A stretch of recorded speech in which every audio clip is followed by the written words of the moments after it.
of the market, again, getting back on point here, we start thinking about the value of sentiment in terms of where people might be hiding money or where people are getting ready to obviously release money. This is just a clear example of what that looks like, right? You start thinking about how to look at, level two, time and sales. You Yeah. start back testing that in terms of, 52-week chart time frames and things of that nature. You start realizing, okay, well, if I work all that into a particular, a concert, everything has its place. Go ahead. Yeah, so that's what they're talking about. If you're staying Yeah. in Go ahead. town, Oh, how stay on the his mic open. Oh I my got God, Michael.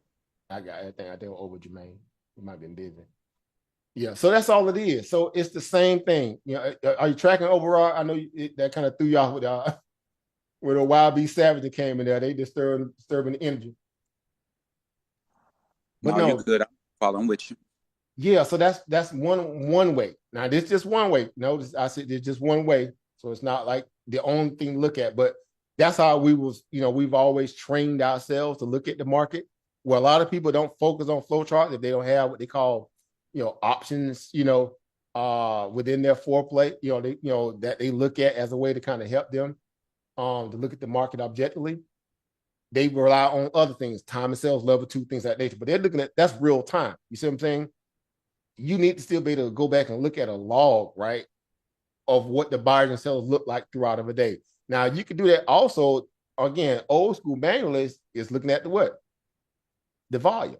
Mhm. Right? That's the old school way. You go to the volume bar charts and start looking at the volume, see how much volume that was in a particular what day, week, or a candle, a month, whatever, and then you deduce what that looks like in terms of whether that candle is what green, red, right, or neutral in terms of white, right? Meaning it didn't really, it landed where it almost, where it opened up at to a degree. Does that make sense? So that's just again one of a myriad of different ways to look at the stuff in terms of thinking about it from a place of figuring out where's the money flow.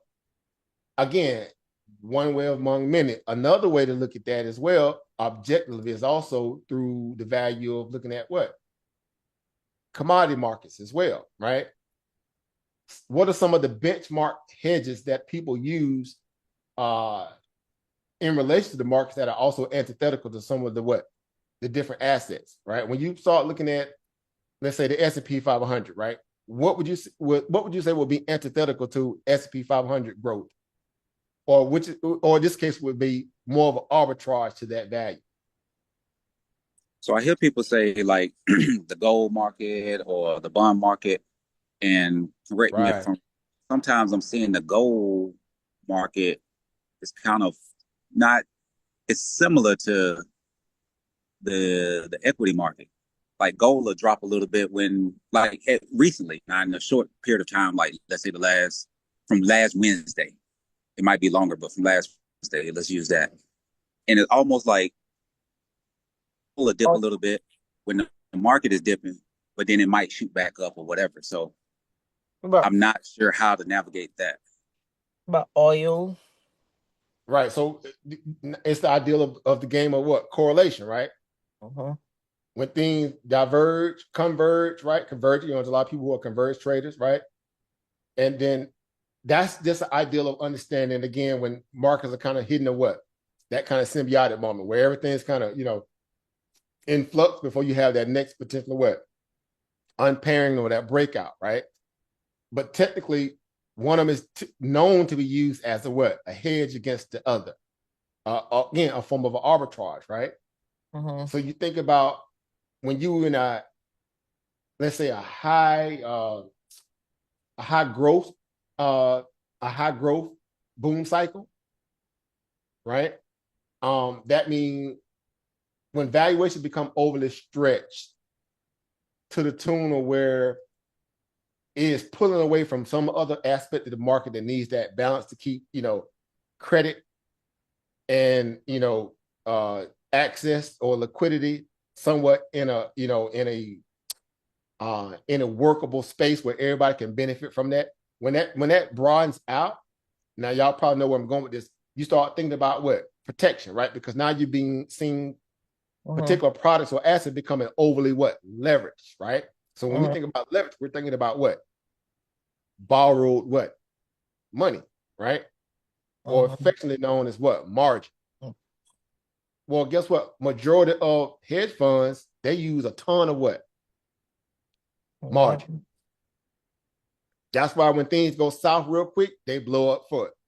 What? Fast and first. Yeah, that liquidity. They overly leverage, right? The whole meme behind what? Margin call. You finna get a margin Yep. call? Yep. That's That's why I what say if you invest with a hedge fund, you stuck. You stuck like i.e. Chuck. people like what? Kathy Woods and many of right now Yeah. she's solidified almost like an investment bank to a degree, but she's definitely an old school hedge fund type of trader. Yeah. But she's just a glorified day trader, if you will. Now she's phenomenal in what she does in certain aspects. But then even she started drinking her own what? Kool-Aid, and she didn't accept what? Change. So she went full what? Full port Mhm. on being overly, you know, convinced that the market was going to go the way of what? Thinking Her they her right. thesis, Yeah. her business model, if you will. Which is crazy. Now She you see took what's crazy about the market.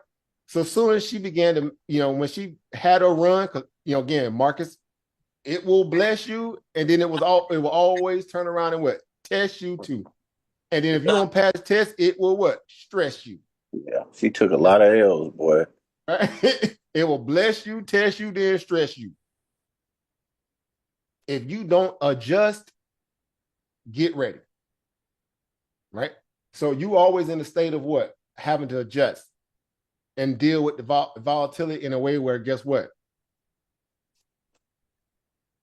You understand that when it rears itself, Mhm. you're prepared to deal with it and adjust. Meaning, Make as soon as you adjustments. start being able to kind of back test and see where, okay, we've had similarities in the market before where we hit a shelf or a liquidity zone or exit liquidity, as some would say now that these big bank and hedge funds are using retail dumb money. Well, they already been doing it, right? They've always been using retail dumb money as exit liquidity when it's time to leave. But strikingly so now that you got all these different data point out there now that really help again the little man. You got OPEX, right? You got whole option exchange, data points that you can look at and see where there's max pain in the market turns at certain pivot points. You got the old school economic calendar data sets in terms of what triple witching, right? Quad witching, triple witching. Well, what is that? That means you have a what? Derivatives. What else? Equity contracts, right? You have all these contracts what expiring at a certain what They date. That's a liquidity drain. Doesn't necessarily mean the market going what dump or pump.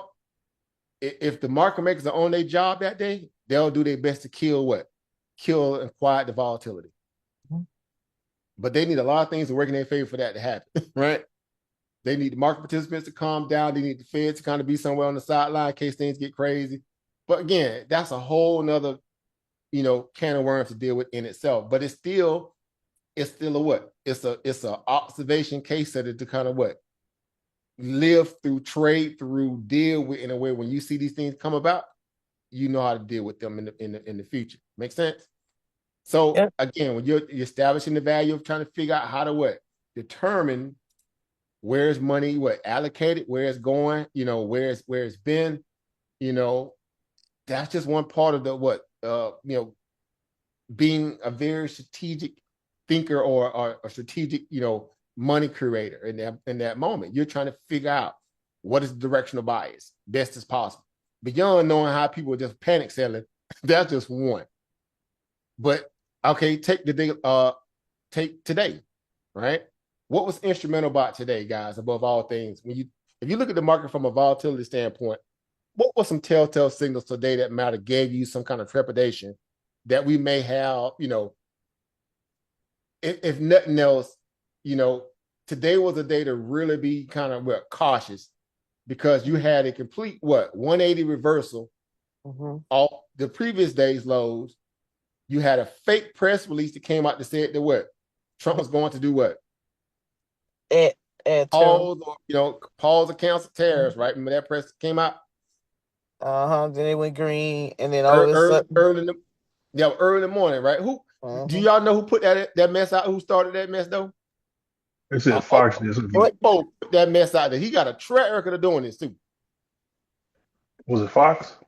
A particular person did it. Oh shit.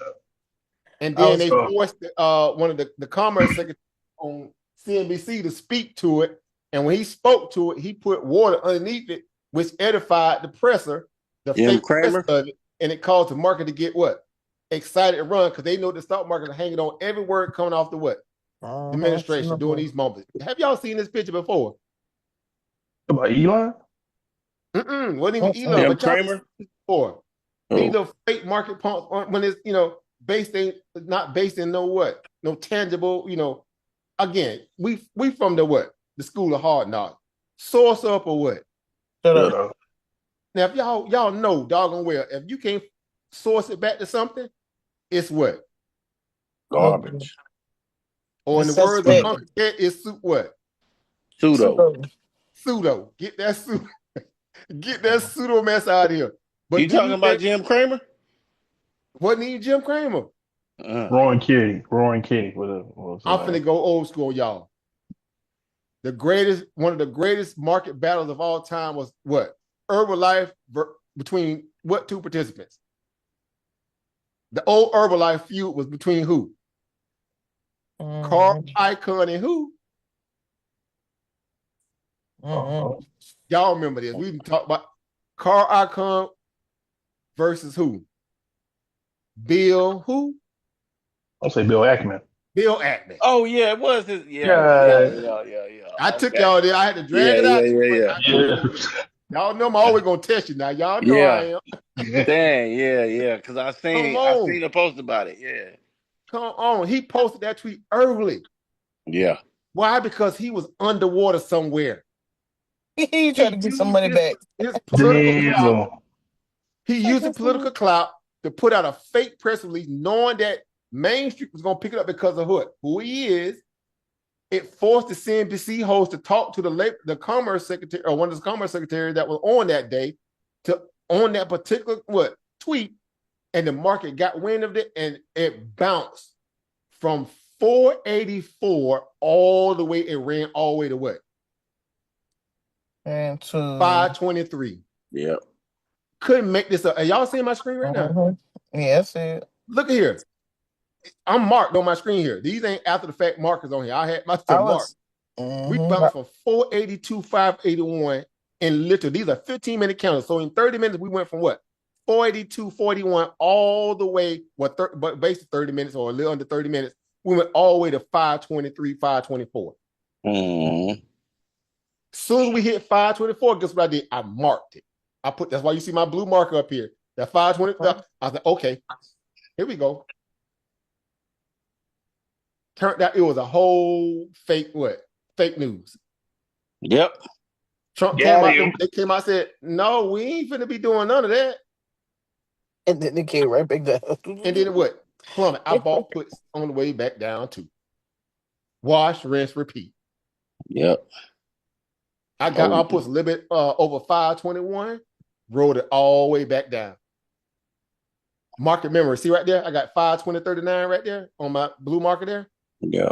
Now I'm gonna show you over Jermaine. You asked a question about what? How can you tell the patterns and stuff like that? How to look at this stuff objectively? Same with you, Barad, as well. Guess what? What do we do today? Retest. We pumped. We went right back to that zone. Look at them. Tell me the market ain't efficient. In more cases than you probably give it credit. It went right to that same area and hit what? Resistance. Yep. And then it right here, see right here, we hit that 521, 520.30 area, but around 521, you see that shelf, it began to build here with them candles there? If I split that down the middle, that's around about what? 521, 90, 521, 70, 522. Right in that middle zone. Split that pie down the middle. Oh, I'm going short here. Yep. Did that Harlem shuffle right there and and broke Lights out. down. Yep. And you know he got both sides of that too. I did. I know yesterday I called both sides. Puts, then calls. You know Same with Bill me, got both of that side. Bill got both Throw of they that. behinds up, boy. bruh.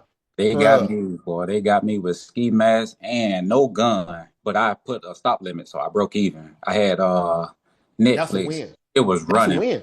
Netflix was running, and it just whipped on me. But I had my stop loss, and then like I say, I didn't lose, but I was up good. But like I said, the stop loss, I just broke even. But then I got it back with United Health this morning. Look at that. If I had some sound effects, you know, you be getting the money bill right now. See, that's what it's all about. Yeah. See, again, it's being, patient enough and under control enough to deal with, especially if you kind of still learning the complexities of volatility, right? Because volatility is a strange beast. You have to be firebranded to deal with market volatility. And again, we're talking about this is mild. It feels egregious, but again, I'm going back to the days when we used to have limit down days in the stock market before they really start, cracking the whip on the pump protection team to say, y'all got to stop this volatility, bro. We no, you know what I'm saying? So let me ask you this: did they actually? Because that's what I was using that as a source as well, the limit down. Because I heard it like 3 days prior, or last Friday, last Thursday, Friday, Friday, sorry. And I put that in the equation, and so that's why I was like, well, let me look on to the call side because I felt like people might be anticipating a limit down. So how much weight should something like that, or how much weight should you put on something like the potential of a limit down? A Or is it just lot when you got egregious volatility in the markets. okay? Here's why. Number one, when you're doing a risk assessment plan of the marketplace, and see everything we done talked about thus far about what patterns, trends, investor sentiment. If you're in the market real time, you're seeing real time how people are acting. Why? Because they're showing you through what?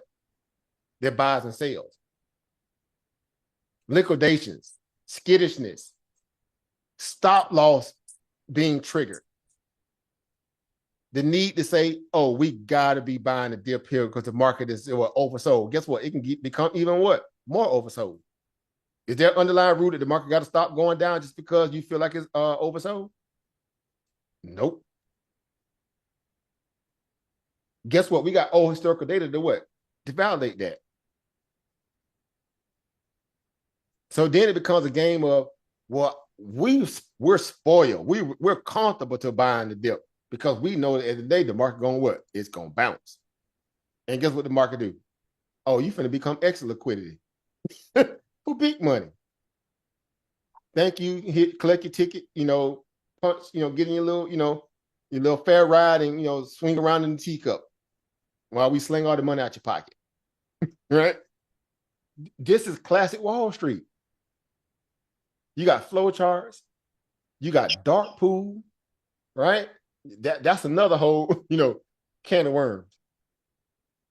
Right? You got all these different things that are happening, and you're saying, okay, well, guess what? If I look at this stuff objectively again, look at this pullback here. Again, just on the 15-minute chart. Again, let me go to the bigger chart. I know I keep using the little one, but I'll use this because I want to show you the flow charts real quick on at least some of that while my other doggone Google was acting crazy. But no, let me go back over here. All right, let me go back over here. All right. So 1 second here. Let's go back to the big boy charts here. And we're gonna look at this stuff the same way you look at anything else. Again, you don't have to have nothing fancy. You don't have to, you don't need none of that, right? You can go to Google and pull up the same stuff in a way where they even got it now where you can just put indicators and all that stuff right on Google, dang near. Right? Some of these things you can just put indicators on for the free. But look at this again, objectively here. And this is on the daily chart. So let's go to the hourly. Let's do the hourly. Right? The hourly is always a good way to, the 4 hours is really good, but the hourly definitely is a great pinnacle charting reference to look at too. Now, because y'all know I keep it very elementary. I came from the days that want to have a million, indicator. I'm just gonna keep it simple. Linear regression band, give me a couple little indicators of that, I'm good. If you look at this, even from the place of here, right? This was when we first had our, last shelf of the breakdown, right? This was that kind of bear flagging off this little shelf up here, right? Let me get my little annotation mark out. Forgive me here. We had this little consolidation area here. Then we did what? We broke down, right? It was going to be do or die, right? A old little, kind of shelf there where we was going to, break out. We didn't. We broke down to another level, consolidated in a bear flag. That's a classic bear flag, is it not? This area right here, right? Classic bear flag. And we what? We flushed, right? We flushed down again. And then we did what? The drip technique, right? Just drip, drip, drip, drip, drip, just leaked on down through after hours. And we caught our what? Our retrace went right back to what? This last big bullish bearish engulfing candle. Went right back to the what? To the base of it, which was a what? Resistance. Hit a resistance shelf, meandered around it, and keep in mind, this is all, see how it's doing all this stuff during the after hours and doing, that's when you get all this kind of weirdness happening, either consolidation or breaking down into those areas. But either way, at that point, if you look at this from a back test perspective, you say, okay, I see the zone here, right? So that means everything going back, or in this case, everything that, that comes after this big bearish engulfing candle right here, this guy right here, is what? Dead meat. Until they take that candle back out again, where a lot of people got liquidated right here, everything underneath that is fair game. And if you go back to that candle, I mean, if you retrace back to that candle again, and you can't what? Break out above it and close above it, you just made a what? You just made a what? Think about it from a place where you just traveled all the way back. You did all this right here just to travel back where you started from. Which gave you a new what? New resistance. Basically, and a new what? An old familiar what? Pivot point. Where you know what happened what previously. Oh yeah, it's gonna come when right you back broke down. down that, guess what? Going to take your little profits. Y'all better come on. Y'all done seen this stuff a million times. It just, when you're in the thick of it, it's hard to do that sometimes because you just everything happening, money being moving around. That's why they always tell you never focus on your what? Your P&L in the middle of a what? Of a trade. Right. That's exactly why. Okay, I got You you. counting money and you're not looking at the bigger what? Big picture. Big picture. Risk management is basically being able to assess what? Everything under management. Is your P&L the only thing under management when you're in the middle of a trade? Nope. It's the technicals, it's your interest, your potential exit, it's all the investor sentiment that's happening in real time, it's news, it's Trump tweeting, it's Bill Ackman, ratchet self, trying to protect his fund. You dealing with all, remember I told y'all in the very beginning, you dealing with against all these different pieces on the chessboard. And it's your business, your fiduciary business is to what? Protect the assets under what? Your management. You run your firm the same way they run theirs. What's different? They just got a little bit more money, maybe a little extra what? Cheat sheet here and there. But at the end of the day, it's still what? Buyers and sellers. It's candles that are what? Aligned to a what? A CRT. Right? Or high frequency trading algo bot. It's a bot sitting there right here. I bet you, man, look at a whole McDonald's Happy Meal. I bet you a whole McDonald's Happy Meal. It was a high frequency trading bot sitting. Let me clear my candles up here real quick. I'll get my drawings here. Bet me money that it was a high frequency trading bot sitting right there. Because that high frequency trading bot, remember what? This right here. You want to get even more granular? Look at my linear regression band. What a line coming down on that linear regression band. It's slanting right at that what? At that nexus point, is it not? You see what I'm talking about here? Let me look right there. That red, I should have used different color. You see right there? It's slanting down to the T right on that linear regression band right there. Even when the candle overshot it through the wick, guess what? We understand what wicks are. What are wicks on a candle? They're affectionately known as what? Indecisiveness. Indecisive buyers and sellers. The true money lies in where the money what? Closed at or opened at. And in this case, it what? Go ahead. Yeah, the whole candle, not the wick. Right. So if you're a person that says, you know what, I'm looking at this from a risk assessment perspective, what in the market on the fundamental side of things, I'm again just going back now because now I'm using this as a way to say, well, if you sharpening your steel sharpen steel, right? Meaning when I say steel sharpen steel, steel sharpen steel in-house, what am I really saying? I'm saying your technical skills have to align with your what? Your fundamental skills enough to where you can back it up also through what? Investor sentiment, what you send the market. So everything is what? Working in unison to give you the best what overall assessment of a particular what? Trade. Again, I will say this unequivocally. It's a lot to deal with in the middle of a what? A live trade. Because you think about what? The money that you're gonna potentially what? Lose. Most traders think about the money they're going to potentially lose rather than what they're going to make when they hit that buy button. Ask me why I know that. It's one of those frail human emotions that we all deal with. I'm trying not to what? Lose money.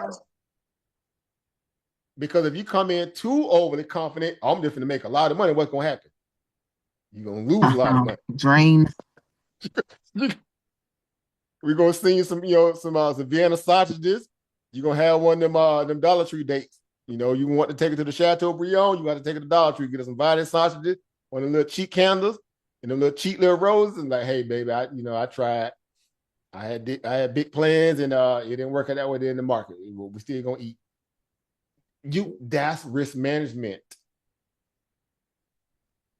Fundamentally, what are we all dealing with? I say this again, what is the elephant in the room right now, fundamentally? Anybody? The tariffs? Fundamentally? You should not even have to even second guess that thought in your head. What's driving markets right now? Yep. Trump's decision on tariffs. Here. Period. If you ain't saying that with your whole chest, that means you ain't confident in your fundamental what? Analysis. That means you shooting from the hip. In the dark. See, when you know how to single out the driving mechanism behind the markets, then you can get more granular and figure out what are those tariffs are really affecting in terms of what? Certain assets. Well, we already know the major assets that's getting hit hard on the tariffs are who? If you had to just think about it off the top of your head without going and looking up now, what are some of the companies that are affected the most from tariffs as of now that are major players in the market? The ones that are using those chips. Apple, Amazon. Say it with the chest. Yeah. Apple, right? Because you saw what they're doing. They're trying to take their whole boat and what? Ship it to what? India right now. They're trying to get out of China so fast.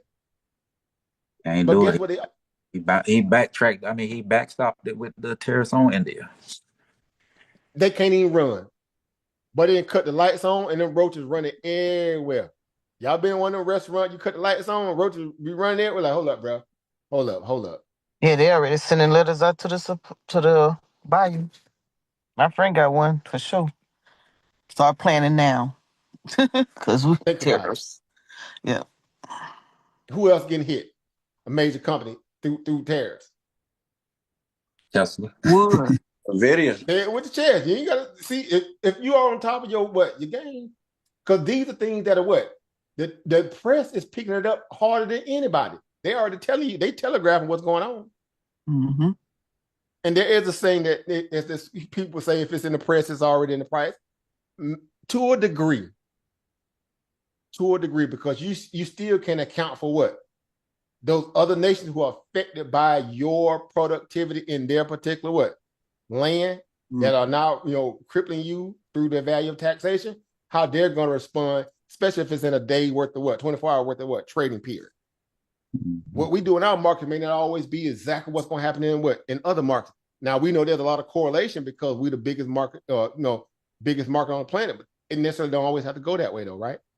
Right. Hang Seng was down the other day. How much? Man, they got drugged. 15%. They had a whole halt. Bruh. They slammed the brakes and some of the other, smaller markets that were around them. Like, man, look at we're gonna shut it down for the day, bro. You're gonna go fishing. Did you say? Did you say Fang? The Hang Seng, Okay. China. Okay.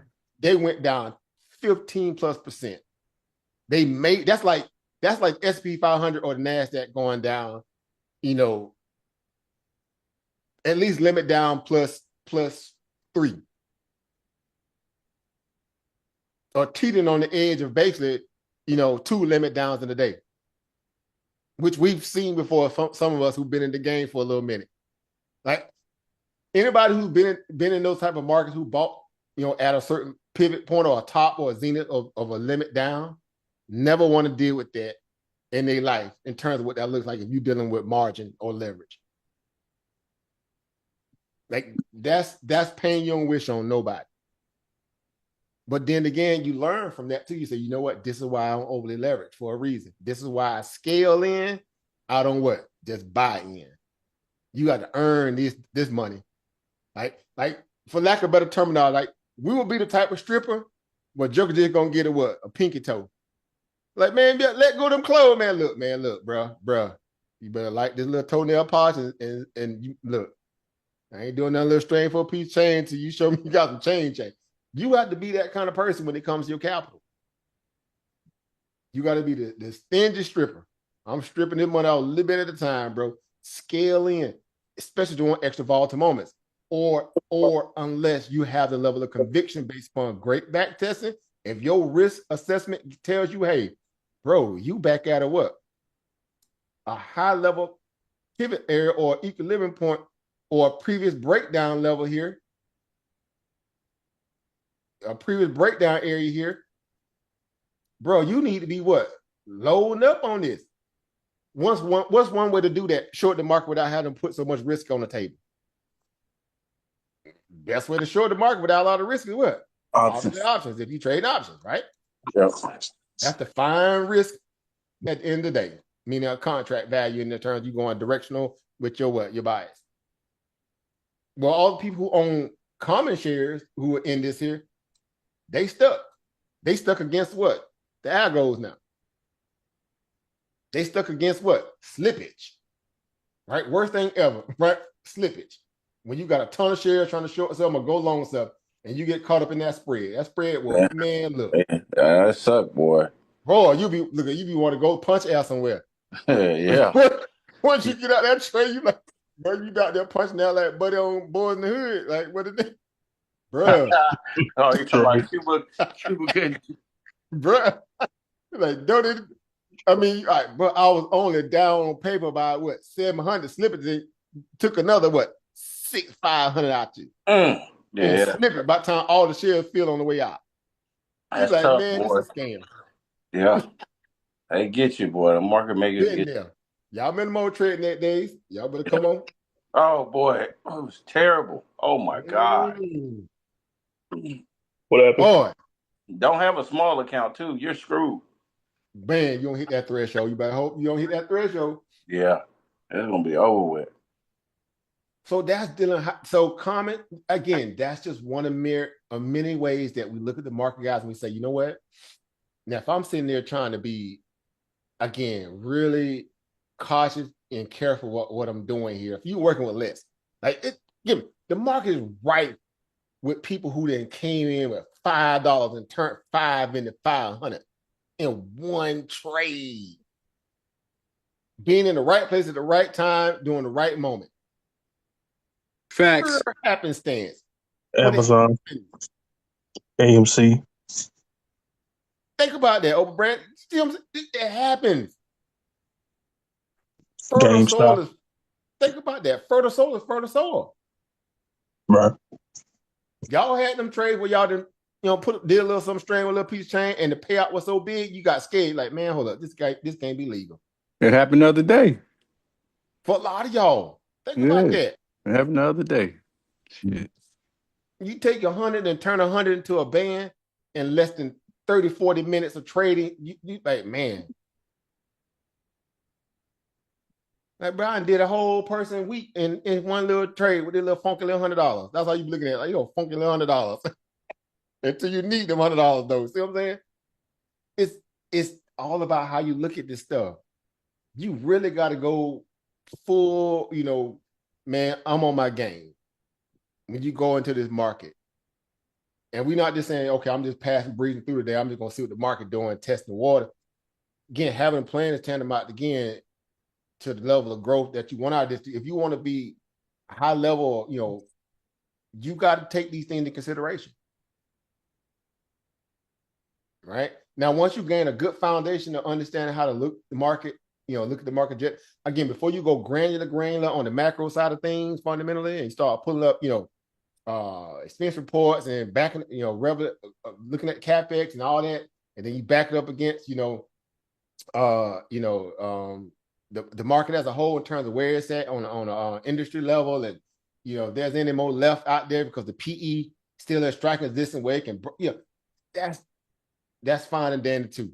But it's again those just other ingredients within that that pie recipe. So that's why I always say learn it all. Why wouldn't you? Don't limit yourself to just being a purist technical person or a purist, fundamental person. Right? Or a person who just deep in the psychology and you just study psychology style again. Mark Douglas, right? Trade in the zone. Right? All good things to use at your advantage. Yep. Say again. I'm sorry. No, you're right. So again, also, when you look at this stuff, it's the same energy here. So again, if you take everything you've seen on this chart here, or at least from, let me clear this up here. Hold up 1 second. If you take this, let me clear this out here. Clear out the drawing. If you take this chart here and you say, okay, if I can use that to my advantage here, even with all this volatility we got going on, one thing becomes constant in terms of, the volatility that's high. Now, you can always go check the premium, right? Because we know that there's ways to go check premium, right? Again, where do you go check premium? Go to your local option flow chart, right? And just say, where's all the money high now at, right? On both sides, the put and the call side. Right. So this was today's volatility or basic flow chart, right? Just using SPY here. Look at the level of contracts that came through today intraday. You had nearly, 4 million on the put side and nearly 3 million on the call side. Put call ratio, basically 1 for 3, right? You see this here and say, okay, there's a lot of bearish sentiment. Now, this is after the fact, of course, it's different when in real time. But let's just say, hypothetically here, look at the level of, I should say, areas in the market where you find the most high. Can y'all see my screen really good too? Do I need to blow it up a little bit more? Let me blow it up for people on YouTube too. Expand it at least. Look at the areas where you have high levels of put buying coming in at on the intraday side of things. Let those be your markers again, because you can see this stuff real time when it's happening, of course. But again, it's just one of many ways to track that value of where people are trying to drive the market, right? You got people trying to drive the market. It's tug of war, right? Is that not what the market is on a daily basis? It's people on two sides of the rope, and in the middle is the arbitrage, referee, which is the market maker, right? The press and everything else, and you got the people on both sides trying to pull the rope to their side, right? What stands out when you look at this here, at least in terms of this little area of inches here? Matter of fact, let me do it like this here too. Let me see if I can be even more efficient here, right? Because the market hit a high today of around 524, right? Mm-hmm. So that means from that point on, look at the people who bought at around 524 in the money. If they bought it in the money when the market got up near that high today, 97,000 contracts, right? That contract paid out a minimum. Well, this after the fact, we know it paid out more when it was just diving, right? Because y'all know the delta changes, right? The the intrinsic value changes when the market is open in real time, right? But just for the sake of where it settled out at, right? You see it settled out here at what? $8, right? It gained $8 in value today. So that means those contracts in the money today was, after the fact that the settle was around about what? $2 or what? I mean, $20 or what? A contract. Mm-hmm. Now, again, intraday, we know it was moving in real time. Them contracts were well over what?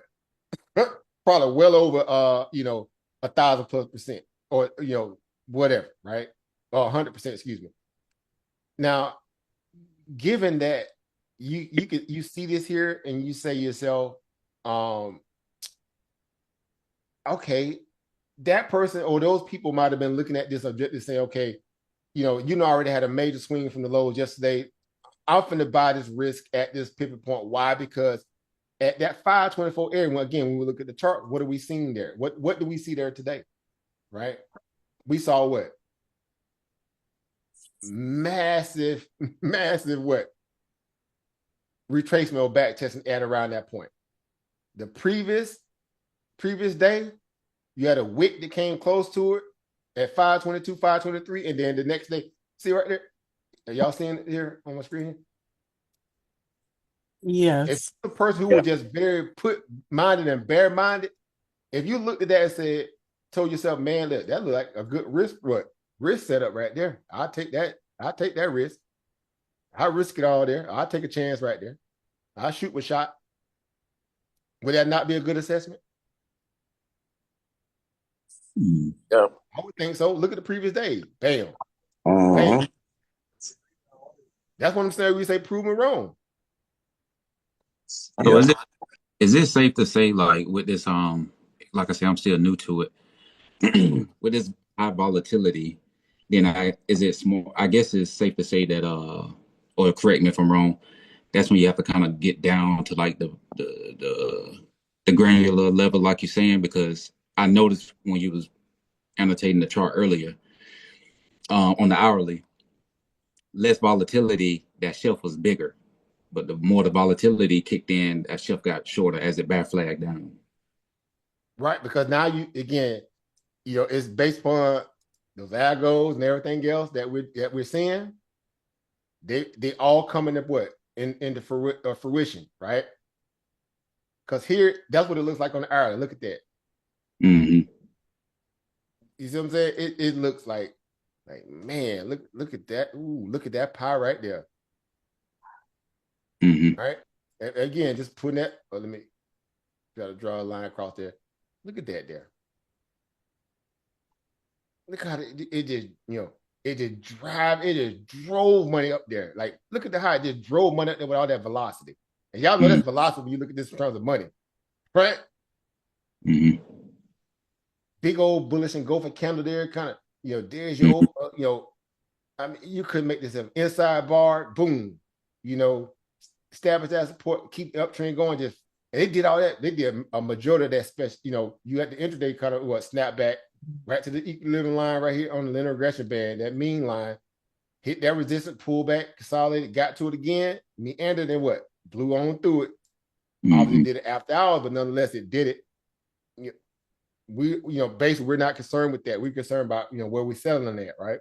Whoever we settle at, meaning, where we open up at or where we close at, that's universal to understand, again, where, at least the market makers are trying to operate from that day. Keep in mind, every time bad news is coming, what do Wall Street do? Yeah, this is where I'm talking to the experienced people in here. And all y'all experienced, but I'm going to say it that way because I want y'all to really, search your memory bank and think about how y'all know the sentiment of these greedy people. You like the sugar coated? pump money underneath things when they know bad news is coming. They prop. It's called it what? Prop flow for a reason. Hedge funds, market makers, Citadel, all these people, man, they are in the business of, look, they drove this thing all the way up the prop the market for what? Bad news today. What was news pending today's what? Opening market. Yeah. Additional what? Tariffs on what? China. China. Right? Trump would say, right? China. With his China man hat on, talking about some COVID. Boy, we'll never live that down. All right. Mm-hmm. We know what's going on here. Guess what everybody that did that was emotional did? They that bought. Was dying for a dip buy. They bought. Yep. They start buying. Here's where it get crazy, because now y'all gonna see it, because y'all already see it. They bought what? And this is even doing pre-market. Look at them. They were buying here. They were buying here. And this is an hourly, right? This whole first opening candle here on the hourly chart. How many contracts y'all think think came in during that time frame? Oh, they loaded up. They said, "Oh, bro, we finna go to what? Back to what? 5:30. We going back to what? Take out this candle right here. King Cooper, bro. We coming after the big dog, but they coming after that candle right there. But they not. What they say? We going to Sizzler. We going to Sizzler. Like, still got the old coupon and everything. That was them old Sizzler coupons. Couldn't make this stuff up. Oh, I mean, I was sitting there waiting at 5:24. And I couldn't get filled fast enough to get my put in after I tried to dump that little swing call I had. It was so bad I didn't get filled to around about 5:21:38, somewhere around there on my put. I was trying to buy, and I was busy doing stuff too. Keep mind doing it early. I got to get the little man to school, so that's doing that window between 9 and 9:30. Bro, I'm trying to get ready. I'm in there like Jeff Gordon, bro. I be the only parent sitting in the school parking lot, still sitting in the vehicle, and I'm in there grind. I can already tell who else day trade, because all the other parents, some of them want to be still sitting in their car. Yeah. Hey, Oba, did you go to get it too? He getting ready. He even to move the car until he get his stuff ready. Hey, Oba, did you do a limit order or a market order?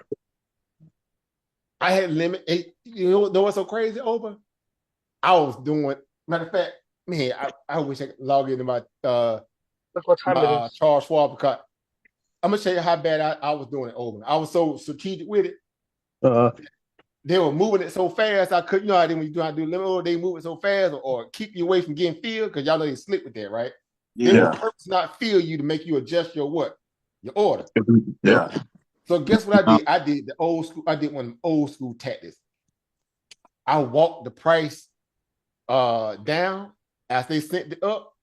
I changed my strike price to the higher one in real time. I kept adjusting it, right?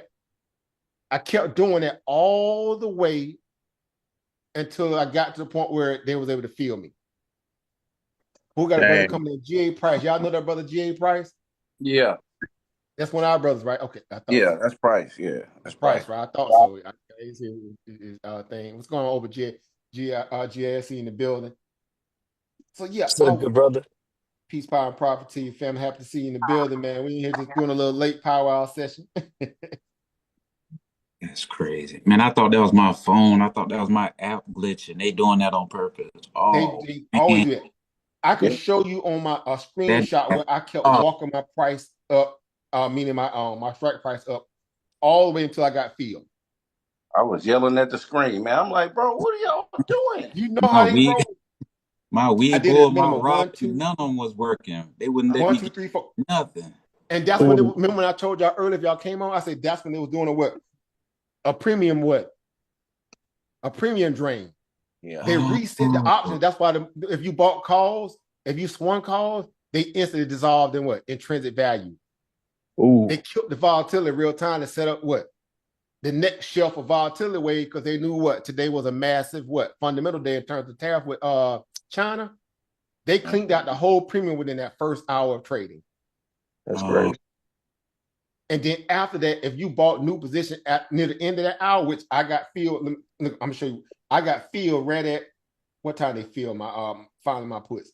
I got filled at 9:58. Y'all know because my strategy what that 9 to 10 o'clock pullback, and it just sure enough, I got filled listed at 9:58 on my put.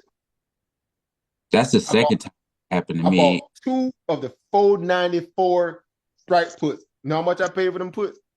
$1.04 a piece. Damn. I got paid out on the biggest one paid out around about 9:20. I sold one of them prematurely. It happens. I ain't mad. Bird in hand beat one in the bush. I sold one of them around about 5:53, somewhere around there. And I held the other one. And guess what? Yeah, hindsight 2020. Yeah, it would have been nice to hold overnight, but I'm like, nope, I'm taking this bag. Yep. I closed around about 9:20. I said, I'll take that. That's a nice little 1,400. And I paid $208. Them type of trade.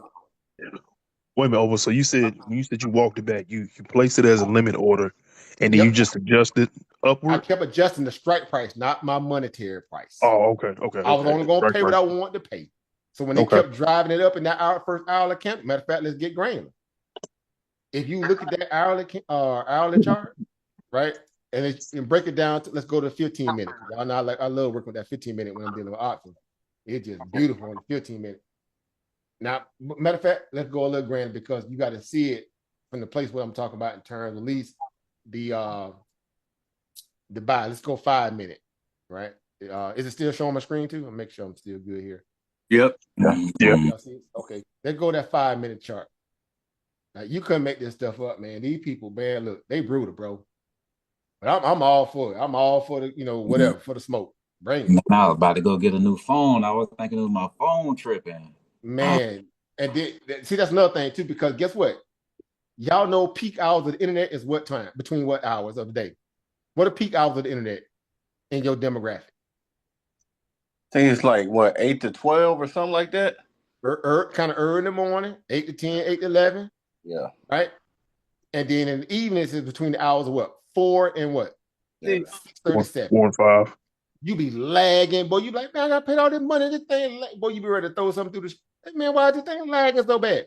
Everybody eating bandwidth at that time. So then you got to worry about your broker server. If they have high volatility days, y'all remember them days Robin Hood used to crash out? Yeah. Yep. That's the trading that day, boy. Trading day used to crash out, boy. You be ready to take the pistol somewhere. Like, let me go talk to them. Like, look at it, bro. I got all this leverage. You playing around? Come on, Mirror man, what you doing? Man, when I got up to like that $500,000 account, I was like, bro, I don't want no. Look, bro, don't do it. I used to be always emailing, calling mail like, man, look, man, look. but y'all know what I'm talking about. This is, you got to look at the market the same way. The market opened up and did what? The old school what? Back. Right? It did that old school switcheroo. They just like, oh, we sneaked up doing pre-market. Mm-hmm. Market open up. Oh, I'm finna buy what? I'm finna buy calls, bro. I'm finna go all in calls. Them jokers were buying up there at that shelf, and they got what? They got caught. They were buying up there at 522 when the market opened up, and the market would pull down all the way down to about 518. That hurt. Yeah. It forced them to what? It was a lit grab. It forced them to what? Take profit from people who swung the previous day. That's why I heard and got rid of that little, penny and a little swing call I had. Because I saw the premium just wasn't even really moving. I was like, man, why this thing ain't moving? I went and checked the intrinsic value on the option flow chart. I said, I see what they're doing. They're doing a premium grab right now. They're killing all the premium. They killed the premium. I dumped a little cheap call quickly. I said, okay, I'm gonna wait. I'm finna wait. If they bought that life, they're gonna have to overtake that what? That 524 shelf. If they show me any weakness up there, look how it flattened up here, guys. Stop playing. That thing flattened out almost like a pancake. 3 tries. I mean, look at him. Boom. That's all you need. Boom. Boom. Don't look at the wicks now. Look at the what? The body of the candle. Never mind the wick, because the wicks are just indecisive, right? You got to have, look here, excuse my language, you got to have kahunas of steel to sit through them wicks sometimes. I know sometimes boy, you feel it when you got them leverage accounts. But if you sit in the options, it don't affect you as much, right? You see it, but it don't affect you as much if you're dealing with common shares Always look at the bottom of that candle, right? Then wicks always just, I see what it is. That means someone's scared. That means someone is hitting what? Sell buttons at those points. Mainly big money. Boy, as soon as I saw this candle around from 10, because I got filled right up. Keep in mind, remember I told you I got filled on my puts around about what? 9:58.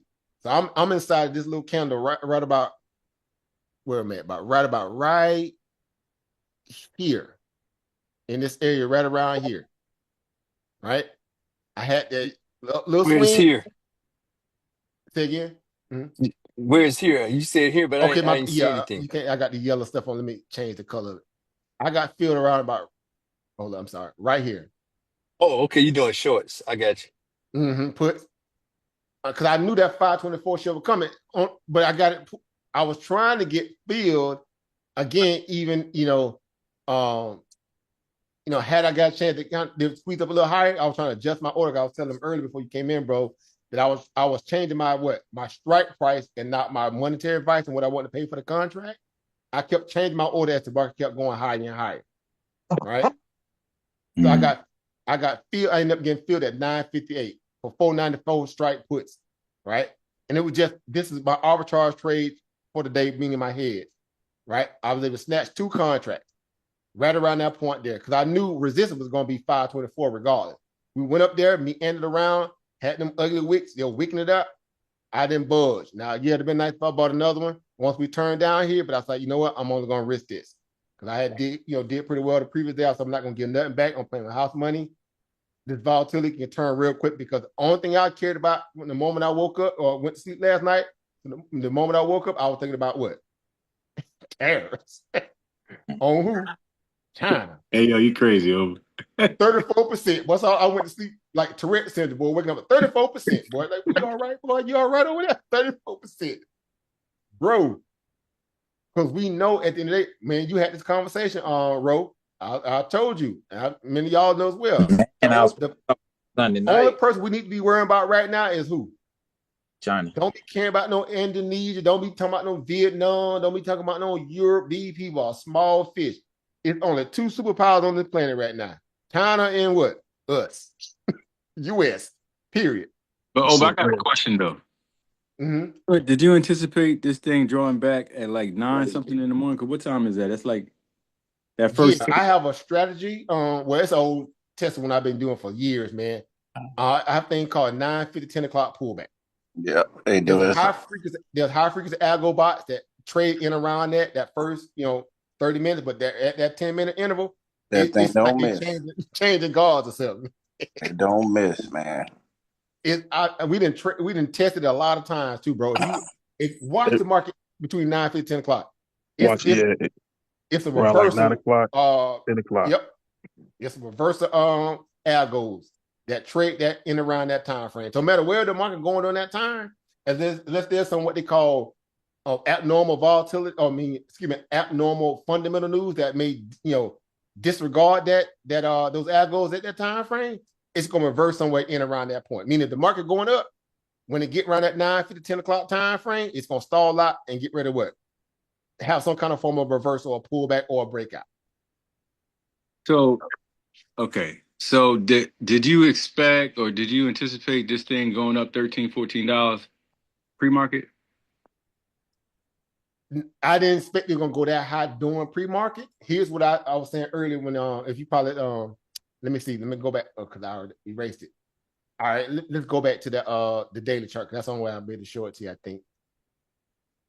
Because we talked about, remember earlier you asked about the patterns and trends, like what do they look like when you're trying to do what they call proper back testing. A couple of things you always look at is again previous price action, right? We know it affectionately known as what? Price action, right?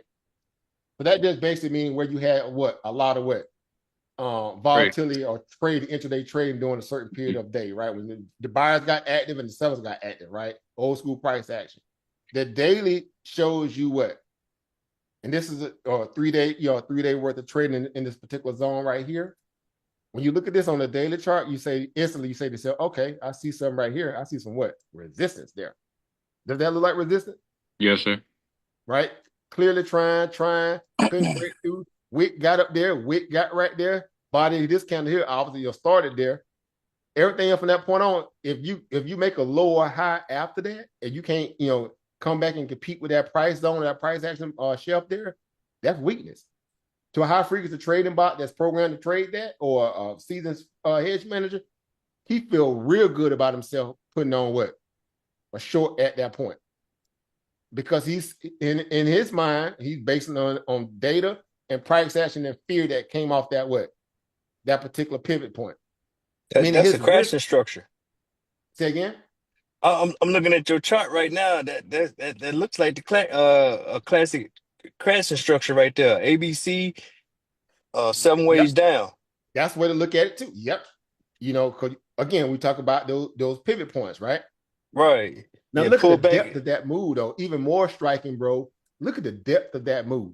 When we say depth of the move or the depth of that, look at this from a place of saying, okay, look at the how they stretch this whole move out. Yeah, that's like the last leg of wave 5 going back into wave 4, and it's gonna reject there, and one more push down.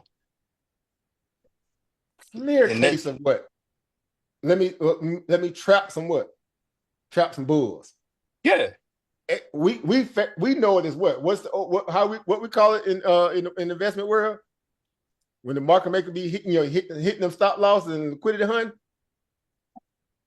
it's old school exit liquidity. They need retail dumb money to be what? Exit what? Liquidity. Oh yeah, smart money playing the dumb money. Yeah. But dumb money becomes exit liquidity because they know they're emotional. They dying for what? Old school things that work the way it used to work, and it ain't working that mode. That means they don't adjust.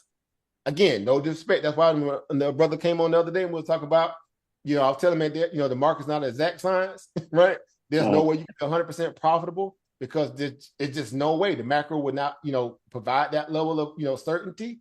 So that way you got to be able to adjust and understand you're always trading from a place of knowing that there's a lot of variables stacked against you. Yeah. That's what forms your what? Your risk management thesis. Period. So hey, good brother. So what you saying right now? We just looking at this play. You got the SPY daily up. So what I'm trying. So is this distribution we got going on, and then at best case a retracement from one last hurrah that's going to have a lot of people thinking it's over, or what? What's your thought? It could be easily so, but guess what we got to work with though? We got definitive what? Data. What is our definitive data? This whole shelf right here. If nothing else, if you just a purist technical, a technical purist, if nothing else, you got a whole what data set in these last 3 days. 3 days alone it's loaded with all kind of what sentiment and fundamentals and data. You see what I'm saying? It's one more fake out if we gonna say it like that, because that's me, the technical guy. And you got a defined what? Bottom. But is if that gonna else, hold? You got a defined bottom. See how that works? Yeah, but is that gonna hold, or would it be a little bit lower? But here's what's great about that. Even though I know we like to be 4D chess players, in this stage in the game, when you're dealing with high volatility, high frequency trading, a lot of emotions, capitulations, things of that nature. I don't know if y'all saw the stat I posted in the group today. Did y'all know Monday was one of the biggest 401k liquidations that America's seen in a long time? Yeah, a lot of that's rotation. what they do. Why would they do that? Who would advise a person to liquidate their 401k? Only scared money do that. Scared money do family that. members, bad fiduciary hedge fund people, they listen to people saying, you know what? That's why they always tell you never sell when you at a what? At a what? Egregious low. You never sell at the bottom when you had a massive fall. I'm like 401k. There's been more 401k millionaires since especially post COVID. Yeah, well, everybody, man, look at him. Wait a minute, but did they liquidate, or did they just change? Did they go? Some of them did. Some of them restructured. Yeah, that's what I'm asking. Some of them also what? Closed out too. Yeah, they closed out, took their money. I ain't finna blame them. Say this: T-bills are still paying over. Daniel was paying over 4%. Yeah, that's all they did. Rotate into bonds. Yeah, more bonds. But that's what I'm saying. Who would liquidate? Where you gonna run to with a whole 401k? I would be putting They taking what in their mind what profit they already probably had and looking for what a more what safer saying. And that was saying, where is that at? Who does that? High interest rate. That's the arbitrage of the market. Bonds are still paying out a equity. Matter of fact, this is the first time in almost 20 years money market's even paying out something. Think about that. They had kept the well, that's what I'm saying. Money market so hungry to the point where it was just crazy how they was manipulating the markets away, manipulating the market away from Main Street where we couldn't make our money unless we went to Wall Street. They forced us to be liquidity for them. Yep. The robber barons of America are some of the most strategic forces that you could ever think about. If you really diagram, break the market down, you go back and study the whole banking and finance, as a whole in terms of how America morphed and what we are. Again, Bretton Woods was not by accident. This stuff was in the making.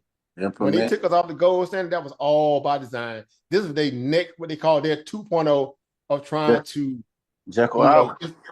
Think about it, it's like how we looked at old school Kemet when we went through all the different ages, golden age, and we went through the crackhead phase when all the foreigners kept marrying foreign women on the throne. We had to kick them out. We took it back, doing when Tahaka them came in, and then when they got vanquished, it was a wrap. Some of the stuff was, already talked about. It was just really timing. Just waiting on the perfect time to implement it. That's what they do. That's what they do. They put this stuff in and they time everything. Okay, we're gonna implement this here. So when we look at the market grand or from a 30,000 feet looking down again, look at this on the month again. Yeah. Look at I know I got all this mess up here, so bear with me. But again, just kind of focus on the candles if you can. Now look at that monthly though. Look at that. Yeah, that's. They say it's step up, but it takes the elevator down. No, I always tell Joker look back to the left. You had that huge I'm a breakout. Black man. Look left playing the right. Look left to playing right. Y'all know black folk little Cadillac. Give me that escalator, bro. Give me an escalator. Put some 20s on it. I even put some 10s on. Keep it clean, bro. Look at it. Put me in the escalator. Right? And coming down slide. That's why we got sayings like that for a reason. Coming down slide. Swingers. Come on. Where my swingers at? Oh yeah, H-Town, baby. You know what's up. Man. No, that's the back test of the breakout on the monthly. You see it. Yeah, and you still got that. You got that room. You got that room for that leg down. If you go intra monthly, you're gonna have that room to go ahead and fill that wick in. Sentiment. Look at that sentiment right there. Look at that sentiment. Yeah. That first massive pullback. And again, guess what? At that pullback right there, what spawned the breakout from that? They manufactured another so-called hopium, Glass Joe from Mike Tyson Punch Out. Y'all know what I'm talking about. They manufacture a whole new what? Refurbish the whole industry and bring it back. Cause the market to kind of bounce like, man, look, couldn't make this stuff up. At this point, you got to try everything. And that's why I'm like, these tariffs finna bring this recession because it's long-winded. It's long overdue. Only people crying are people who bought in at the top. Then no disrespect to people who bought in at the top too. It happens. I get it. Everybody go through it. But you got to realize the importance of cycle. Yep. Man, I can't begin to tell you how many videos we talked about. Some of our old videos when we went over what? Cycles in the market, ebb and flow, boom and bust cycles. How money flow work. M2 money supply. What that look like when you got, it's supercharged by quantitative easing with the Federal Reserve on top of everybody, backstopping our market through holding our bonds, which Asia did for a long time. And they just started finally dumping them over the last, 3-4 years. Right. You think they're going to get involved this time? Who? The Treasury. What the best get involved with told y'all everything he possibly can with the Treasury. He ain't going to do nothing to what? Help this market. Save the stock market. Why? Because the stock market went up over 80% in the last 3-4 we said like 2-3 years somewhere. Like, dude. Yeah, it's over with. Ain't nobody saving this. That's the cycle right there. You got your 5 waves right there. You in wave 4 playing out right now. You got one more wave. Where my brother Dollar Wheel at? You another Dollar Wheel, brother G.A. Price. We got a brother that come hang out with us. Ellen Wade. Look at love that stuff. A lot of folks gonna get pulled with that though. So it could be a double top or it may go a little bit higher. But yeah, it's in the fourth wave right now. Look So, left to plan right is all I'm saying. so if am I wrong for feeling like Trump is trying to control, like he can't get that QE like he wants? Because you remember he was talking about getting rid of the Fed, all that prior to He did actually. it the first Oh, time, bro. Okay, and He he did y'all it got under power the first time. turn He yeah. that messed it up for himself Y'all if he gotta won. be able to read between the propaganda, man.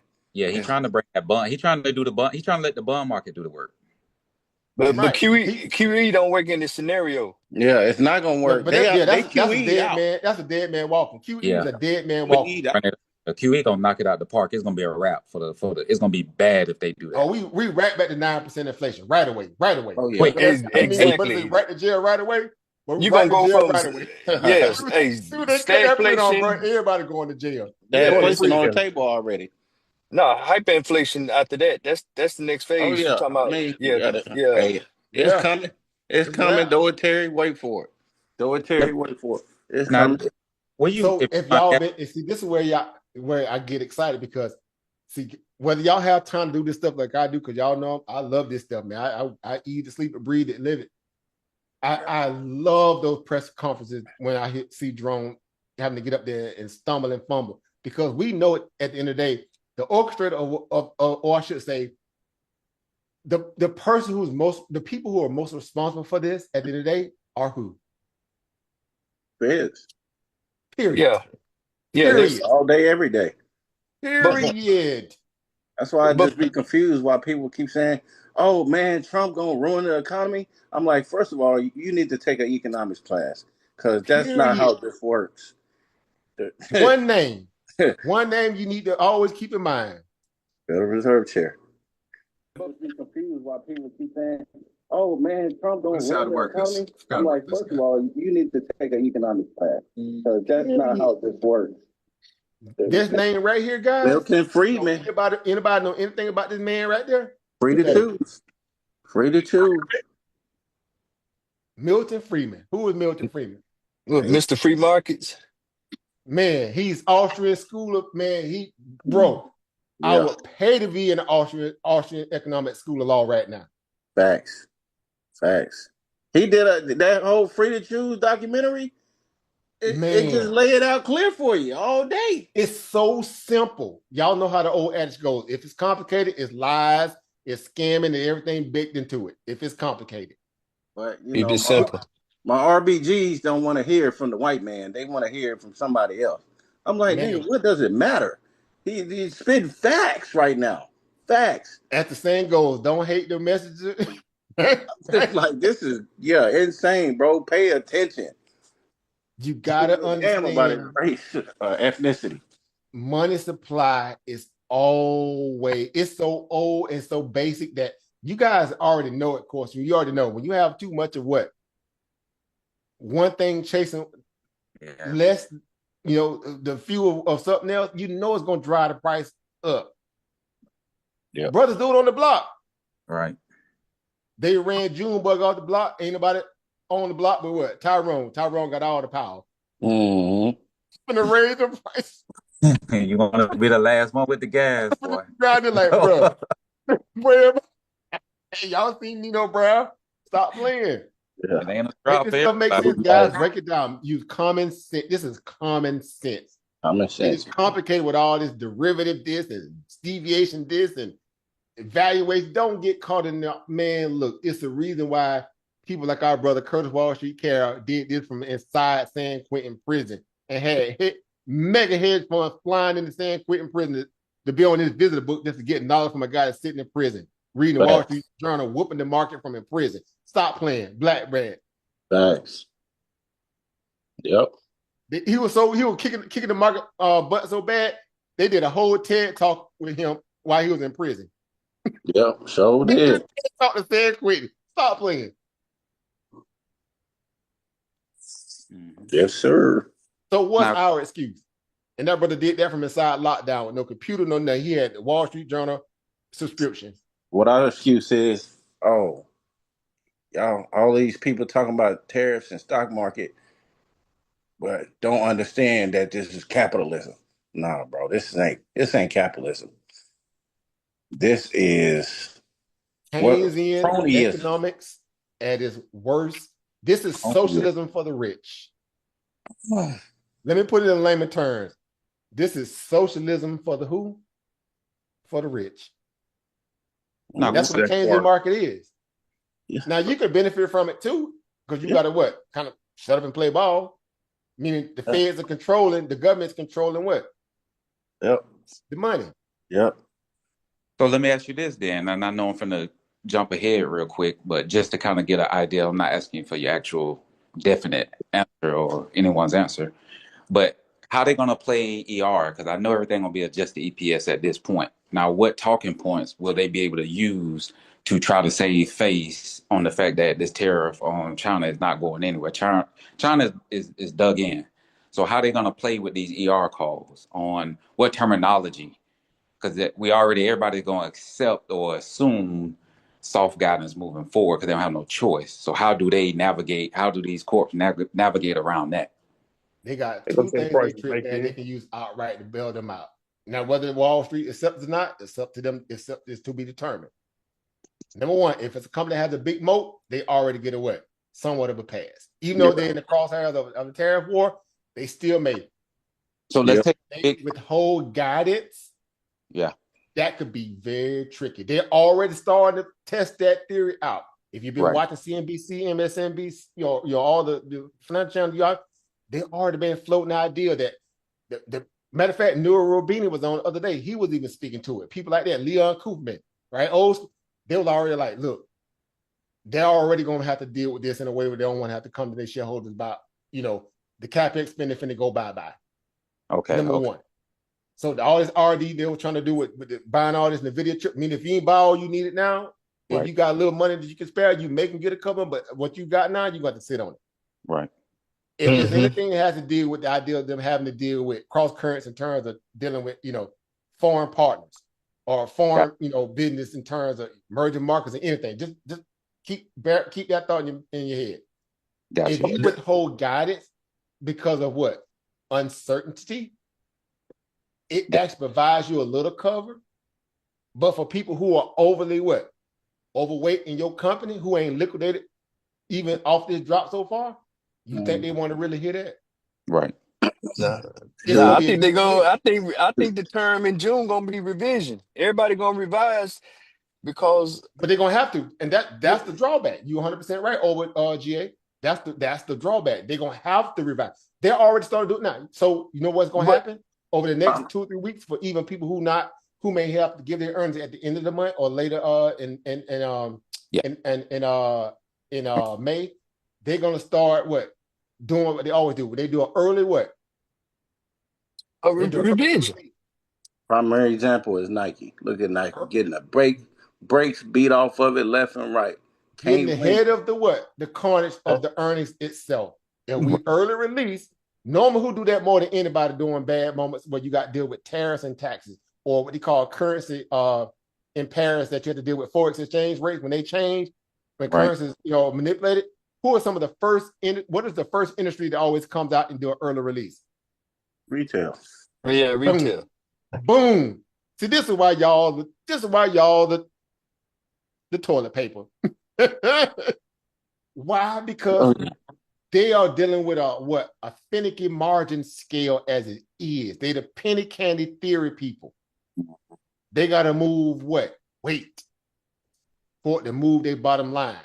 Because they're basically a middleman. Make sense? Yeah, it does, but it's gonna get worse. Boom. So y'all know the people who gonna really benefit hurt the most from this is discretionary cohorts. Spenders. Yeah. Well, I say discretionary cohort market is done. So where Walmart may do good on grocery, that other side of they business gonna be cartwheels. Yeah. It's gonna be. I'll be the only one on that other side buying fishing gear, and everybody looking like, man, what you doing over there, bro? Ain't nobody can go over there no more. Hey, how you buying that stuff, man? We all over here, bro. We on the grocery side, but we won't even go over there. Boy, you on the west, boy, the East Coast, West Coast, and Walmart. Boy, you're gonna be in there with gang side and bandana. Boy, you don't know how to go to the discretionary side. What you doing over there? You got some money? You say Walmart? Your car. So You now say how the Walmart or Costco's? Same Bruh, thing. All of them. all of them. So now how the market makers, how do they trap at this stage in the game when it's telegraphed that margins gonna get squeezed in terms of profit margins getting squeezed What do you mean? or logistics of it all? How do they trap in Market between? makers get paid for trades, bro. Like, even more so, and add to that, keep in mind, what is the role of the market maker? He's the what? The arbiter, Right. the arbitrator, yeah. based the arbitrage, control in the markets, right? He had, what is his mandate? To be always what? Delta what? Neutral. Neutral, right? When they get off sides like this, when you have the precipitous drops we have in the market, like what we're seeing today, Right. they're already off sides.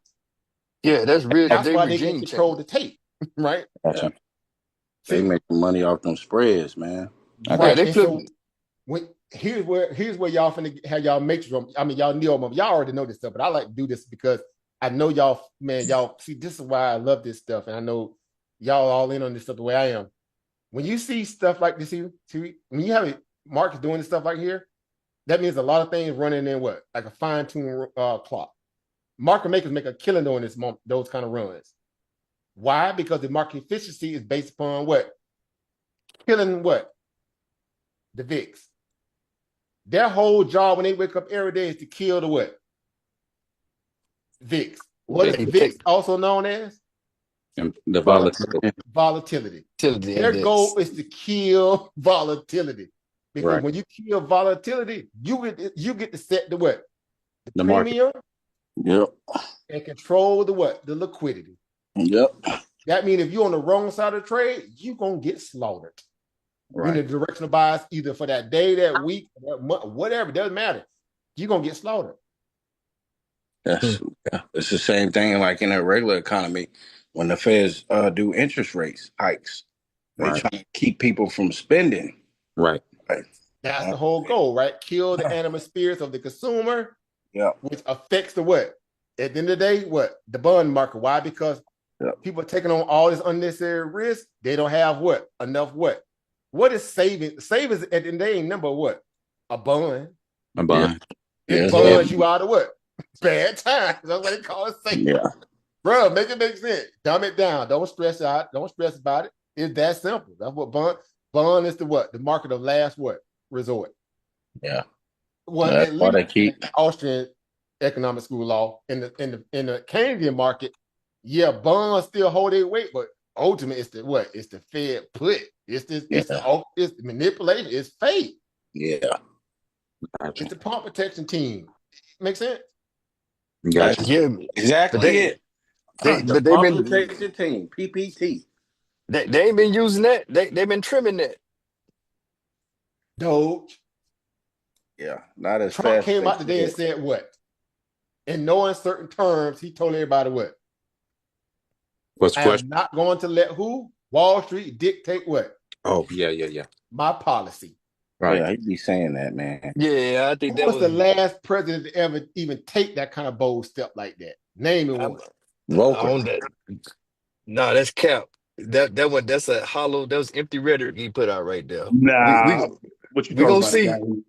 We What you we, talking we Yeah. about? A gonna man who's see. unstable though. Yeah.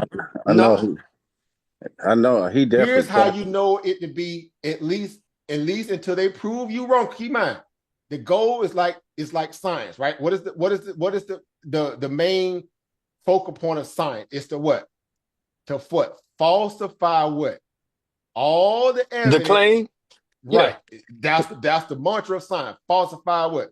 The variables and the evidence till you get down to what they call empirical what? Data, right? At least where it's 99.9, whatever you want to call it. Here's the deal. In a government, when it comes to the economic wing of the what? Of government, right? We know that to be what? Secretary of State, Commerce Secretary, right? All the people who deal. Also, then you go into the what? The Treasury, right? The money. Who works for the Treasury? Federal Reserve. Exactly. They are yeah. private organization underneath the federal under the Treasury. Yep. When the president comes down with policy, a mandate, a budget, they send that what? That receipt to the Treasury. Treasury then sends it down to the Federal Reserve and says what? Print me what? this money out of thin air. Yeah. And then what happened when the Feds print that money and they come up with a number to send it back to what? To the budget, to Congress, the president? What does Treasury also turns around have to do in most cases? In most cases, not always, but most cases, what they have to turn around and do? What they do? A have to forecast? issue more what? They have to issue more Issue what? more bonds like treasuries. Oh, It's a simple technique, guys. Yeah. No, but see, that's a hyperinflation scenario that y'all. I don't see that happening. I'm saying that's how the American system works, though. This is the system. That's how it works. System. It only becomes hyper scaled, if we want to use that word, when a couple things are happening. When you in what? Already what? Inflationary environments that makes everything hyperactive at that point, right? If you were in another scenario, keep in mind, if you're not even dealing with what they call hyperinflation, when you're dealing with what? Excessive what? Liquidity. This liquidity in markets, right? In this case, overbought there, when you have the sugar high running around in the market, you got all this what? Adverse risk out there in assets. But guess what? Guess what makes that bad? Not necessarily that the market is up and it's high. That means if Wall Street is eating way better than who? Main Street. That's an imbalance, is it not? Yeah. It's been an an imbalance between Wall Street and Main Street. But the hyperinflation can get offset because we can't actually start a kinetic war. The trade war might be the catalyst for the printing. That's basically what it is in this case. No. Hey, before we go there, but okay, all I'm saying is that inflationary environment is being that's man-made. It's being induced. This is not a pandemic. Good. Great. Right there, country with who induced it?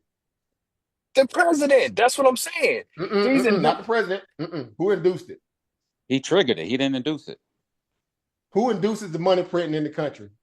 The Feds. Are y'all following me there? Just so we clear. Yeah, but I'm with you. Controls the money at the end of the day. The Fed does, but listen to what you said. We talk. Okay, go ahead. Get your thought out, and then I'm gonna get mine out. Go ahead. Here's how you also track that on a base level data point. M2 money supply. You already know when it's contracting or expanding. That is a tail signal if you in a what? Boom or a what? Bust cycle. Yep. Now that's just one aspect of it, because you still got to worry about what the consumer doing too, right? That's why it's a lot of moving parts. Y'all already know this stuff, right? To a degree.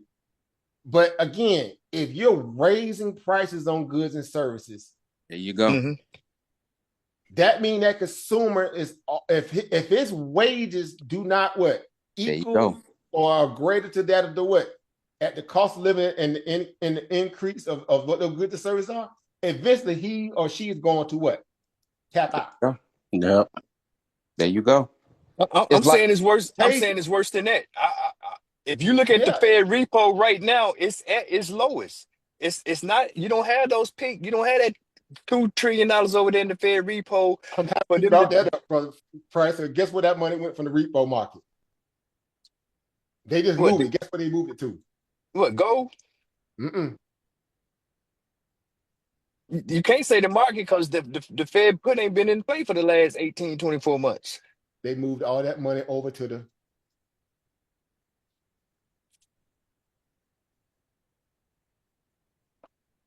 That's where they moved it at. Oh, that's the payout. You saying that's the payout on the money markets and that's exactly what they went. The bond rate. They funded the bond. Had money in the money market funds in decades, and that was purposely orchestrated because they wanted to control the markets. How do you control the market in the Keynesian marketplace? Meaning the Fed becomes the what? The lender of last resort and not free market capitalism. But that's you need to be able to set the price, decide the price of markets and price of goods as the consumer, not the Federal Reserve. So I think that's kind of a good thing what you're saying, Brother Africa, because that means banks they don't have nobody to bail them out right now. Bingo. Because if they print, because guess what? The fast way to kill inflation is to print more money. Right. Yeah. But if you do that, guess what you're gonna do? You're gonna kill your what? Your consumer. Yep.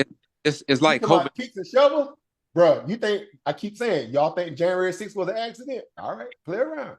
No, that was a precursor. It's A like hyper social market right now as it is in the way too, bro. but isn't it like COVID in a different way? Where COVID we couldn't work, so the cost of living, like you couldn't afford to do what you need to do because you was on unemployment. So But if prices of everything we got go up, people can't afford to keep up. So they got to print it and they got to subsidize it to a degree on some And level. think of, yeah, that's you're on the why right the track. Fed. What is the basic definition of inflation? What is it? What does it really breaks down to in terms of a base common layman terms of a definition? It Too is much money basically chasing too. is a what? Too much money chasing too few goods. Give me the Reader Digest version. Break it down even more. I'm gonna be writing while you're talking. Basically, just the raise of prices. Oh yeah, No, you the pricing, cost. No, pricing. Y'all see what I'm writing on the screen? hidden tax. Yeah, I That's agree. Yeah, base yeah, what inflation is. Because yeah, it yeah. reduces buying Right, power or the It buying power of the erodes right, dollar. you. It hits you right, everywhere. You can't run from it. You can't hide from it. right, Yeah, You can't stick your head in the sand act like it don't exist. It right. erodes your what? Spending power. yeah. Yeah, What do but you spend the most on? What are your two highest costs in your whole household? Uh, it's, what it's hidden home until you get to the Fuel, register. Mortgage, fuel, and what? mortgage, energy? Food. Grocery. or food and more. Yeah, You can live Okay, on the street for free, but you that's still true. got to eat. They gotta eat. yeah. But You see, still got to go, hey, let me get that chicken bar. You going to raise some dumps or something? Yeah. hey, Bills but on That's why top. they take those two things out of the what? PCE. Yeah. Right. And also certain parts of the what? CPI. They Right. remove CPI that them. yeah. They didn't used to remove, they removed them at the point where they got to what? Keynesian mindset, because at this point, they had to play the role of what? They had to play the role of economic market guards. That's Yep. what Keynesian economic school of law is all about. Yep. They It's do. basically socialism for the rich. But that's the thing that the brother brought up a good point. But that's why the Fed is kind of useless now, other than controlling public sentiment, because they played their big joker back during That's why COVID. they can't do nothing now They to bail can't them do out. nothing That's right what I now. was Yeah, telling you. So when you ask that question about why they won't do nothing, because Scott Bessent, which is the boss of what basically of the Federal Reserve, even though they're a private organization, he didn't pretty much came out and said, at this point, look, y'all didn't have a sugar high for the last 2-3 years. You're Yep. not. I'm not concerned about the fact that you're crying now, and Yep. you up well over 50, 60, 70%. Some of y'all up more than that with leverage. Stop Yep. crying. Let Yep. us fix this in their mind. Again, this not me being. I'm nonpartisan in this. I'm independent. Let us try to fix what we know to be the Yep. future of America by taking away a lot of all this what bloated government that has what infiltrated again the consumers or Main Street American citizens the way where we need to kind of what level out the playing field. Whether they got good intentions to do that or not, that's what they're doing. We'll see if it pans out to be what it is. But guess what? On the trajectory that we was already headed, it was only going to get worse if no one stopped and did something and said, wait, let's stop and look at this stuff objectively. We saw the national debt literally go from peanuts at 26 to 26, 27 trillion during the beginning of COVID. They're sitting at now near over $36 trillion in less than short on a time frame. Do you know that typically one sitting president term, you rarely get, again, just based on cost of living and how things progress in terms of how the cost of living goes up and natural inflation, you talk about a minimum, a maximum around about 2 trillion. yeah. Now we got a whole $1 trillion what? Interest payments on the debt now. Yep. Yeah. Because they got to Okay. keep the budget going higher and higher in terms of a debt to equity ratio, because it works the same way for government as it works for you. Right. Debt to equity ratio matters in a debt-based society. You got to have enough debt on the books in terms of your what borrowing capacity to equal that out to keep the what inflation somewhat in the game.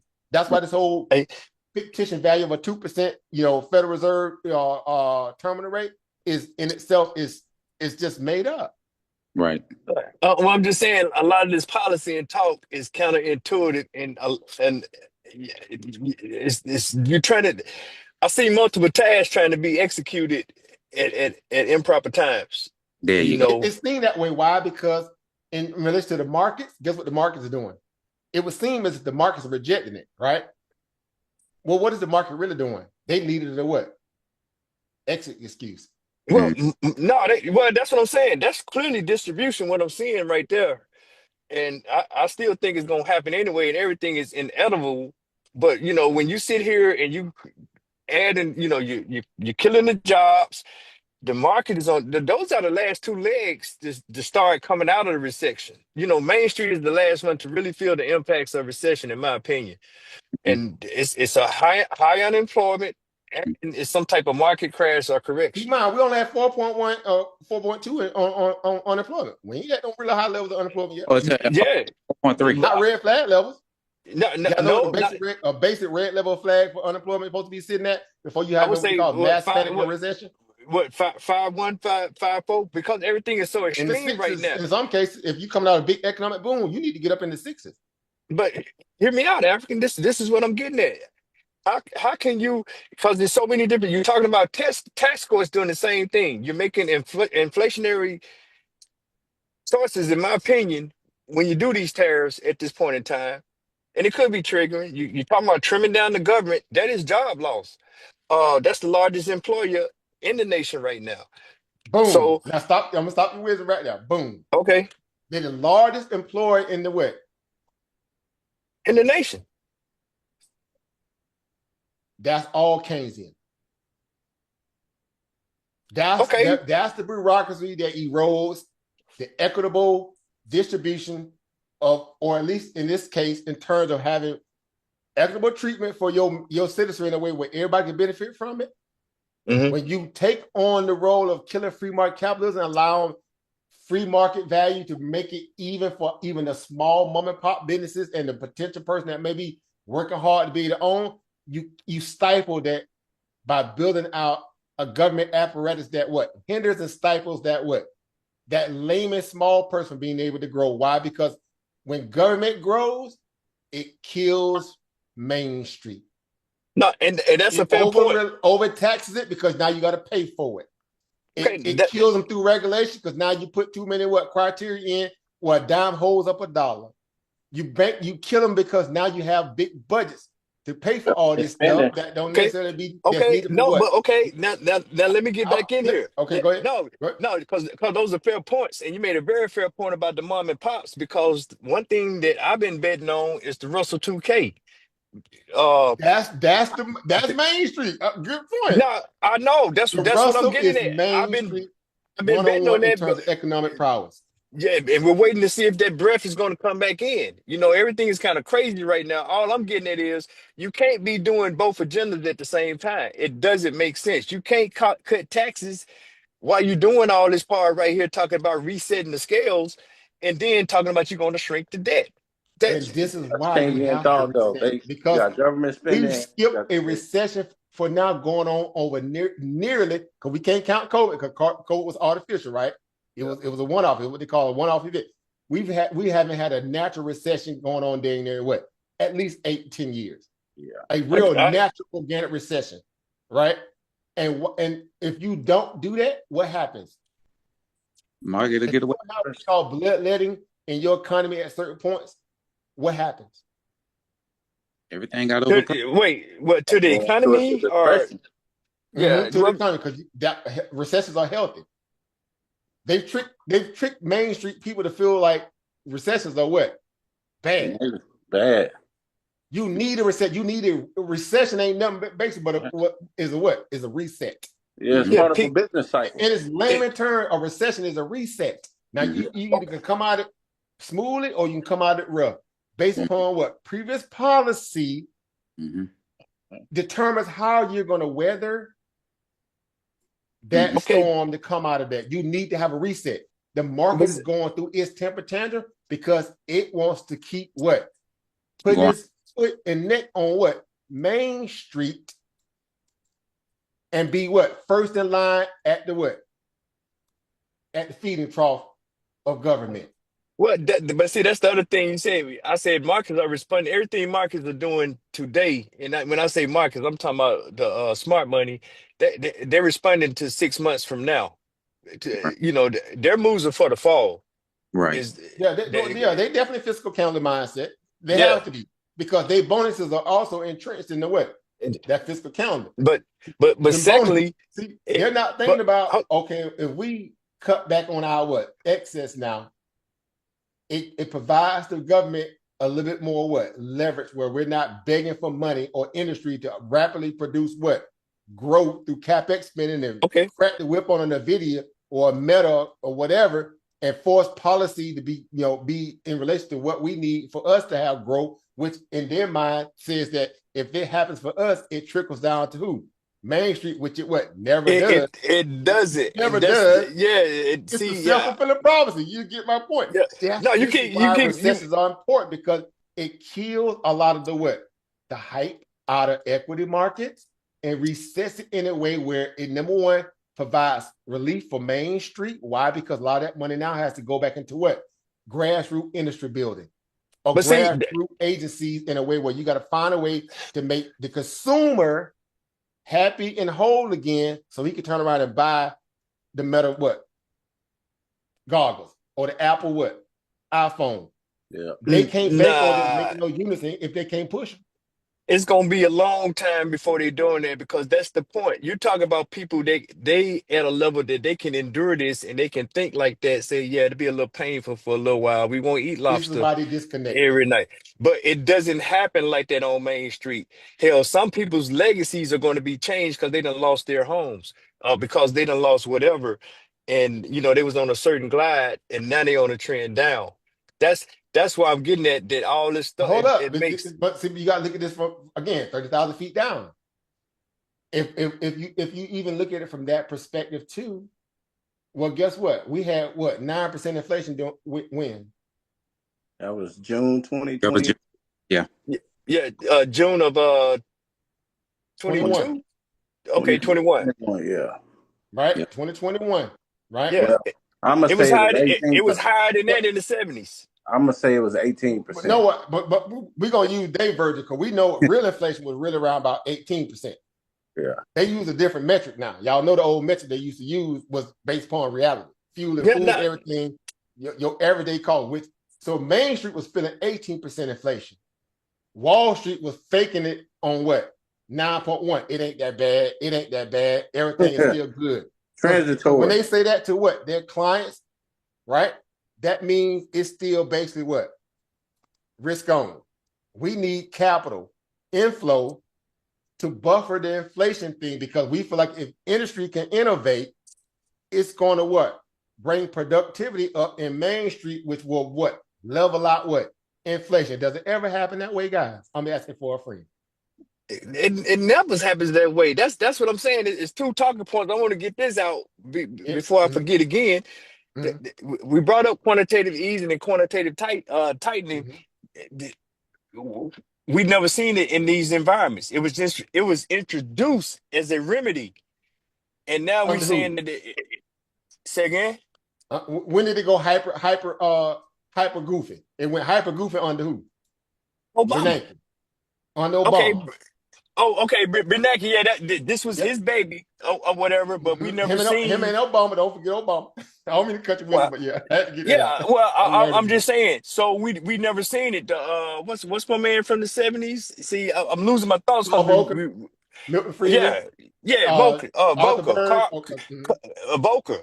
Volcker was the one that did, he handled that crisis with the traditional sense, and then we started having the dot-coms and the great financial crisis, and we started talking about QT and QE, but we never seen it manage a real crisis like we have now, which resembles levels of the 70s and 80s. So, but industry has also worked in hand to kind of give it some semblance of we call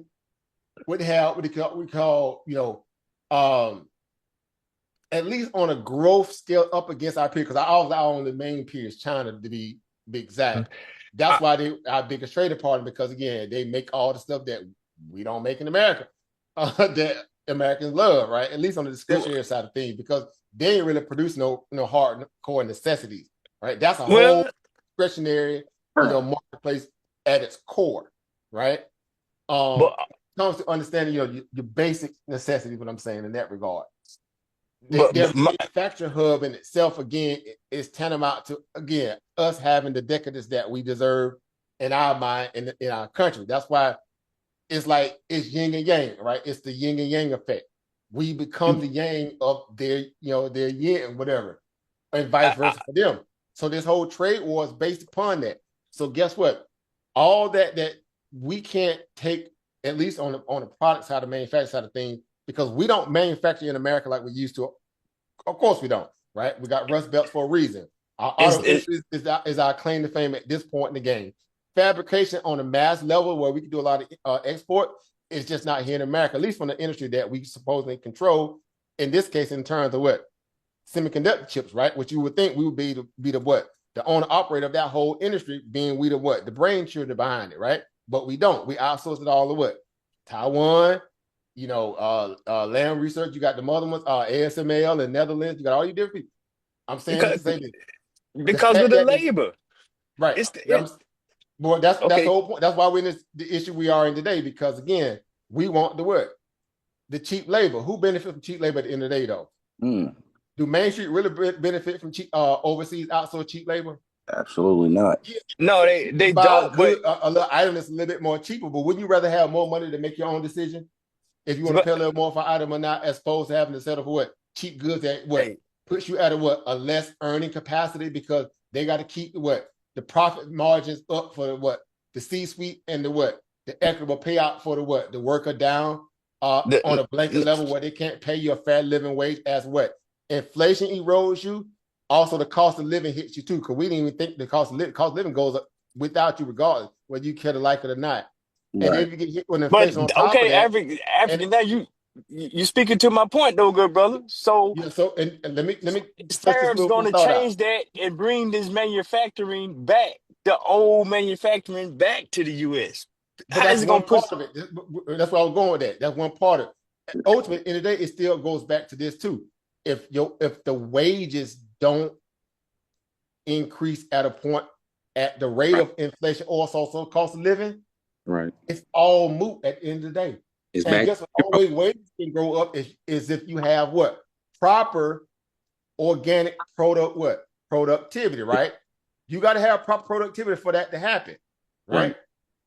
Now, our greatest industry, we'll call it industry, but necessarily doesn't have to be fabrication. But we've morphed into a service-based industry. That's why everybody is online trying to figure out how to get money out of somebody. Right? In some form or fashion. If everybody's an insurance salesman, bro, when everybody get insured, what's left, right? If you think about it, China. So when they do the whole China thing with the trade deficit, right? If China is at a trade surplus, that means they don't have their population of people can't buy the goods they mass produce. Much that they can produce. They can't buy enough, so they have to sell it. So United States is at a trade surplus on the service side, where we had a trade deficit on the product side. So China, if they had enough people making the kind of money to buy all that stuff, why would they even be selling to us so heavily? And what do you tariff? Do you tariff products or services? Exactly. You tariff the I'm asking for a friend. What do you tariff? Do you tariff a service? I wish a joker would tariff my so the flip side is what Trump don't. Bro. That's what Trump ain't understanding. He think he's gonna make them. He gonna convince them. He gonna force his will on them. But what he get that product. And a part of it is they can't sell to themselves, so they sell to the world. So that puts them at somewhat of a disadvantage to a degree. But if you can easily bring that manufacturing back at a slow pace, not this whole chainsaw apparatus. That's what they were trying to do his first presidency, but they fought him. They fought him purposely, which they knew he was going to do anyway. Wall Street, keep in mind, y'all know who moved mountains at today. It's always been the equity markets. This is the reason why everybody run to the American markets for a reason. We the most liquid, and we have the highest coffers in terms of able to deal with all the risk profile that comes around with everybody else, and their inconsistency as merging markets, or as a fledgling nation that trying to get on their feet. That's why we the lender of last resort. We the ones that loan out the money. The IMF and all this stuff. These S&P programs are there for a reason.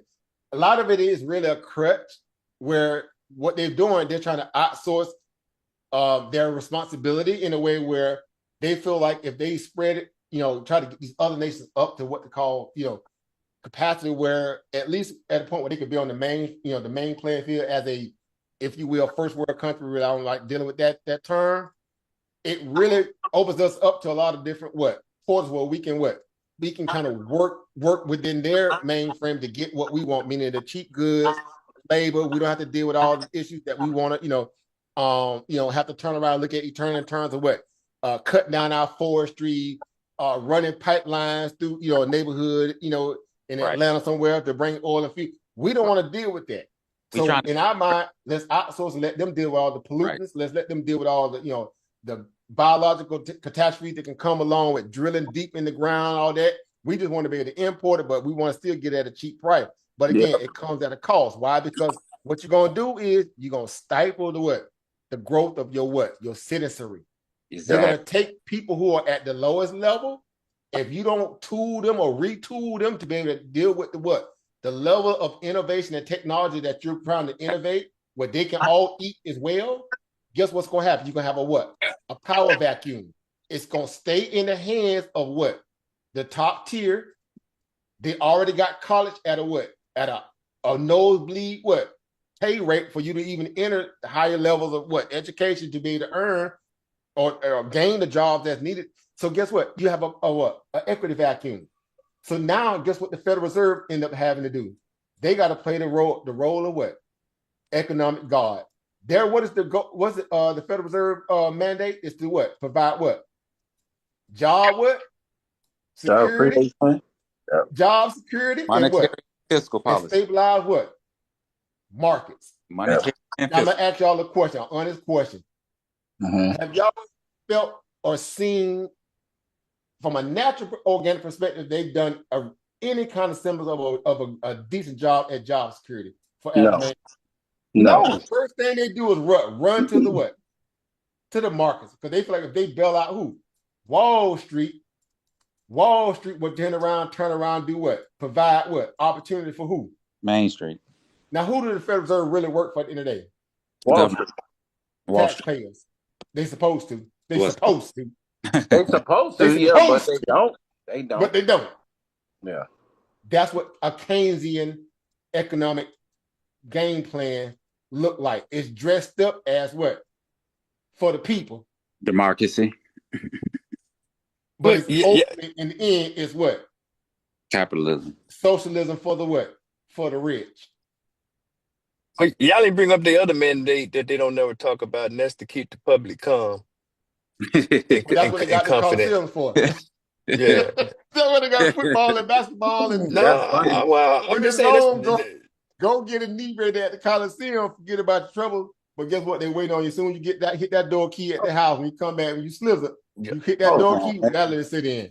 Keep the public calm. First of all, half of the public don't even know who this nigga is. I keep telling y'all, this is why y'all are important. You said no? But y'all I can guarantee you right now, we go out here and ask 100 people, do they know who Jerome Powell is? I guarantee none of them do. They probably think he's a boxer. Okay. Well, I'm like a boxer. Jerome Powell. I'm gonna give you two. Wait. Who's Jerome Powell? You got the man. Ain't he a boxer? No, bro. They don't even know history. They don't even know who was in the first revolution. Like, I don't know Jerome Powell is. But you know what? I'm happy about that point up, both over Chris and also you, brother Jim. Right. So this goes back. See how you said this is self-fulfilling. So y'all know the idea of yin and yang, right? The whole reciprocal aspect of how business and commerce and products and services work. So guess what? In the center of that whole, if you will, infinity loop is what? Evolution, right? This whole idea of evolution. Evolution, not in the biological sense, but also evolution in the what? The educational sense, right? Yeah. The knowledge sense. The educational system in this country is what? Trash. To what? To a bag of what? Trash. Yeah. Spend the most money on our students, and we at what? The bottom quintile or quartile in terms of what? First world nations and some third world nations in terms of what? Our educational retention aspect of what? Potential growth. How you in the richest nation in the world and you sitting at the bottom of education? Mm-hmm. Because the system ain't designed to teach you how to be what? No entrepreneur or no business. It's not trying to teach you how to become a builder. It's trying to teach you how to become a what? Employee. A worker. A worker, right? A laborer. Yeah, right? Employee. Overworked, underpaid, and overly what? Stressed out. It sure don't teach you on who your political officials are either. They can tell. Again, this goes back to our basic tenets of understanding that that's why they have economics in grade school as what? An elective. The one thing that's going to rule your whole life in economics as an adult is an elective in what? High school. Can't even tell people what a municipal bond is and how that really funds your daily life. But you worried that about muni the bond. That president. muni bond is, man. Look, a brother on the block. If he knew what a muni bond was, he'll be buying bonds when he would cash out the y'all already know where I'm going. But when he get ready to selling that, breaking that brick down, he gonna buy him a whole lot of muni bonds. Cause one day he might what? Face that muni bond. Like, man, the reason why your school is probably trash and your education is trash is what? Guess what? They taking the money. They not putting no plan together for that school. Graduate your class out or That's fail. what big government does. See, that's why I say it's a gift and a curse. I know it's a lot of stuff because it's tense. It's a lot of emotion involved. Right. This is what big government does. Big government distorts proper growth. You got people playing the role of God that came from nothing, or they came from something, and they trying to look at people who don't have nothing and say, I can what? Relate to you when they can't. So in essence, their policies are actually what? Antithetical to a layman person what?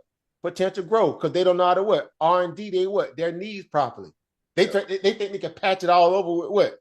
Money. But the money don't go direct to the citizen. That's why they always crying about giving money to the active what? Citizen, but they'll take that same money and give it to what? A foreign national. Ukraine. Immigrant. The dumbest stuff ever. Country, economic source, and not pay back into their actual what? Purpose that what? Cuts their paycheck, which is the taxpayer. This is a backward system. That's what Keynesian marketplaces does towards what? The person what? Whole psychological disposition, it rots it. Yeah. It makes them feel like they're doing you a favor by being in a position that you sent them to do for you. Yeah. And they feel like if they don't get theirs off the top through the NGOs and the kickback, they ain't got nothing for you. They take it out on you if they can't get their way in through governmental policy. It's impossible for them to even relate to the other side because they so far from it. And it even goes back to simple shit like Constitution, Bill of Rights. You can't have full representation if everybody ain't at the table talking. You don't know what a black person goes through. You don't know what a woman goes through. You don't know what a Hispanic goes through. If they ain't even there to even voice what they go through. And that's what I keep telling people. You're going to tell me what's best for me, but you never even seen you don't even know what my like you getting emotional and all of this stuff for no reason, that a system that you don't really understand. Right. The only thing a lot of people scream, oh, white supremacy. No, this shit deeper than that. Right. This is different. This is not just white supremacy. It's money. West Virginia is full of, and it's one between that and Kentucky. Kentucky is the welfare capital of the world. Yeah. Welfare capital of the what? Don't the forget world. I didn't say the United States. I said of the what? The world. Don't forget about they get more free benefits or social benefits in Kentucky more than the whole country can get. Yeah. They trying to hope IMF throw them a bone or S&P program. They got all the programs benefiting people who are necessarily what? Not what? Economically what? Savvy, or they don't have the technical infrastructure through their education system, which is supposed to be what? Blanket across the whole country in terms of the base case curriculum to pull themselves out of that what? Right. That depravity or lack of innovative resource to build out their what? Their economy. Keep in mind, every state has its own economy, right? Every county has its own so-called what? Economy. Every city has its own economy. Every township has its own economy. This is go back to old school what? Barter system, so to speak. Yeah. So again, it's self-fulfilling again. There's that reciprocal value of it again. It goes back to what? The education depravity. And in most cases, we understand education to be what? Training. Yeah. Right? Knowledge is obviously what? Is know-how. It's boots on the ground. It's OJT. It's actually tangible skill. Yeah. Trade schools. Plumbing. Y'all know what I'm talking about. That's why it's a big flux of people going to trade schools again.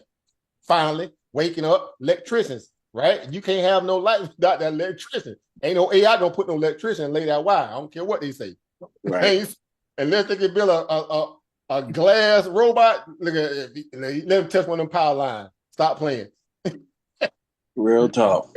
That bot go, hey, y'all seen short circuit and all that stuff. Look, I'm just saying, this is the basis or the, I should say, the one thing that we're focused on above all things, especially as retail traders, right? I'm using it from a base case, right? We're in a position to see exactly how a person like a Jim Simon, right? Jim Simon had how much? Maybe what? A few $100, and he turned it into what? Billions. Billions. Ray Dalio was a high school dropout, something like that, right? I think he was a high school No, he dropout. went to. No, he had to go to Princeton, man. You would think, right? You would think, right? Yeah. One of the biggest, fund managers on the planet in terms of Bridgewater, right? Average everyday people came from nothing, came from squalor, poor people. The only people who really had silver spoons coming to the game that you can say, Brian Moynihan, y'all know who he is, right? Mm-hmm. That's CEO of who? Bank of America. Yeah, he had Go that look up paper. his family lineage, guys. It's gonna surprise you. It's a reason why he in banking finance. He the offspring of people who already been what? Doing this. Good, bad, and different, hooking and crooking, because we know there's a lot of crooking in it. But again, these are perspectives of where people who have the ability to affect change in a positive way. Hence, that's why every time Main Street gets upset and throw a temper tantrum and start walking around with picks and forks and burning stuff down, what do private sector corporate sectors come in and do? Oh, we're going to opportunity zone programs all of a sudden. Remember after George Floyd, everybody obviously woke up and came to the table and said, let's put some money back into the community. Yeah, just gave some hush money. Hush money. No, they take out way more than they put in. Yeah, even though they tearing up their own shit, which is crazy, but whatever. But that's the only way they can feel like they can rebel. Yeah, because the only alternative is to pull a what? January 6th. January 6th. That's the only alternative. No, you got to be smart enough to know that those are the ones that's screwing you. So we know it from the top down what's really going on. Right. Trying to explain that to a person who don't have the understanding of this to the regard where it matters to them, because they're worried about what? Bills. Yep. Bills, bills, and bills and bills. Yeah. They in their mind, they don't have time for what? All this excess knowledge. If they didn't get it in grade school at this point, and that shit probably didn't sell for them, at least in their mind. Bro, it's hard to learn when you're tired. I've been there. It's Think hard about to learn it. when you're tired. As the old saying goes, overworked, underpaid, overly stressed. Yeah. Go ahead, Sister Monica. Miss Lamb in the building, Dr. Lamb. Do more with less. Say again. Do more with less. Do more with less. Gotta take time to think. Gotta take time to breathe, though. Now, y'all know anybody, and this ain't about making it about anything else outside that, but it's people that have to get up every day and run that play every day. Every day. They got to construct a play to run to try to beat what? They're trying to beat what? Poverty. Beat the clock. They're trying to, which is the clock. That's the proverbial clock. Beat the clock. Now, this before I get all into my pseudo bag, as like people like to say, because stress causes your what? Immune system to go down. Yeah. You overwork, overstress, sleep deprived, your stress goes up, your body begins to what? Break down. Yeah. The last thing you want to hear about is somebody come to you talking about, hey man, you open up a Robinhood account? Do you invest in the Apple lately? Man, look. So again, you trying to reach the masses of people. That's all by design as well. Because again, we talked about earlier that they need what? They need laborers, bro. Yep. They don't need no Elon Musk and people like that running around, and they don't look at. They need laborers. So guess what? If they can't get it if they don't want to give it to their citizenry that pay their salary, they gonna get them some what? Some new ones. Yep. Foreign nationals. Foreign nationals. That it's the inverse of AI is what? IAs. They're gonna get them some IAs. Yeah. An international associate. I'm done, bro. I'm done. I'm good. I'm long enough. They're gonna get them some new. They're gonna get them some IAs, bro. They're gonna get them some whole what? Illegal. Because who they want is Boy. rejecting them. Boy, they're gonna get. Hey, that mess right up. Hey, that mess right up, boy. Illegal aliens. But yeah, how y'all gonna stop playing? Ooh. Bruh. Got him. They can replace you because they can pay that person what? Peanuts. Cheaper. Peanuts. And they gonna take it with joy. Because it gotta be better than what? Where they was at. Yep. They were finna run a whole play on y'all if old girl would have gotten off. Again, good, bad, and different. I'm independent. Don't come for me. Yep. They were trying to replace you. They were running the play in your face, and you couldn't do nothing. Putting them up in the Chateaubriand 5-star hotel, all that backdoor money through the NGOs that were coming out of the Biden government that's supposed to be going to you, the taxpayer, to help with inflation and growth was going to some new ninjas. Stop playing. So they ain't in the business of fixing the system. Boy. It's working the way it was designed to. As the saying goes. Come on, man. Malcolm done told y'all this. Malcolm he didn't have to be an economist to see what was going on. The people who were the whistleblowers back in the days, like a Milton Friedman and the old school people who were trying to put you up on game. Look, it was already in front of you.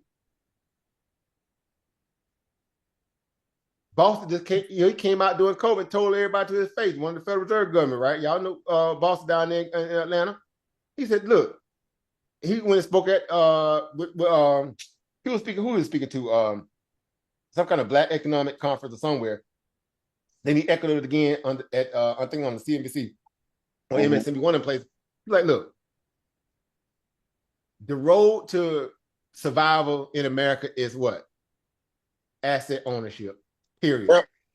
Cash producing assets. Hey, that's what Mr. Bostic down there in Atlanta, Georgia. Atlanta. He told you what it is. If you want to win in this system, you gotta play the game. You gotta play the game. It comes off brutal to people who don't want to swallow that pill when they feel like I paid into this system. It should already be working for me. Well, guess what? Again, we open up this whole broadcast tonight talking about America is a what? LLC. Yep. Stop playing, bro. America's an LLC. Yeah.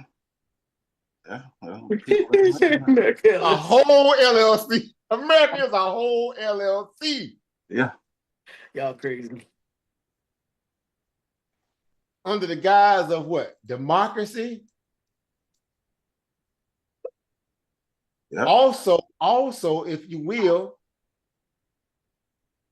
understand what the true country is supposed to be about in terms of being a republic. Again, we ain't got to get on to the weeds of civics and all that.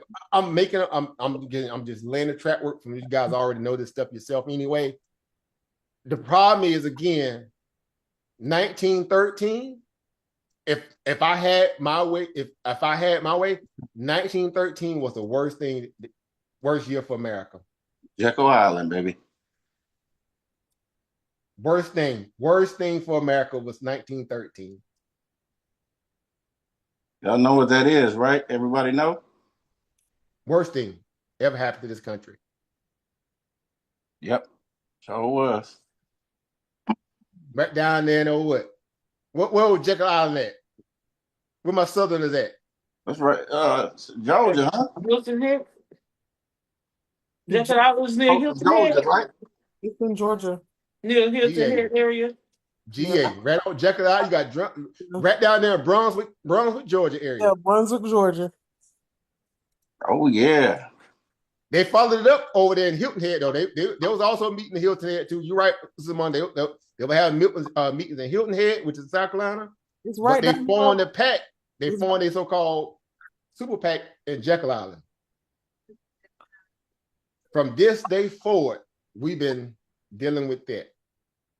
And then Bretton Woods happened, right? Yeah. In the 70s, then we left off the what? We got off the what? The gold standard? Yeah. And went 100% on the what? Paper dollar. Which, Fiat. which Fiat. also means we went 100% what? Fiat. Debt-based society. Yep.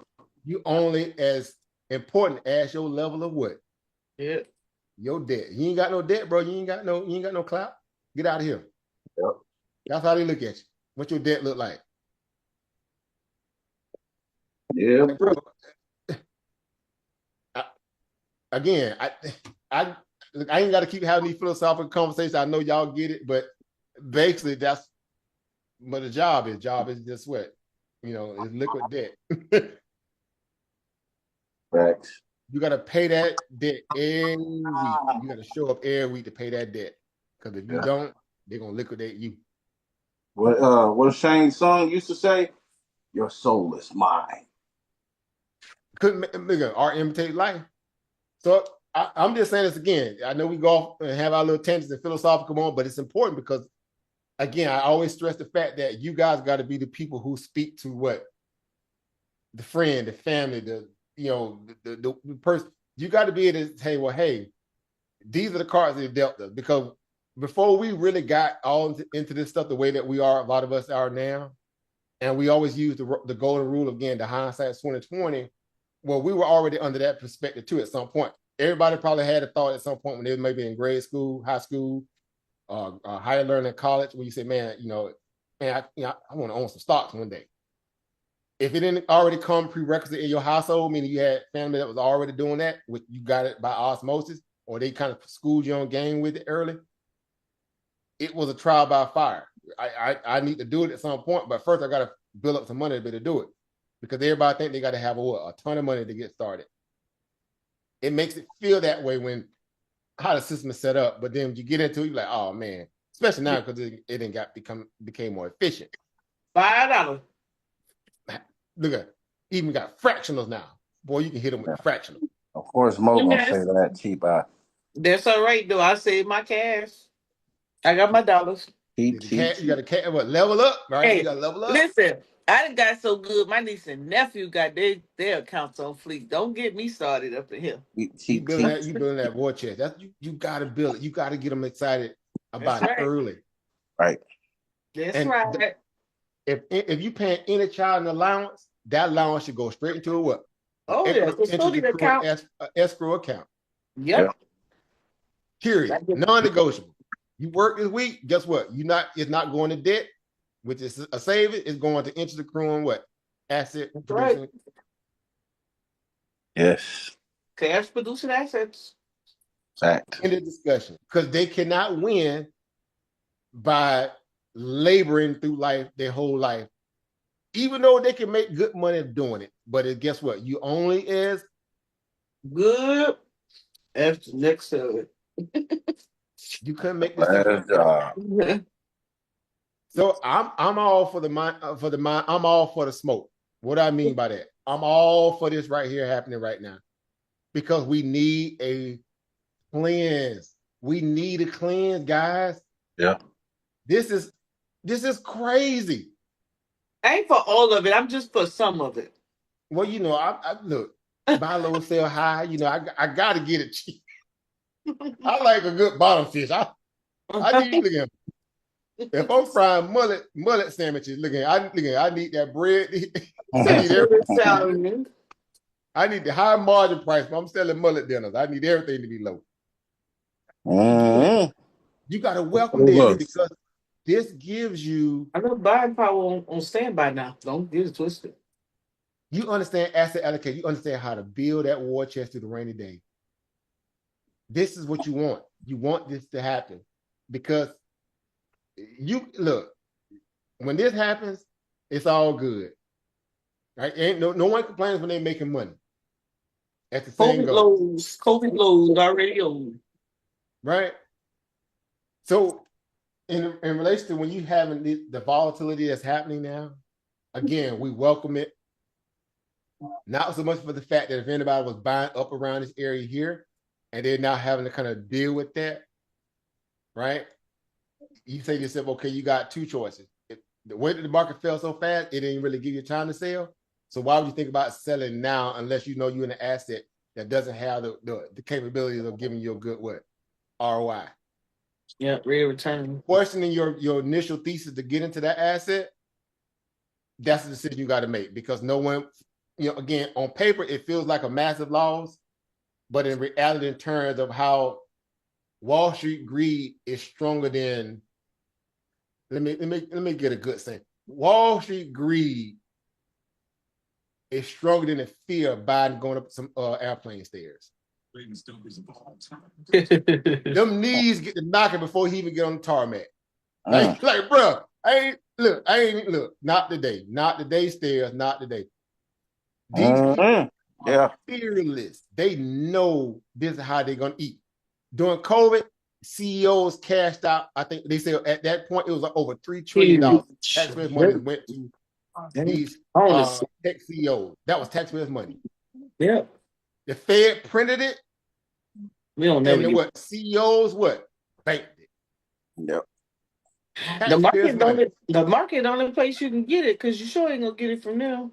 Think about it. Because I was just gonna say we already think alike. Did they turn around CEO of Meta and everybody else and Tim Cook? Did they turn around and pay that money back into so-called opportunity zones and community enrichment programs? Did they do anything to pay it forward? I'm asking for a friend. No, the only funding went out. The funding that did go out, it was in infrastructure and environmental, and they just shut both of them down. So they ain't never coming back. You ain't get nothing. So guess what? If they was to do it, it was gonna go in the hands of the middleman. Who was the middleman? Corporations. Government here changes everything. Who's the middleman? I thought the brokers were the middleman. I said corporations. For the government, it's the who? NGOs. Oh, yeah, non-governmental organizations. They skim off the top, mm-hmm. and the rest that's left get caught in the wind. This is a whole grift, guys. Let's not kid ourselves. Yeah. Government is a whole grift. And they be owning the most of them. Think about it. So, Maxine Waters' daughter got millions of dollars off her campaign. This is nepotism. This is grifting. Yep, nepotism, baby. Jim Clyburn daughter. Yep. Stop playing. I was mad because she didn't want to get Mitt Romney's son all on the board in Burisma in Ukraine with Nancy Pelosi, family member, and Hunter Biden. Stop playing. Kamala got it in climate change. She opened a nonprofit 2023. They was killing that environmental money. They took how much money off of the Clean Energy Initiative? That was billions of dollars that was war chest in that budget. Yeah, it was. I got a couple bucks. How much? And they were supposed to build all them charging stations around the country, the outfit for this new EV revolution. Out of 4 years, how many stations did they build? Not enough. If you look it up, you're gonna take a trip to the DC. You like, bro, what y'all? Again, I go back to Friday. You don't have that rent money. If y'all don't have that rent money when I come through here, a total of what? I think like 4 or 6 charter stations around the whole country. Yeah. They were in California. Billions of dollars of taxpayers' money, and they built 4 or 6 of them. Where the rest of the money went? Oh, it went in my pockets. So, I was trying to get some. I ain't trying to start that again. Y'all know I'm trying to get some. I talk about everybody. I beat up on the Democrat, Republican, everybody because I'm not going to late to the party, but I sure was trying to get some. But I'm be ready this time. Let them put something else out. They gave Stacey Abrams what? A fast $2 billion on the way out the door. They gave her $2 billion, and she was going to do a whole what? carbon neutral energy blitz in the community as a case study. Crazy. She crazy. bought a total of what? Less than what? I don't know how many Stacking 100 stoves with $2 billion. What the rest of the money? Oh yeah. In Georgia, she bought less than 100 stoves to worry about carbon neutral. Remember they were campaigning about no gas stove and Biden trying to think about banning gas stoves. Y'all remember that foolishness? Yeah. Doing like 22, 23, he was like, they were going to ban gas stoves. That's what the carbon neutral. All right, I'm going to leave that alone. Let me move on. That's still a thing. They're looking for a way. Agree. They're looking for a way to store carbon waste now.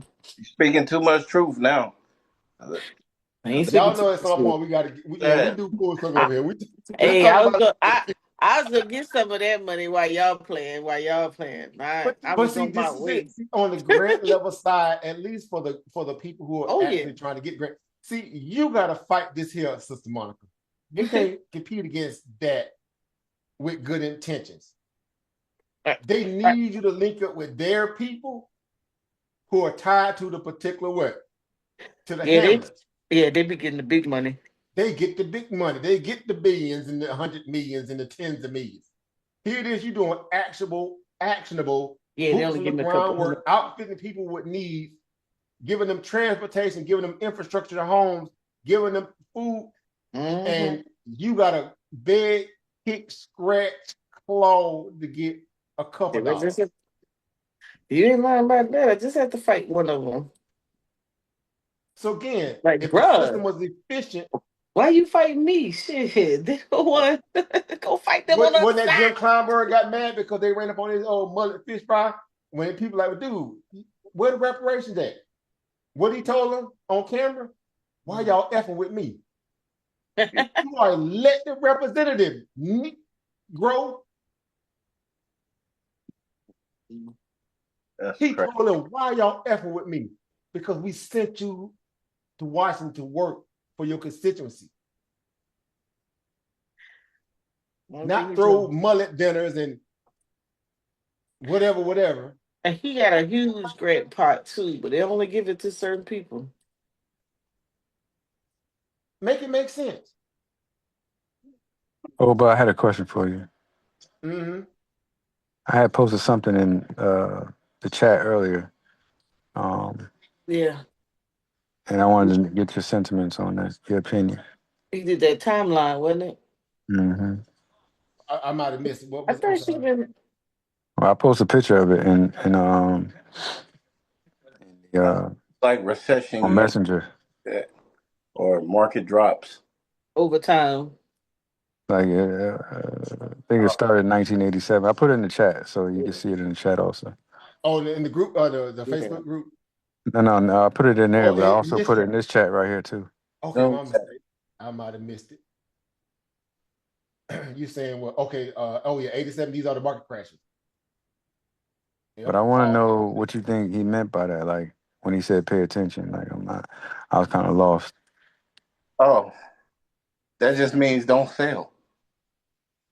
Far as what the as far as like, it went up over 5 years after these type of don't sell.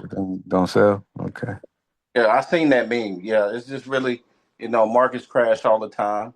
You just stay in for the long haul because when you sell, you all your hard work gone. As long as that shit don't go to zero, you good. Right. Understood. Okay. That's what I just making sure. Yeah, when we just talking about base correction, yeah, I'm not out of my positions are not out of not totally out, because you remember when you had COVID and what we call the reset, our most recent reset for COVID, those levels are still pretty in the money or in profits. What should I say? Well, not them vaccine stocks.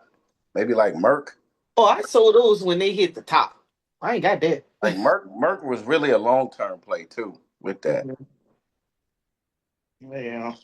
But we played those perfectly. We played those perfectly, guys. Perfectly. Y'all know we did. We pulled all 475, the 500 we pulled Moderna. all the companies that was we did everything right. We did everything right. Yeah. And we knew what it was. This was a cycle. Yep. It played its role, and then it what? It came back right back to its levels until another medicine efficacy come along. We learned about PDUFA dates and efficacy Hey, levels and they trial. monetized that darn website on us. Man, I guess they was getting too many people over there. look, we used the system the way we were supposed to. Again, look, we took it to its what next level was potential. That's old school, old school. Dig in the books, learn the game, figure out how to use it to your advantage. Take advantage of a cycle, boom it, and then when it's over, capiche. Rub your hands, move on to the next. Yep. AI going through it right now. It was already saturated before DeepSeek even dropped their algorithm. Yep. Everybody was chasing the bubble late. We already knew that they had them chips, them H200s and the H100 chips anyway, because Singapore was the gateway for all things China is Singapore. It was just so obvious. So I was like, okay, here we go. Here come the denial. Oh, this is fake. No, this ain't legit. All the Wall Street talking heads, the greedy people who can't bought the market late, trying to keep their clients from pulling money from behind, the video over $1.50 and everybody else over, a high price. And here come they, no. See, that's before the stock split when they hit a Dow. Wow. The same thing BYD doing right now to Tesla. Yep. Killing Tesla. Yep. Beating the brakes off Tesla, man. And they can't do, and guess what? They can't sell that car over here, but guess what? All greater Europe, Africa, everywhere else, Brazil, open market. Mexico, they flood the market. And, they mad with Elon too, so, that's even worse. Yep. So even if they say, well, the tariff going to help Elon because it's going to, man, look, that ship didn't sail, bro. What car was y'all saying besides the Tesla? BYD is look at the greatest EV in the country on the planet right now. BYD, at least the manufacturer side of it. Yeah, that was one of Buffett's stocks. Buffett company. Yeah, he wrote that. That's exactly why. Look, man, wisdom is something else, ain't it? Yeah. Everybody wrote Buffett off. They always write Buffett off during times of what? Sugar highs. Yep. And then when he sell at the top and sit on cash while everybody be close to the margin call, he pop up out of the dust and be like, okay, y'all done yet? Y'all done yet? Right. Y'all finished? Okay. Now let the master go to work. Be like Buffett. Greatest advice ever. But be nuanced. Be a nuanced version of Buffett. You're playing with an industry that changes over every 5 to 7 years now, not 10 any longer. Yep. You are definitely 4 to 5. Think about it. It's getting shorter, just like attention spans and commercials and social, experiments. It's getting fast and furious. Stay up on your skills. Money has no respect of person. It's a tool. It's a leveraging, commodity in a lot of ways, guys. You got to figure out how to use stuff. Let the market come down. Get excited for it. Don't panic. It's organic. Why do I say this is organic? And of course, they're going to blame the administration. Let them go through their foolishness and knock themselves out. Doesn't matter to me one way or the other. Smart people understand what's going on here. It's just a prickling of the bubble.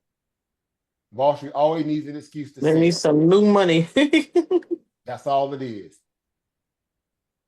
You'll know when it's time to get uber bullish again.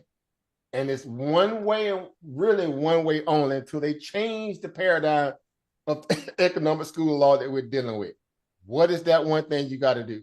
Follow above all things. This is our old school mantra. Y'all know more than anybody. What do we always tell people to do? Follow the what? Follow the money. Follow the Yep. money. The yellow brick road. You follow the money. Who controls the money? The Who controls the money? Who controlled? All right, let me speak Federal, in terms Feds. of new Federal terms. Reserves, Who controlled the printer? the The Feds Federal do. Reserves, Central Bank, Federal Reserve. They are, look at it. They are everything that, yeah. They're the gift and they are the curse. Jerome Powell. They're already doing what we figured was going to happen at some point. They're lessening their what? Quantitative tightening. They reduced MBSs from 20 billion down to what? I think like 5 or 7 billion now. Yeah. They're on their way to doing what? Taking it to what? Zero. Yeah. Housing market already hit its peak. It could run back up though, because we already tested them what? Near 8% on the mortgage prime rates. It ain't nothing for them to shoot back up if it get crazy. But at some point, they're gonna have to bring that down. Why? Because they already starved their whole generation out of housing in terms of So what good. Gen Z due to what inflation and all this reckless money that was just being gambled away in Wall Street, and they do nothing to really tackle the housing market properly. All it did is cause people who are already sitting in them 3% interest rates, cause the property value to go what? Up Up into the what? To to the the right. moon. To the moon, The literally. mine show went up to the moon. Look at all mine too. It doubled. Bank was so about to offload one of them just because it's over 100%. It's that bad. Yeah. Well over 100. Yeah. They be trying to get me to. They be trying to get me to sell. I be like, oh. Monique, dad here in Blackwood, they like literally hound us to sell. Yes, they be. Because they know that ball from to keep rolling. Yeah. They Did you kept saying sell? 22 that in 23 that the housing market was getting ready to crash. They spent the whole 3 years saying the housing market gonna crash. I'm like, what market y'all following? What data y'all looking at? Y'all okay. I had to tell. I was like, man, stop calling my phone. They ain't never tell you y'all selling my. No. They Sell to tried to go hit get a it lick, selling for boy. more expensive. They tried to hit a lick. Because we got in so early. So you already know when the rates start going down, when they actually begin to really effectively bring interest rates back down properly, meaning the real rates. What are the real rates? Is the core PCE? Is Fed terminal rates? What rates do we follow? We follow the real market. What's the real market? The bond rates? 10-year You yield. say it with the chest. Oh. Say it with the chest. You ain't gonna have no interpretation or skittishness. Yeah. Is it 2 and the 10? And a 30. Yeah, 30, but the same thing because those control what? Short-term debt, obviously what? Affects what long-term paper.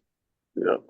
That's why the 2s and 10s are so important for that regard. That's all your credit card notes, and all the stuff that most people take out is gonna be Yep. in that 10-year window, between Yep. 2-year and 10-year. Yep. Old paper that's why the banks that blew up under the banking crisis, they were sitting on all that what? 30-year paper loaded in it.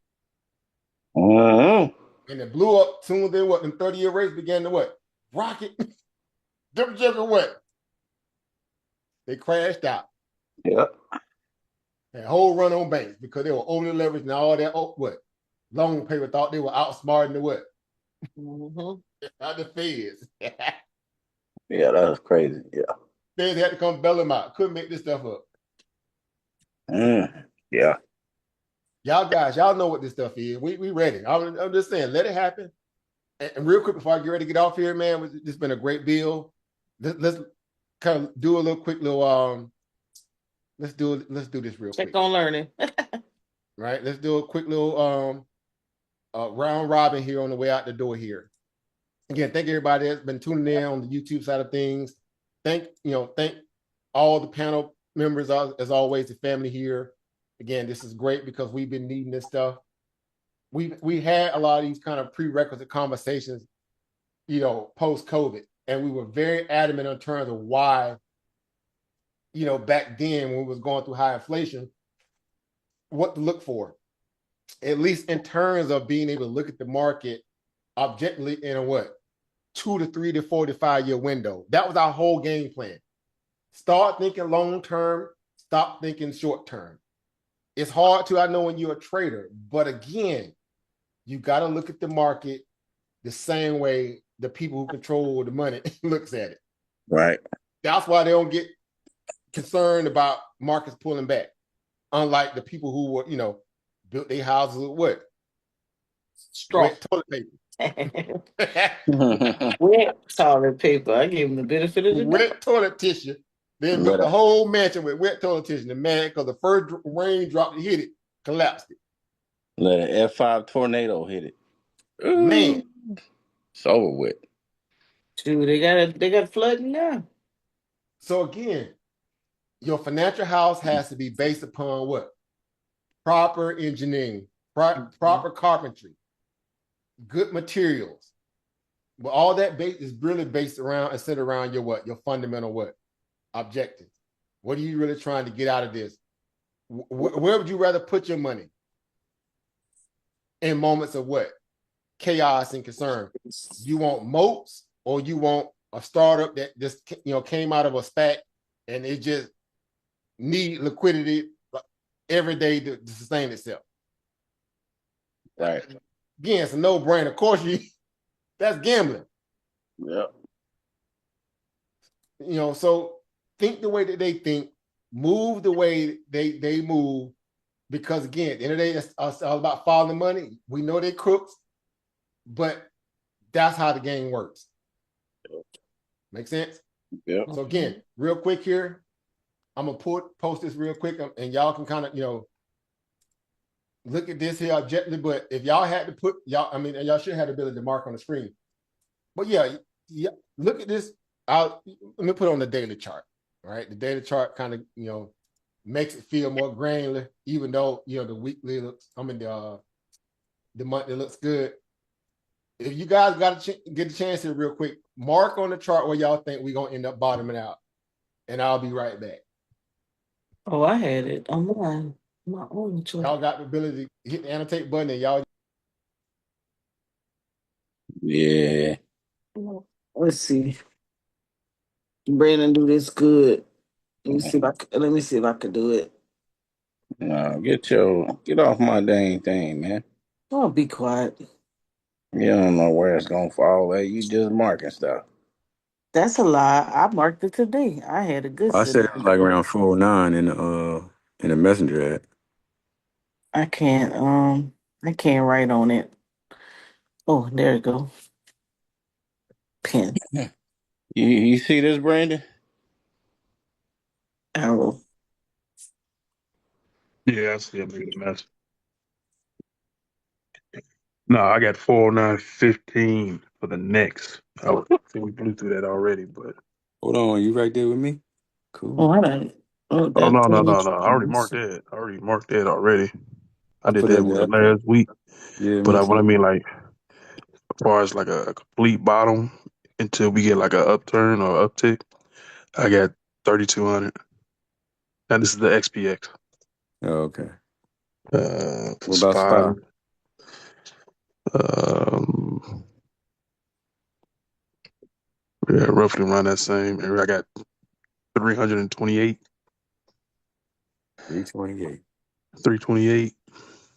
So what was your 409 representing? You said what was my 409? Yeah, you said 409 first. What was that? What was that all about? Because that's where I had it at too. When I thought I was gonna bottom out at. I got 357. I'm sticking with it. Let's see.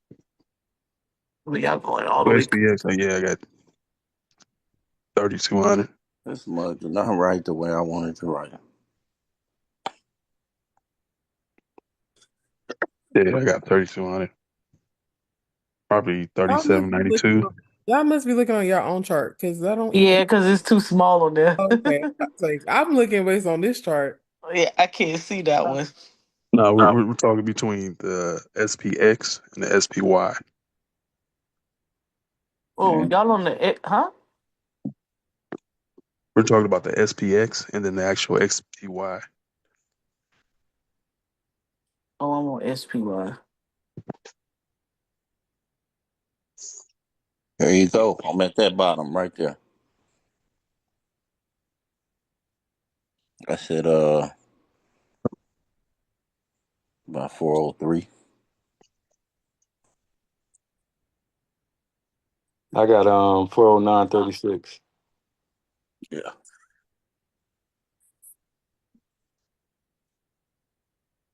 I wonder what time period that he talking about. He said the daily, right? Well, I mean like I'm thinking he talking about like over the next couple days. if he that's why I was trying to You figure out I know that quick, right? what his time frame was. I thought he was talking about when they bottom out, when they're gonna get that reversal, and then the uptick when they start getting bullish again. Oh yeah, I will be up then. Like 402, if that happens too. But if he talking about like an end of the year forecast, or maybe the next 6 months.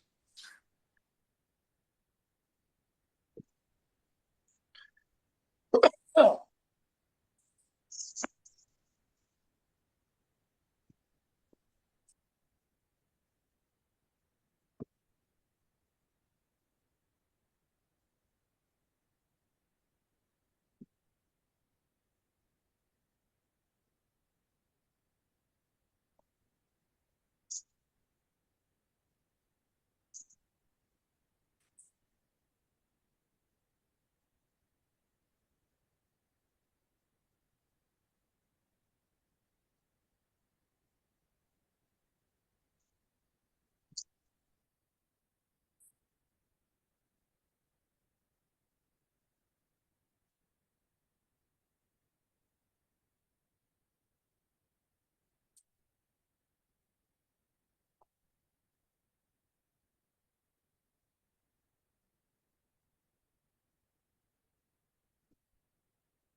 All right, guys, what y'all looking like? I see some mares. I see all What kind of things going on right here. what time frame was you talking about, Over?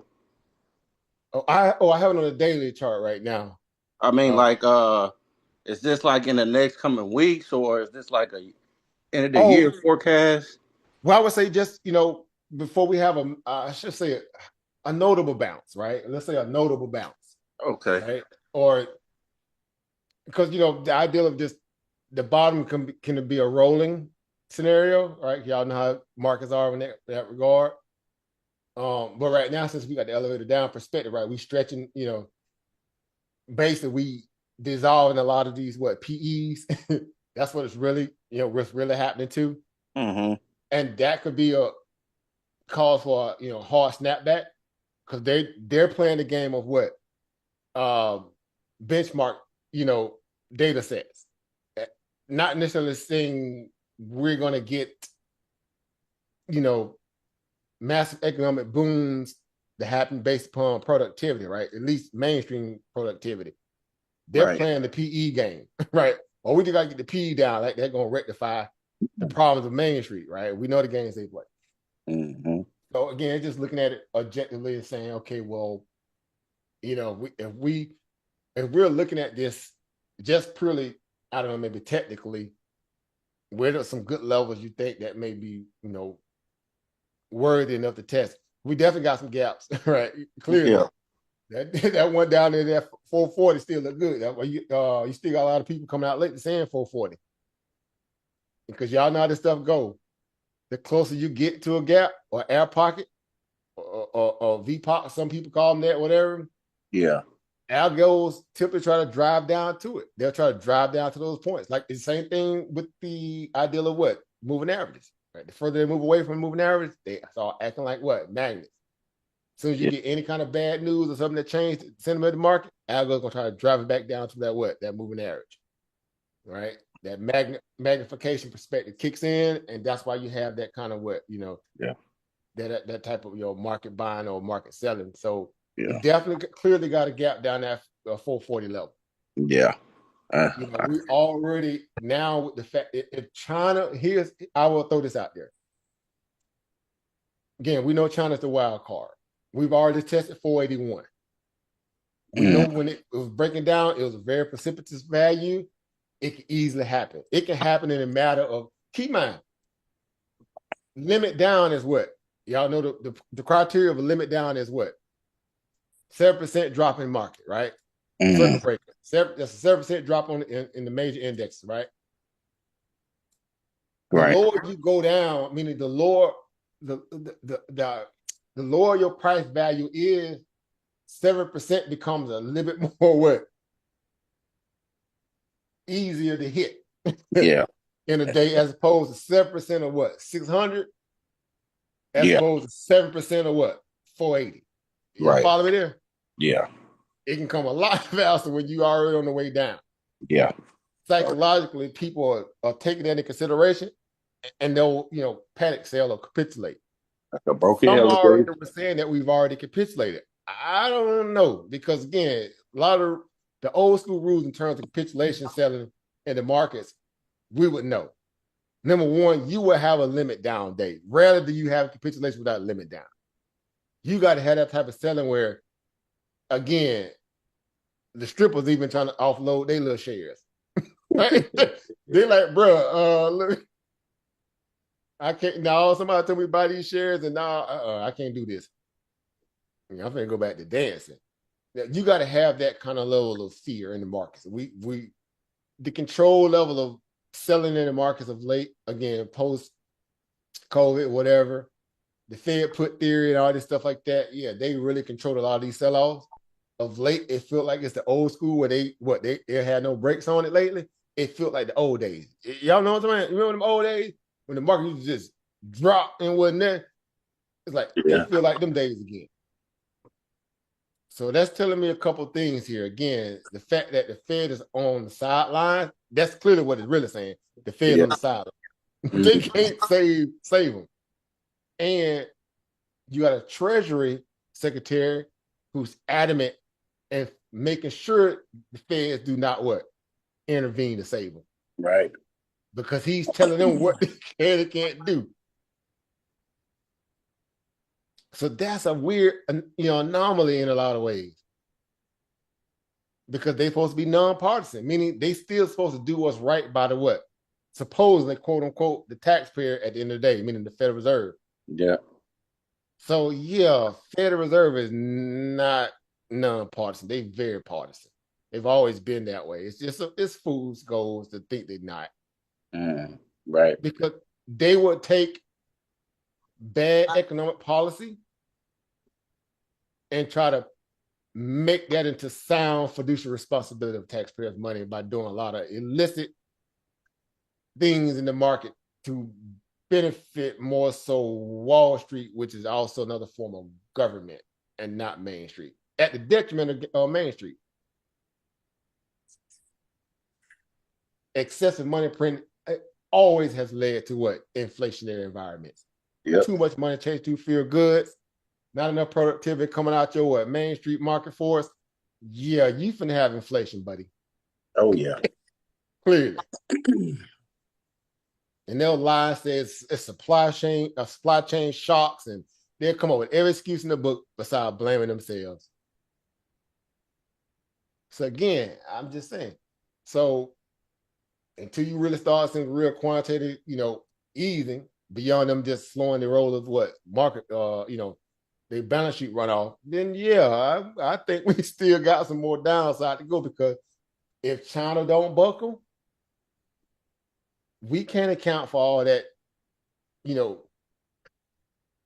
excess out there in terms that we get from that we I should not even say get that we actually become this, you know, we can't survive without the China, you know, infrastructure because ours is not capable of being able to get up to speed to handle that what we already pulling out of China at this point.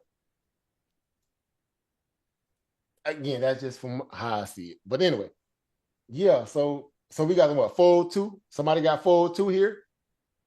All right, who got that 402? Think we're going to 402? Who got that up there? I do. That's you. You think we're going to 402 over, Brandon? All Yeah, I right, all right. mean, we could definitely Yeah, touch see, that. you talking about you going way down? Where you going down here to the gun line? That's the gun line there. Man, that's the gun line, man. Boy, tell him about the It, gun line, boss. That boy, after our boy, way down. Him. it, He like, it's look at him. Y'all better it's. cut that check. They better have that rent money. Boy, let them come back down there. I mean, the way it's Goodness. blowing past all these other gaps and stuff like that. I mean, it's Trump Well, is not yep, we helping the got one market. here. Yep. We got And another I one mean, here. And there, man, I mean, we hit a lot of them. I remember them gaps too. I was like, goodness. Trump said, yeah, stock market's going down. Yeah, it sucks, but you know, when you 6, you gotta fix it. Gotta be fixed. They and trying see, to that's fix the it. thing though. It's a gift and a Surgery, curse. That's Yep. why he's not concerned because he knows at the end of the day, like, look, he's like, look, if I can't leave y'all with nothing else, I got, look, it's do it out for me. I can't get reelected. Yeah, all this junk about third term stuff, man. He just doing that to make, you know, Democrats Yeah. crash out. He know what he's doing. He agitating them by that. He fulfilling all their crazy needs, thoughts about this old other stuff. Ultimately, at the end of the day, he's throwing people who was late that last manipulation run that we got under Biden. He's throwing those guys a bone. He's giving a reset. The market needs to reset, guys. I'm sorry to say it that way for a lot of people who've been buying up around this area here. I get it, man. But the market needs to reset. This mess is unhealthy. Right. It's been unhealthy. And that's not saying because I'm taking the position that I just want to get it cheap, right? Because I want it cheaper, right? At the detriment of people who bought the top. Well, guess what? The market is all about what? Winners and losers. In order for someone to make money, someone has to lose money. That's how the game works. Yep. And if you coming in at a point where you late in the cycle, which we were late in the cycle of money flow. That's why it was just, they couldn't pull money from nowhere else. They pulled money from every crevice they possibly can. And remember the lie they kept saying? They were still trading it all the way on the sideline, even when the market was still pumping pre the election. Well, why didn't the people that were still on the sideline put that money in the market? Good point. If it was so health and everything was so good, it's still treating dogs on the sideline. Remember the analyst was kept saying that, but in the market, they wait till other money enter the market. What? Yeah, but the Fed's still doing QT. They still contracting, and they still trying to fight inflation. Yeah, y'all can't. You can't have it both ways, right? The imbalance is just not there at that point, all right? That's why Trump had it so good because the inflation was low. They had a lot of money to work with, at least in terms of the potential opportunities, especially before COVID hit, even more so. But he just had a perfect, environment to do what he was able to do. He brought inflation, unemployment down. When you bring unemployment down, what does that do to your GDP? It sends it higher, Yep. right? Because you got actual productivity coming out of the what? Out of your citizenry. Yep. Now again, they might not have been the best paying jobs in the world for some people. Some people it was pretty good. But you're Ultimately, working. at the end of the day, you need everybody to participate. Go ahead, Obi. I'm sorry. Yeah, but I was just saying, yeah, but you're working. At least you got a job. You got income coming in that takes away excess money going to what? Social need programs. You don't have so much you have to spend into those things because you got a more, at least a more fluid, citizenry in terms of work. That gives opportunity to put that money elsewhere. Now, and again, I will say this. The one thing he got my attention with, though, I'm gonna say this out loud for everybody, even the people in the back. And I don't know if y'all been following like that, because y'all know I love data. I love fundamental analysis.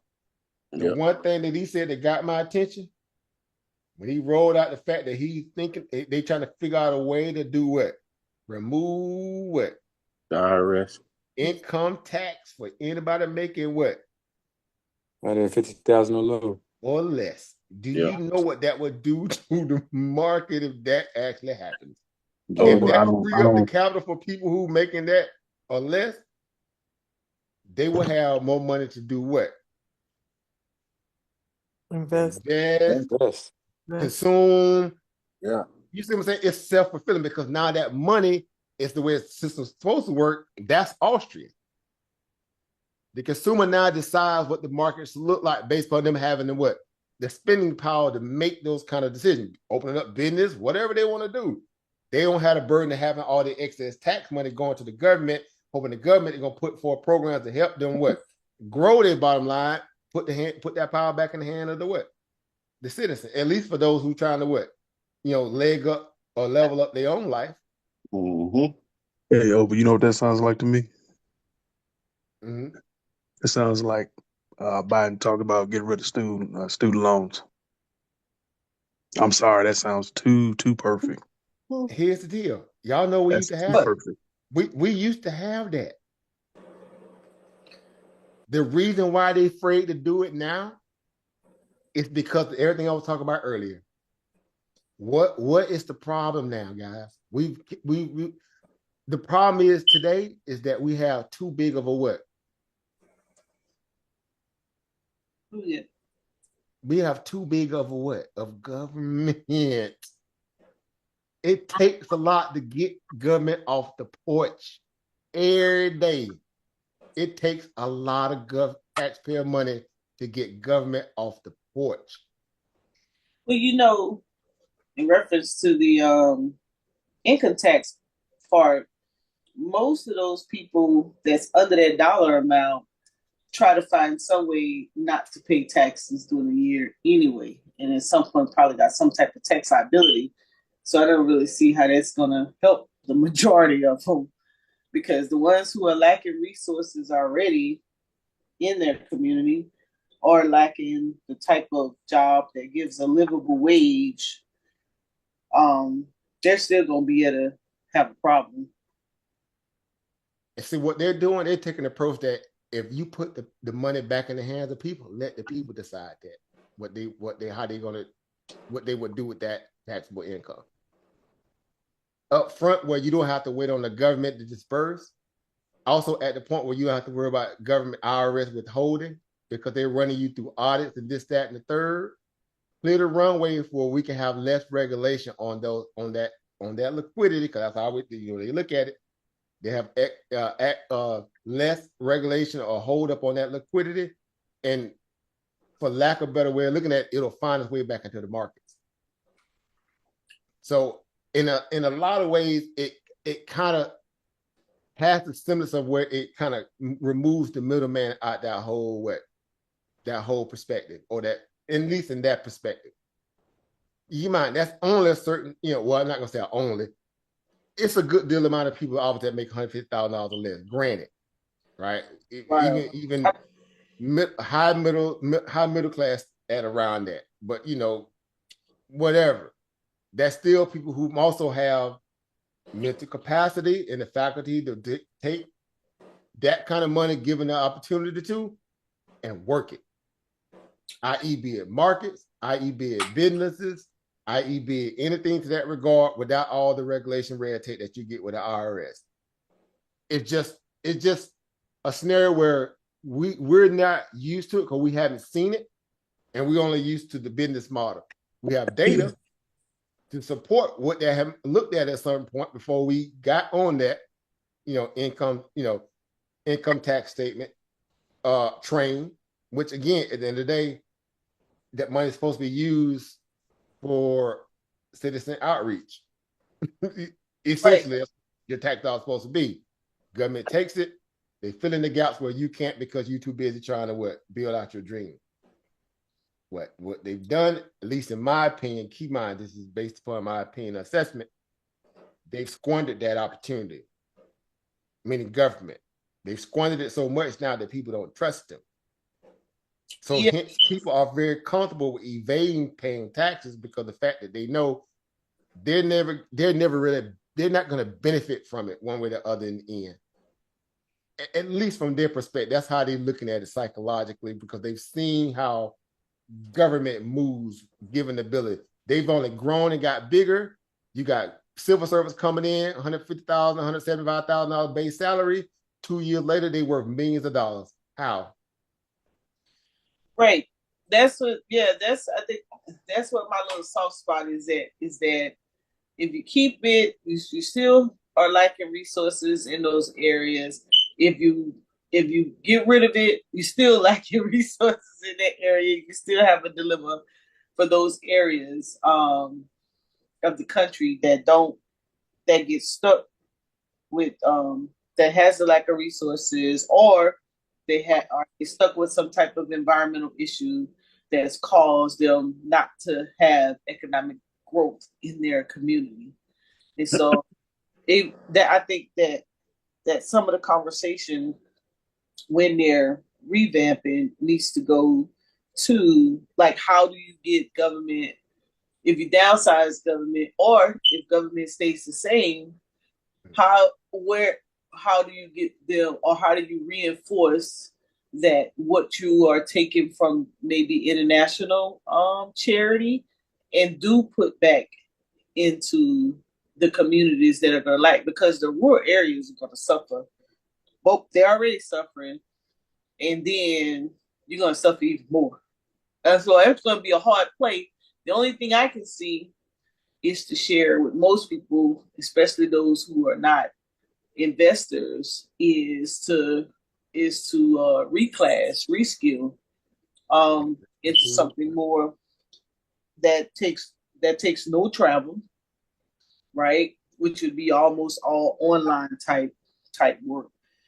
And so either you're gonna change your skill set into something IT or something remote, because the resources, I don't see how they're going to survive, because they're already, with everything. I don't see a landlord reducing rent just because maybe they got some support from the government, or the government, are they in a better place. They're not sending those rent rates back down. You talking about one bedrooms that went in the South, that went to 1,500, that used to be 660. They're not changing those rates. So if That's a good point. Bedrooms are 700. Right. Think about the idea of who controls the rates. Right, but the landlords aren't gonna. I guess maybe I have a disconnect there, but I don't see the landlords changing those rates down to something cheaper when they've allowed them to increase them. No, here's the thing: they would have to, based upon fiscal policy. Meaning, in this case, Treasury, them setting a budget that's commensurate with the ideal of obviously being able to get interest rates down from where they are, because again, that's based upon the fear of what people obviously basically bumming out on debt, right? That's the whole idea why the bond exists. That comes through fear and loathing. Your bond market is only superlative to the ideal of the fear and loathing within your society, to the point where you got to put on some kind of form of insurance. So rates will rise on the account of debt, or bad policy from government, where they're not seeing the money being equitably put around, where the citizenry don't feel like they got to, rob, steal, and kill to survive.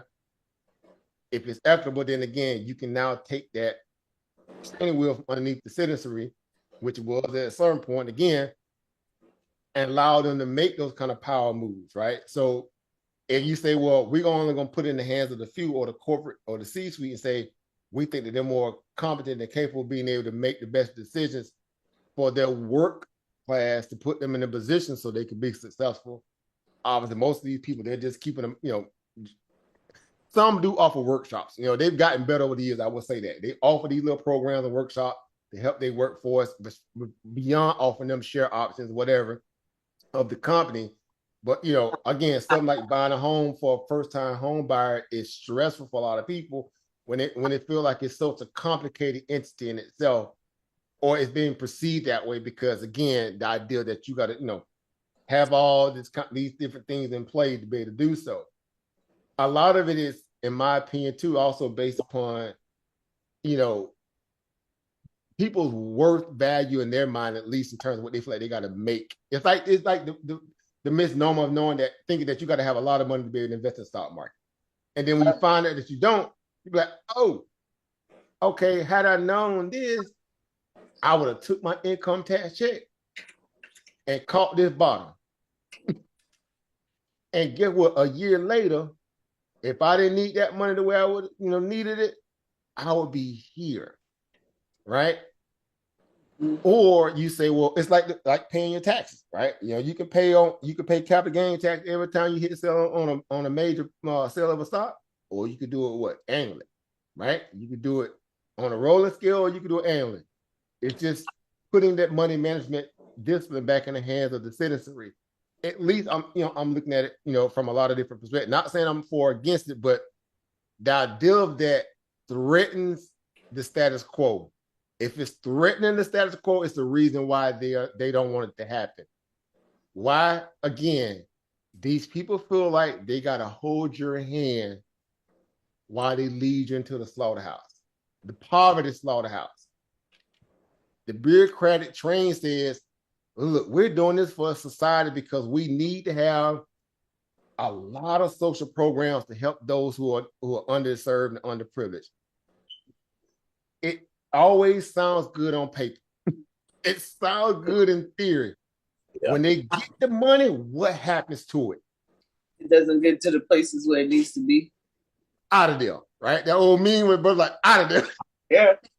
It's the Saratoga man running down the street. We fight it all the time. So it's like, why are we doing the same thing, expecting a different result? How many chances have we given them? It's abusive at this point.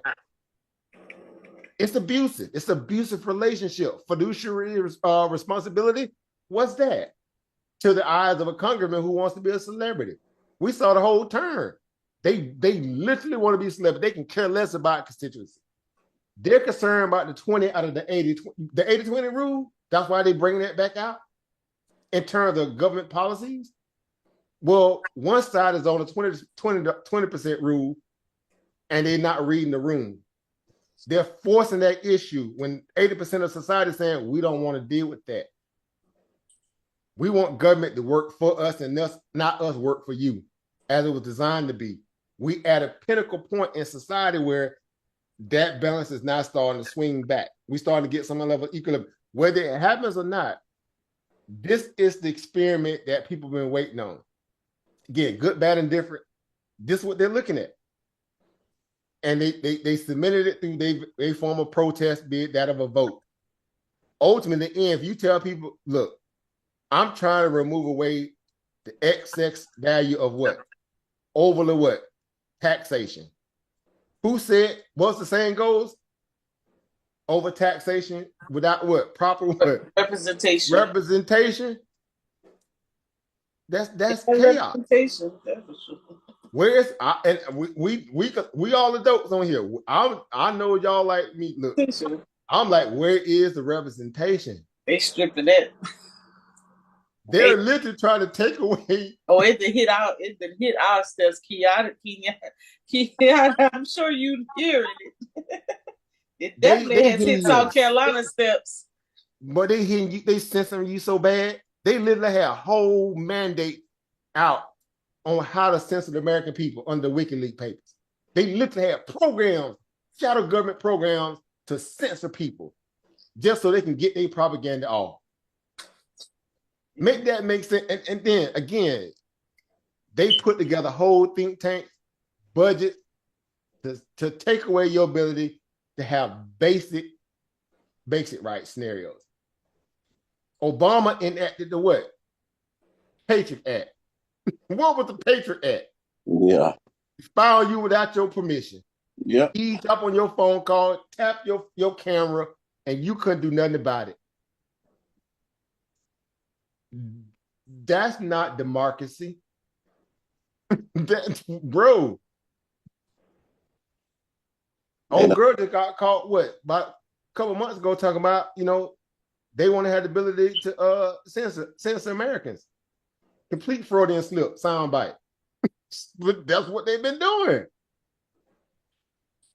The program that came out under Biden when he had that so-called epic Zoom meeting with those black dignitaries or black so-called leaders, when he pretty much came out and told them what?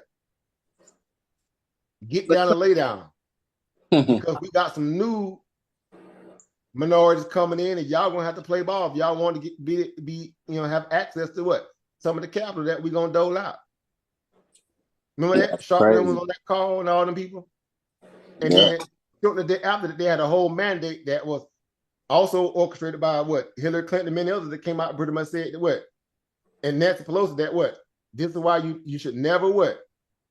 Agree to offer what? The black community anything.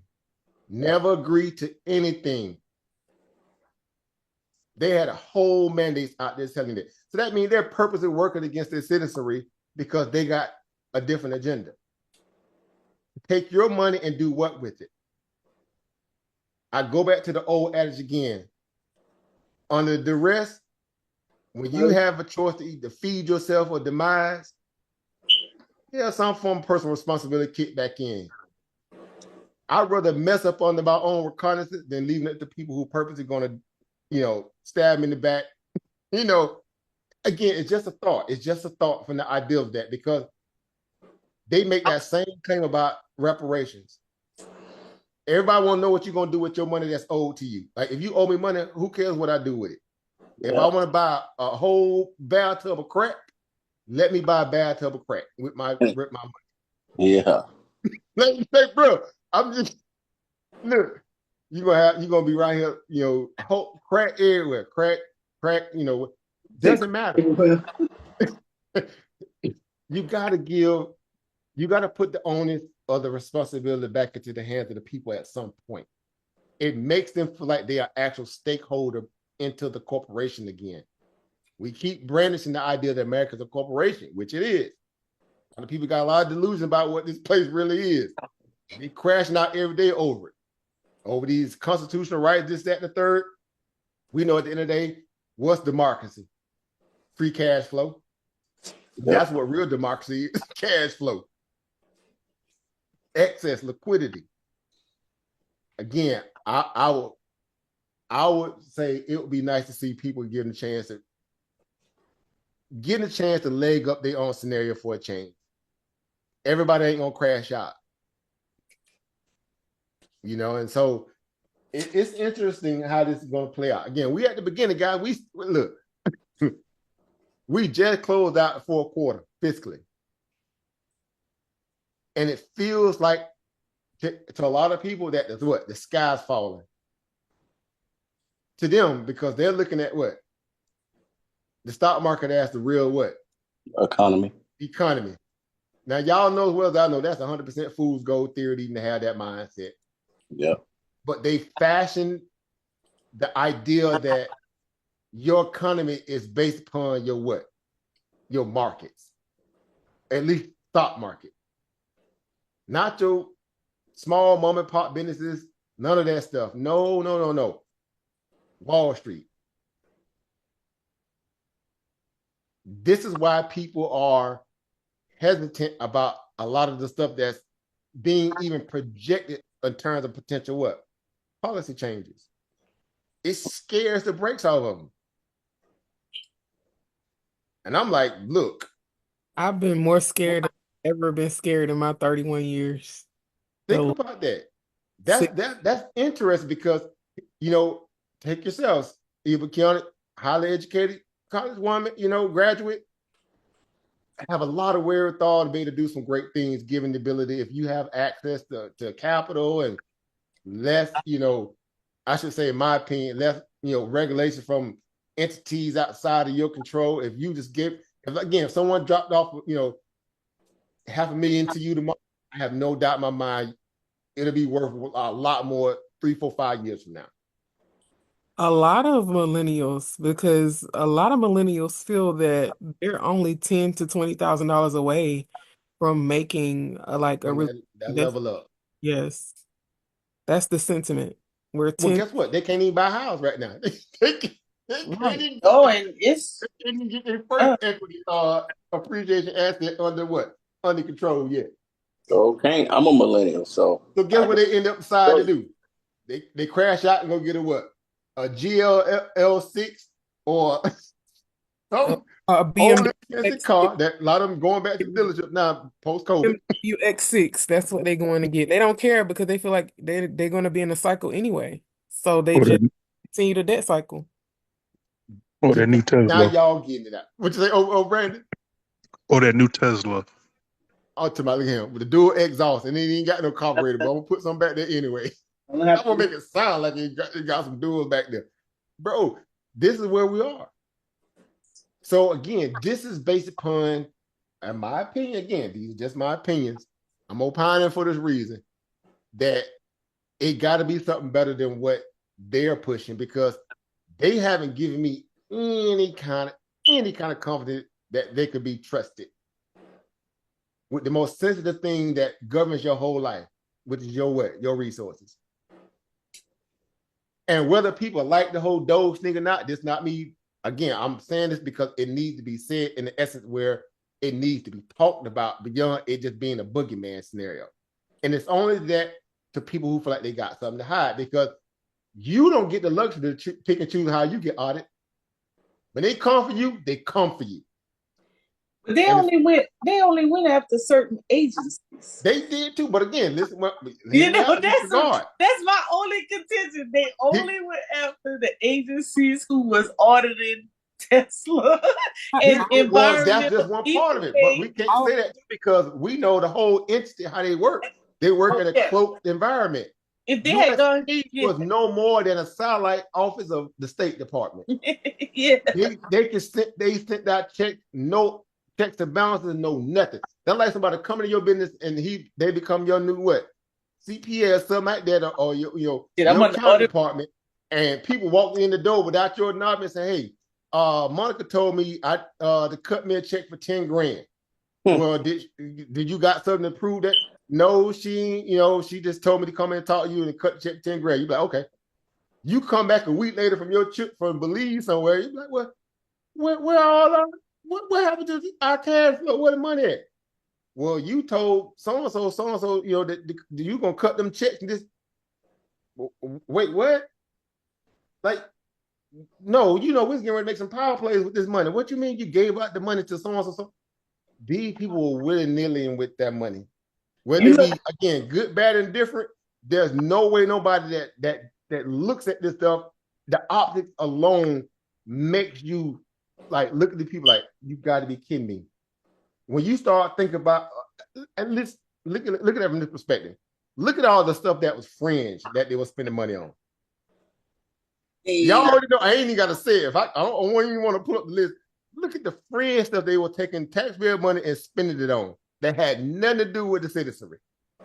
but we've been spending money like that for years, But though. see, that's why you gotta look Yeah, at it and say, I does that make it right? The fact that we've been blowing money like that for so long and it no don't one make never stopped to say, it hey, don't it don't make it right. It don't make it right. But what I said is that they own if they had done all agencies and went through all agencies in that manner, then you got a case. But there's some biases in there, and I thought you should have went through every. I was an auditor, so I said from day one when I first became an auditor for the state of South Carolina, I said, "How are we gonna audit? Wait a minute, you asking me to audit the system, the document of the system that they can manipulate? And this doesn't make no sense. Seems like I should be going back to the source or whatnot." it's a So wild goose chase. I always thought that audits, how we audit and what we audit, was a little weird. But in the same sense, when it comes to the feds, I just think that some of the some stuff that they get away with, it wasn't the us. It's carte blanche. It's the idea that you're putting the onus on the professional, saying that they're supposed to do right by you're supposed to ethics rules alone. Which again, we know that you're dealing with people who have no ethics filter on their aspect of understanding what it is to be a good fiduciary responsible person when it comes to the idea that they can always sweep it under the rug of what we were trying to do something to affect change and it didn't materialize the way we wanted. Why? Because we trusted this agency, that agency. We began to kind of throw a broad net out there to see who would come back with a tangible result. What that does, again, you talk about the idea when you got a struggling citizenry, it builds a level of resentment in a way where you're saying, we send you from my district to be a representative, not only my district first, after that, you work in relation to that of other districts to figure out how we can make it a blanket, benefit to everybody in the country, right? The idea with the Federal Reserve, the federal government is supposed to be about. Right. Turns out, again, they've been stealing for so long. Yeah, they are going into government for the bag. They ain't going in it for the bill. They're going in it for the bag. That's why you see, again, we saw how this idea that how people come in, they come in hungry, poor, broke, and hungry, and then they get that super PAC money. They get that super PAC money. All that ethics go out the window. But from this point on, you are now a surrogate of people who got a battery in your back, and their agenda supersedes that of your constituents, even though if it hurts your constituents, you don't have a say-so at this point, because guess what? If you don't do our bidding, you will get primary, i.e. Cory Bush, i.e. Jabal Bowman, i.e. we can put on the list. They primary Republicans that don't get in the do the wheel of some of the rhinos at the point when they were doing it. So government has become a joke. It's a good old boy club. It's always been that way to a degree, but at the point politicians actually cared, when it seemingly stood for some post-civil rights. But the people... Go ahead. I was going to say, the people... Now just, it's full-blown radical. We at a zenith, at a what? Let me put it this way. We're overbought on government right now. We're completely overbought on government now. It's time to sell. But the people that the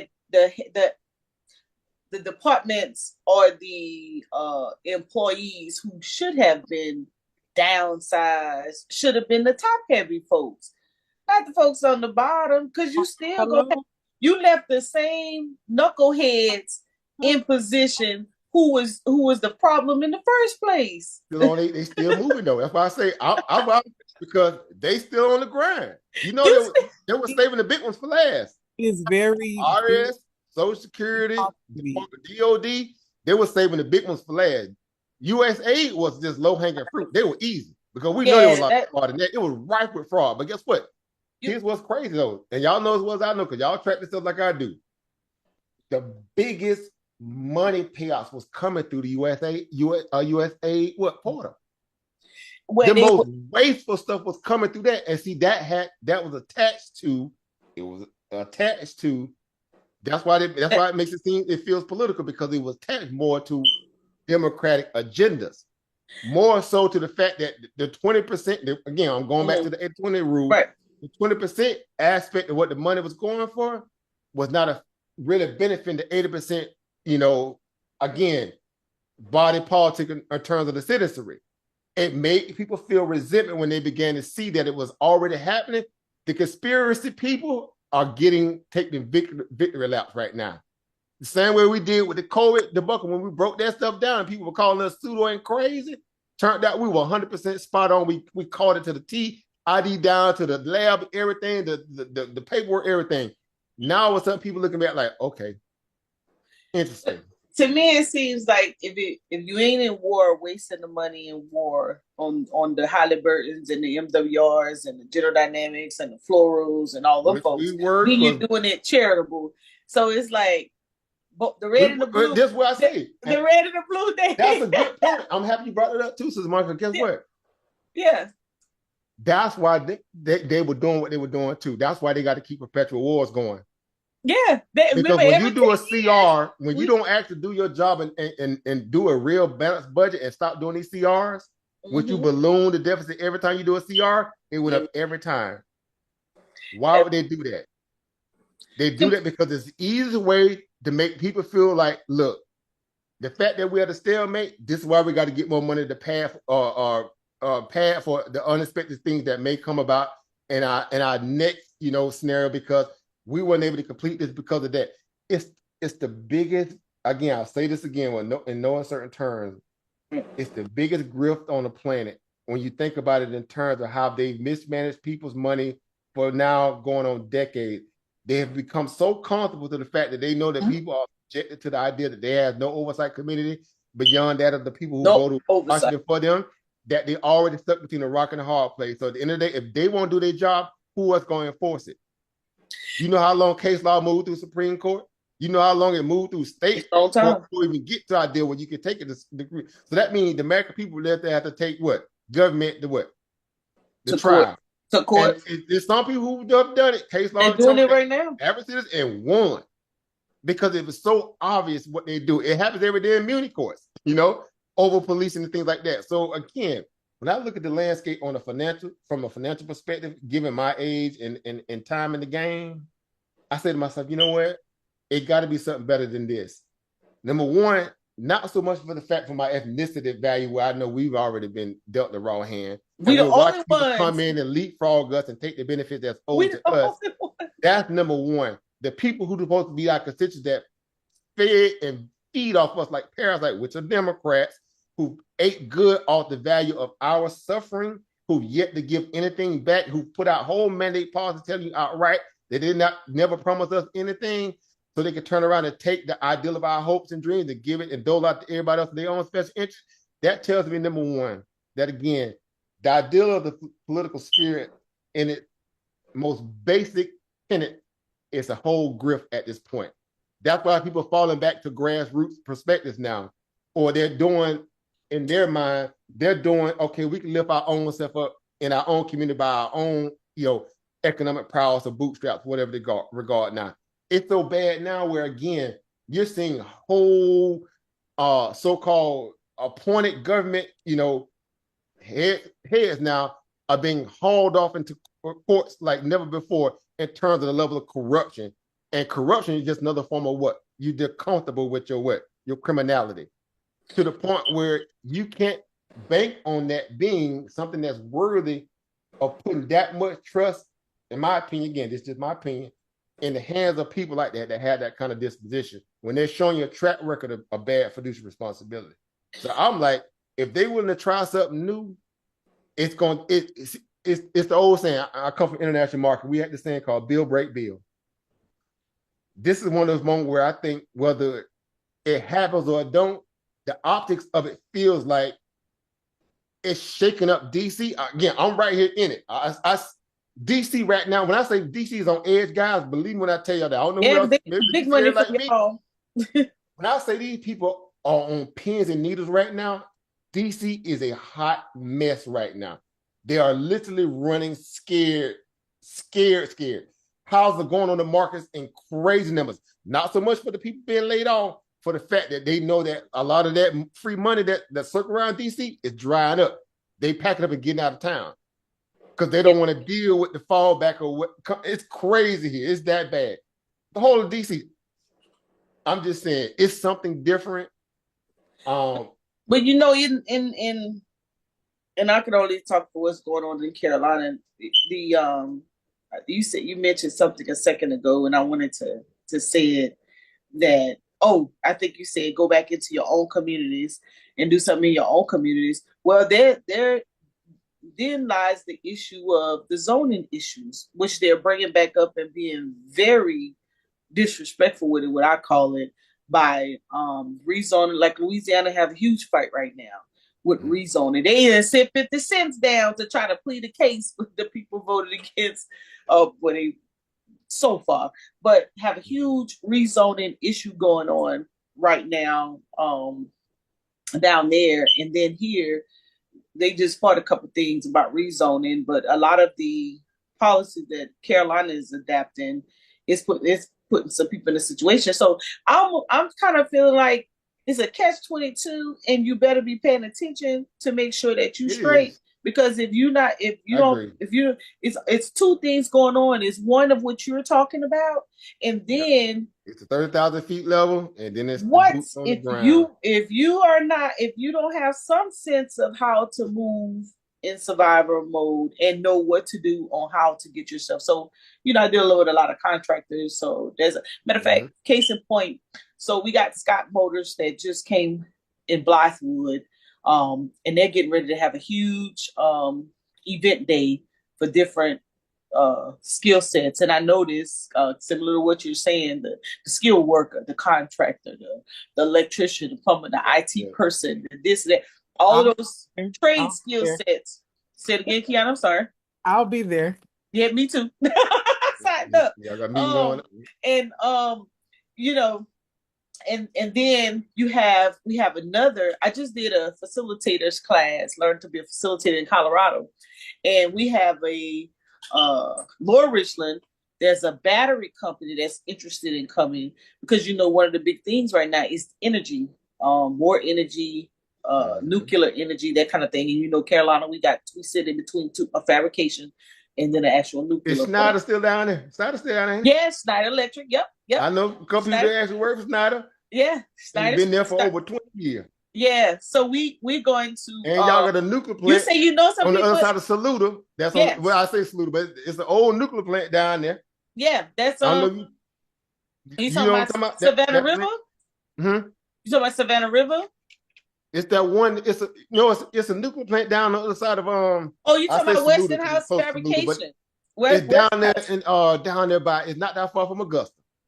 Oh, that's Savannah River. Hmm. Savannah River plant. It's out there, but yeah, another annex of it. Yeah, I know what you're talking about. So there's huge conversations, big conversations, and then another conversation that's going on is about extreme heat, right? And how extreme heat is destroying crops, which in turn droughts, things of that nature, and the type of food that it's being able to produce. So we went to this facilitators training to learn to be a facilitator, to facilitate the conversation around one, decreasing federal funding for rural areas, two, the corporate fiscal responsibility based on the battery company that is here. And although Scott is on the other side, it's just a conversation of they're getting ready to do a whole lot of economic development in that area, and the people have to know how they will either one benefit or two you're gonna end up moving out, or they're gonna eminent domain you with all that land that's available, that's out there. And then the third is based on the fact that a lot of farmers that were getting, we're calling a lot of the pork money or the funding to sustain, how that money is not going to be available. So, how to repurpose that land for their benefit. So it's going to be interesting. So kind of like on both sides of the spectrum. One, I definitely understand what you're saying, and then two, the responsibility to share and kind of give some people some insight on, hey, you might want to start thinking about this if you haven't already. So like we're doing cybersecurity classes that started on Monday, give people a different skill set, the young adults, those 17, 18-year-olds. Yeah, our senator already told us, he said, I don't know why y'all trying to send these kids to college. Whatnot, you better be getting, we about to start some apprenticeship training again.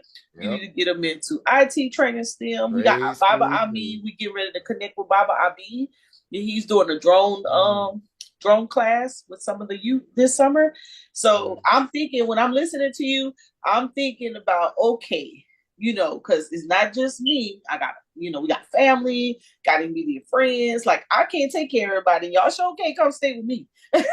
So I'm going to have to train some folks. You can't do the old school meanwhile with the blankets all over the place. Yes. All over the floor. Hey, we were just talking about that. Like, I remember growing up, y'all acting like y'all got to have your own room, man. I remember growing up. Hey, 2 bunk beds. 4 or 5 in the bed, the rest of them on the floors and the couches and everything. Yeah, but Joker, he fell asleep in the doggone in the down the room chair all night. He wrecked, but like the eye closed. Yeah, he sleep. And don't let one of them pee the bed. Oh my God. Oh man. My God, Key, don't you? That's like throwing a grenade in a grenade in the whole spot.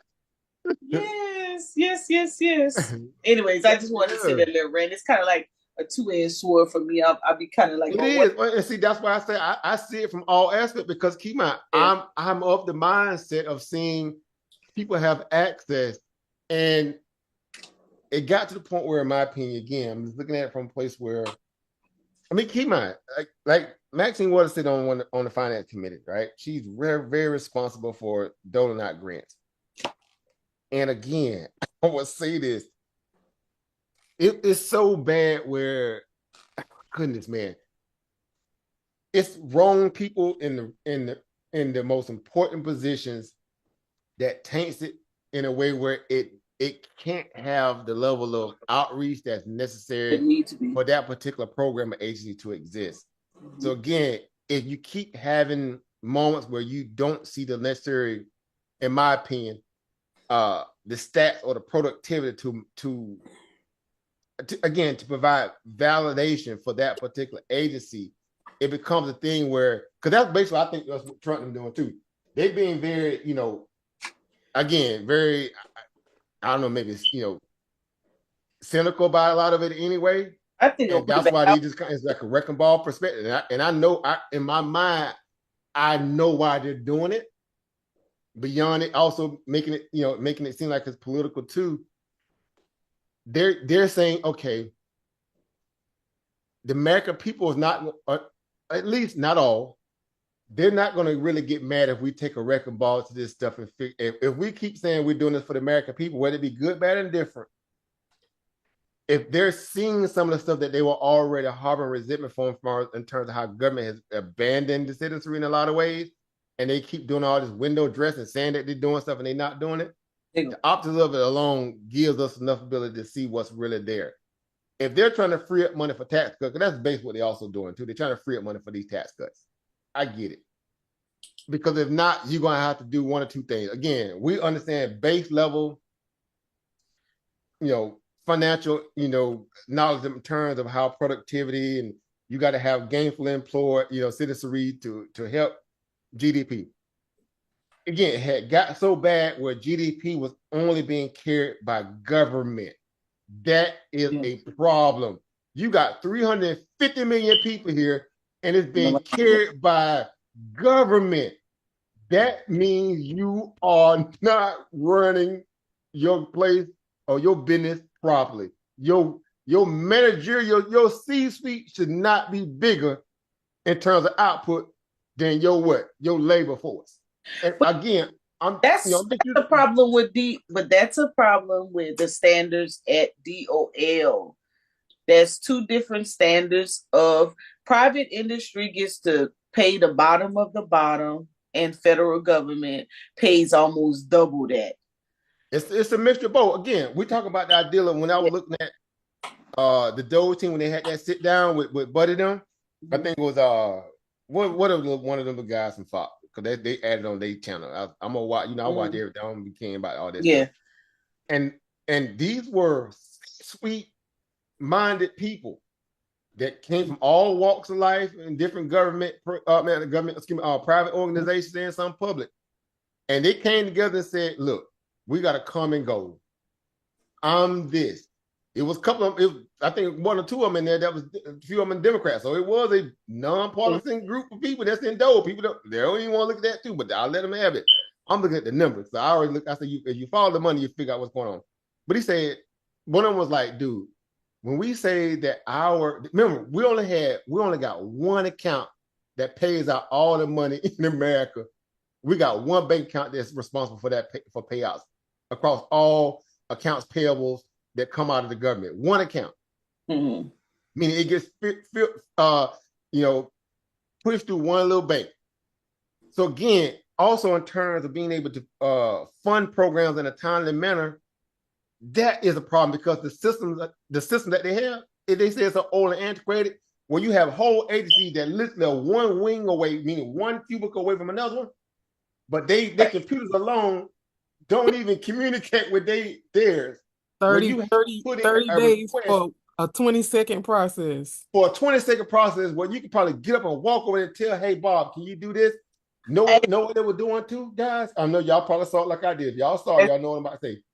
They were charging intra-government agencies for information for stuff that they had sitting right on their hard drive. Just because the community couldn't communicate, they were charging other agencies for data to put forth within their business proposal to send it out the door for other stuff. When I say when I was looking at this stuff, I'm like, man, are you kidding me? And we talk about the idea of a first world country with all this efficiency, this, that, and third. That's why we knew that was the whole ideal in terms of how strong we were as a nation in terms of our healthcare and all these different things was a lie. Because when COVID hit, what happened? It exposed what? The healthcare sector.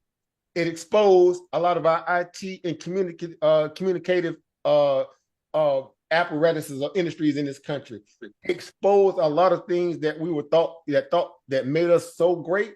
Turned out to be it was complete trash. And I'm like, okay, these people are operating from this perspective. And here it is, people got this illusion that, oh, we're overly founded and we solid in case this happened. We're, emergency ready capabilities are in play. Turned out it was a whole lie.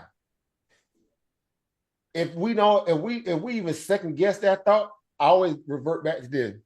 Think about every time we have a major, massive geological catastrophe. That shows you exactly who we really are. Yep. And how we respond, low. The lack thereof in terms of that tells you everything you need to know. And then on top of that, when the money gets dispersed, look at all the red tape it got to go through before it gets dispersed, and it's never enough. Why? Because there's too many hands in the cookie jar before that money goes to the proper place. It got to hit this person, before it even get down to the actual citizen whose money it really is. It's the citizen money. It's not the thousand middle people in between. They have nothing to do with it. But they're there because they got, again, all these fractional aspects of government to be in the way of, and we like to say, again, a dime is holding up a dollar. It's unforgivable what happened in Hawaii. They still ain't rectified to this day. It's unforgivable even more so now what happened with Hurricane Helene. That still ain't even rectified today. Well, Kentucky and Tennessee just flooded out, didn't it? Think about that. And they had what, billions of dollars to give to people who hopped the fence yesterday and put them in 5-star hotel, pay their rent, give them money for cars, give them all these special privileges, overload the court systems with the muni bonds go up now because you got all these people breaking the law, but they are getting released right back out. So there's no accountability. It became the wild, wild west of whatever. So I'm saying to myself, people have been paying to their systems, meaning they local systems, for years. And when they felt like they needed a chance to reap the benefit of what that would look like if they ever went through stuff and it was not there, you can imagine what them people felt like. And I wasn't, again, whatever. We if you know somebody, just seen it for yourself from a raw perspective, it made you feel some kind of way of like, dude, what was y'all doing with all the money? And then the one thing that really did it for me too, when Mayorkas came out and he made that statement, I think it was like 2 days before he came out, Karine Jean-Pierre, the press secretary, came out and said, no, we're good. We got enough money. We're able to handle that. Kamala came out right behind her. No, we got money. We got stuff in play. We're going to be there for them. The people, we got to take care of them. Mayorkas came out a couple days later and said, FEMA does not have the money. We do not have the money to deal with this natural disaster. And if anything else hit, we are going to be in trouble. And then guess what everybody start doing? Ask the most simple question. Where is the money? Where did the money go? They came out a year prior to that and said, when they start bringing in a lot of the so-called illegal immigrants, they said, no, unequivocally, the FEMA money is not going into housing, clothing, and feeding illegal immigrants. This is the money that we had set aside from other stuff. Turned out it was what it was. They blatantly lied to people. It got exposed. They couldn't cover it up. And then they switched the topic during the election campaign that they was running on the ideal of all these other fringe ideology scenarios and nothing about fixing again the bleeding of or hemorrhaging of taxpayers' money going to programs that was not actually benefiting people, with boots on the ground type of issues. Because at that point, we know from following the market that inflation had already eroded all the what savings that people had. Yeah. Credit card debt was already at record rate that we've never seen ever in this country. We were already over $2 trillion in credit card debt. So where is the money coming from? If the wages ain't increasing, if the inflation is already hitting across the head, if job growth is based upon how many jobs you need to have, as opposed to one job being able to carry you, we were at a breaking point, and the market's sitting at what all-time highs. Print.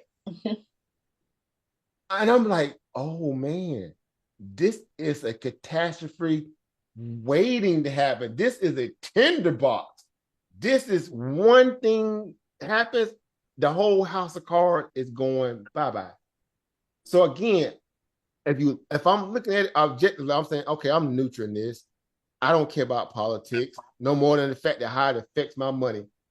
It may have some collateral damage to people that I love that may be in the down line or understand they subject to government because they don't have the wherewithal to back themselves out of this corner financially and they tied to it. But guess what? If something doesn't change, it's going to implode in the worst way in some other way, form, or fashion. And it may be a lot worse than someone stopping the bleeding or the ideal of, technically they're trying to stop the bleeding in a way where it's not going to be like when it happens, because we could not keep operating at this point. The point when we hit over $1 trillion in interest payment on the debt, I knew at that point, in that moment on, we were cooked. Can you give some scenarios of like what could happen if they don't do these proposed things? Well, what they're doing now, and here's where, again, it's not me advocating for it, but I'm saying it from this perspective. At the point where we kept putting the onus on government, because keep in mind, if you've been following even the civics of this country in terms of the branches of government over the last, let's say 30 years, at least 40 years, they've gotten so lazy, guys, they were obfuscating all their so-called congressional duties off to other so-called agencies. So much so that when one agency get overrun with the ideal of doing the work that Congress is supposed to be doing, they turned around and birthed the new satellite agency off that agency to fill the void of the job that they couldn't do with the other agency, as opposed to doing what we consider to be real troubleshooting, stopping the bleeding, the hemorrhaging of that, because now you got to pay more people to do the job that one person's supposed to already do. As the saying goes, you got one job to do and one job to do only. And they kept obfuscating that. Outsourcing remote sites. And outsourcing to those contractors. Which is good in some cases, because guess what? If you can't do it intergovernment, you do have private people who are capable of doing it. Hence the idea that if you look at this also, that's a good point. I'm happy y'all brought that up, because if you look at the level of consultants that start hitting government payroll over the last 10, 20 years, it's going to make you throw up. They're retired at just consulting. Not us. Again, the rolling mark, I put it out there because he won a minute. These people are really people who are just in the way of real people who have tangible policy beneficial infrastructure in play, ready to go to work. Case in point, also when that hurricane what's name hit and Katrina, all those people who were doing what they call them, the TC people for people who drive trucks, right? Mm-hmm. They were getting held up by red tape, by satellite government agencies that was in the way of people who were ready to have boots on the ground to go do the work that was needed. It happened again under COVID. You had whole silos of food rotting because it was so much bickering among government people that food was rotting away while they were figuring out how to stop their bureaucratic fighting to let people who had policies, infrastructure in place, layers on them with government, with truckers to get that stuff moved, and they got held up. So much so that the truckers obviously did what? They end up going on strike. Like this is how bad it has become where, again, when government take the approach that they want to become celebrities as opposed to, again, civil servants, you're bound to have a crash out at some point.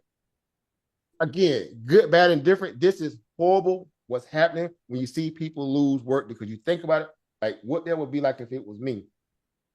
And then I tell myself, I say, you know what? These people, this is what they call a forced crash out. If they keep kicking the can down the road and they never, again, stop the bleeding to fix it, you're going to end up spending more money on trying to, again, data, or collect information on figuring out how to fix it when you kind of know what the problem is. And the problem is deficit spending. Deficit spending is the degenerate child of bad government at the end of the day. Meaning when the saying goes, the inmates are running the what? The asylum. The majority of government as we know it to be, at least at that pinnacle point post-COVID, the inmates were running the asylum. They saw all that money got printed by the Fed. They started doing the Birdman hand rub. They started thinking about who they was going to put on and only the people that they was going to put on. Oh, with your money. Think about that. With taxpayer money. They pulled money from the future into the now, gave blanket checks to who? Wall Street and Congress. And said, go what? Take care of the people. Where did that money go? I'm asking for a friend. Where did that money go? Some of it to them and some of it international. $3 trillion went into the pockets of what? C-suite CEOs. The rest went out the back door. Yep. Some went to them. I'm looking at this like, bro. That's what I'm saying. We always get the short end of the stick, but they the ones that's on the corruption. He was crazy because remember we did all them videos during COVID. We went hard body during COVID. We had whole case study videos of how the banking financial system worked. We went through everything. We peeled back the layer of onion on everything. And it was like, man, everybody was coming to the chair like, bro, what is this? Like, bro, this is how they've been operating. It makes them little civic lessons we got out of grade school and even higher learning look like this is Boy Scout, bro. These people are next level sophistication and how they running plays and all in broad daylight. I don't think it's gonna change. I think they just gonna find like I said, I think they just gonna find a different place to do it in. I don't think it's gonna change. We hit a crucible moment. Let's be honest. We're at a crucible moment right now. The mark once. So it's two things. They say we either save $2 trillion or we put the market into a recession to get the money we want because we don't want to refinance with our creditors. Once that happens, they're gonna find something to do. They're gonna push that same money back out. It's just gonna go. It seems to me that it's just gonna go towards the initiatives that they want. I'm just having a hard time believing that they're just going to stop. Here's where it gets crazy. And y'all already know this in the back of y'all mind. As the saying goes, in your hearts to hearts, right? We got to go old school with it. Y'all know as well as I know. Especially being in the market where you can see it, from the layers of it, right? This is an interesting onion. Their government has become so GMO. It's so GMO in government that it ain't even funny how they're making it rain. They're making it rain with your money in your face. And they're telling you that this is good. Why?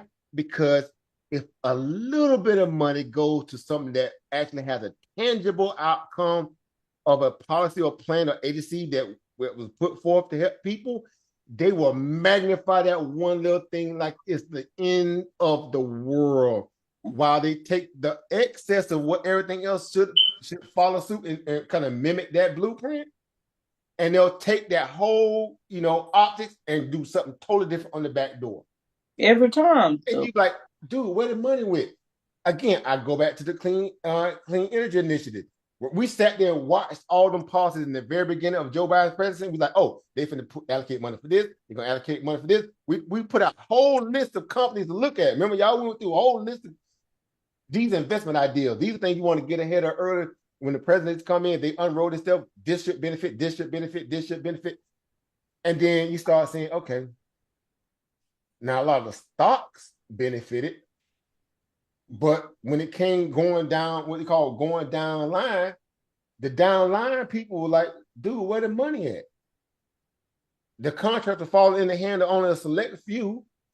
And that did fall in the hand of select few. It was getting overly scrutinized and policed heavily. A lot of people like, well, okay, what do we need all these consultants for if it ain't being directed towards actual, again, boots on the ground, tangible initiatives? Okay, well, when they start making a hard shift in terms of opening the doors, the floodgates, in this case, in terms of bringing in all these other people, turned out that's what it was all about. Like, do whatever. You can't do both. You can't take the money and then, or at least allocate. When I say take the money, meaning get the Fed to print it, do the deficit spending, keep doing the CRs, balloon the deficit every time. Make sure your DOD happy, because at the end of the day, y'all know that people gonna pitch a fit of the veterans and everybody else feel like they ain't getting taken care of. We sure will. We sure will. We So sure pitchforks will. and knives and belt buckles and Molotov cocktails coming hard body. Stop playing. Always get me with that one. And then the rest of it is like, dude, what else? You not gonna sit here and challenge the government on some of those, they baseline policies. That's why they always keep pushing the what? The Medicaid and Social Security. Keep your hands off that. Then people ain't never said they're gonna remove that stuff. It just always comes off. They gotta hit you with the fear mongering. Y'all know it at this point. This is all FUD. We know what FUD is. Layman person, they don't know what FUD is. They battering it back. Anything that they so-called constituency or their particular leader or politician tells them, they roll with. They do no research. We're not built that way over here. We understand source up and shut up because we can track the money. We're sitting there again watching stock market going up. We keep seeing them touting the ideal that inflation is coming down, and we're sitting there watching them saying that, guess what? Everything is what? Going as according to plan. Like, dude, we just had 18% real inflation. Y'all called it 9%. We had 2 quarters of negative GDP growth and 2 quarters, and it was a recession. Y'all said it wasn't because of a technicality. They moved the goalposts in real time, and we watched them do it. Smart people who've been around for a long time said, bro, that's a recession. You need to let it happen because that's the only way you're going to fix inflation. Oh, no, this is not. Cut the printer on, Jay Powell. Backdooring it. Guess how they cut the printer on under high inflation? Y'all remember what they did when they started doing quantitative tightening? What was the other way that you could also do quantitative easing? Bond issue. Oh yeah. Janet Yellen. Bond issues, yeah. I gotta fade away from the microphone. Slow market with bonds. Another way of quantitative easing. When Brother G.A. Price asked where all the reverse repo money went, it transferred from what? Reverse repo market over to the what? Money market. Money market is another what? Another aspect of the TGA, Treasury General Account. They were double dipping. And then guess who carried the GDP under fake job growth? Government. Remember, they lied, overestimated over 1 million jobs in 2024. Yeah. Over 1 million jobs, bro. Somebody would have got fired in the private sector. So when people that got fired, they made that kind of calculative mistake, no one got fired because it was all orchestrated. This is main level fraud, corruption, and abuse of power. lying to the American people in their face while they were dealing with erosion of their wealth due to inflation, cost of living still hitting them across the head, wage increases is not happening at the level to keep up with the pace of inflation. Now you talk about what? No productivity, people not motivated to work, income that what the aura or the air of what? Stagflation. And the excuse was, guess what? Guys, you got to give us what? Give us more time. Ain't that something that the politician always ask for? More time? For what? All the time. Yeah. It's enough case study out there for y'all to know what to do. Y'all don't want to do it because guess what? It's easy to kick the can down the road than to do your job when you know you are what? You're safe under the umbrella of what? Using other people's money to experiment with at your, at their behest. They love spending your money. I'm saying if that's what we have to look forward to, I'd rather trust it in the hands of a person who may not know nothing that may can get with somebody. If you put it in their hand, let them figure out what to do with it, maybe. It gotta be better than what y'all doing. Because if not, you gotta do a fire sale and fire everybody and start over from scratch. That's the only alternative. It ain't gonna happen. My point. So y'all see how we as you said, it's a catch-22. Damned if you do, damned if you don't. Somebody ain't gonna like it one way or the other. But guess what has to happen above all things?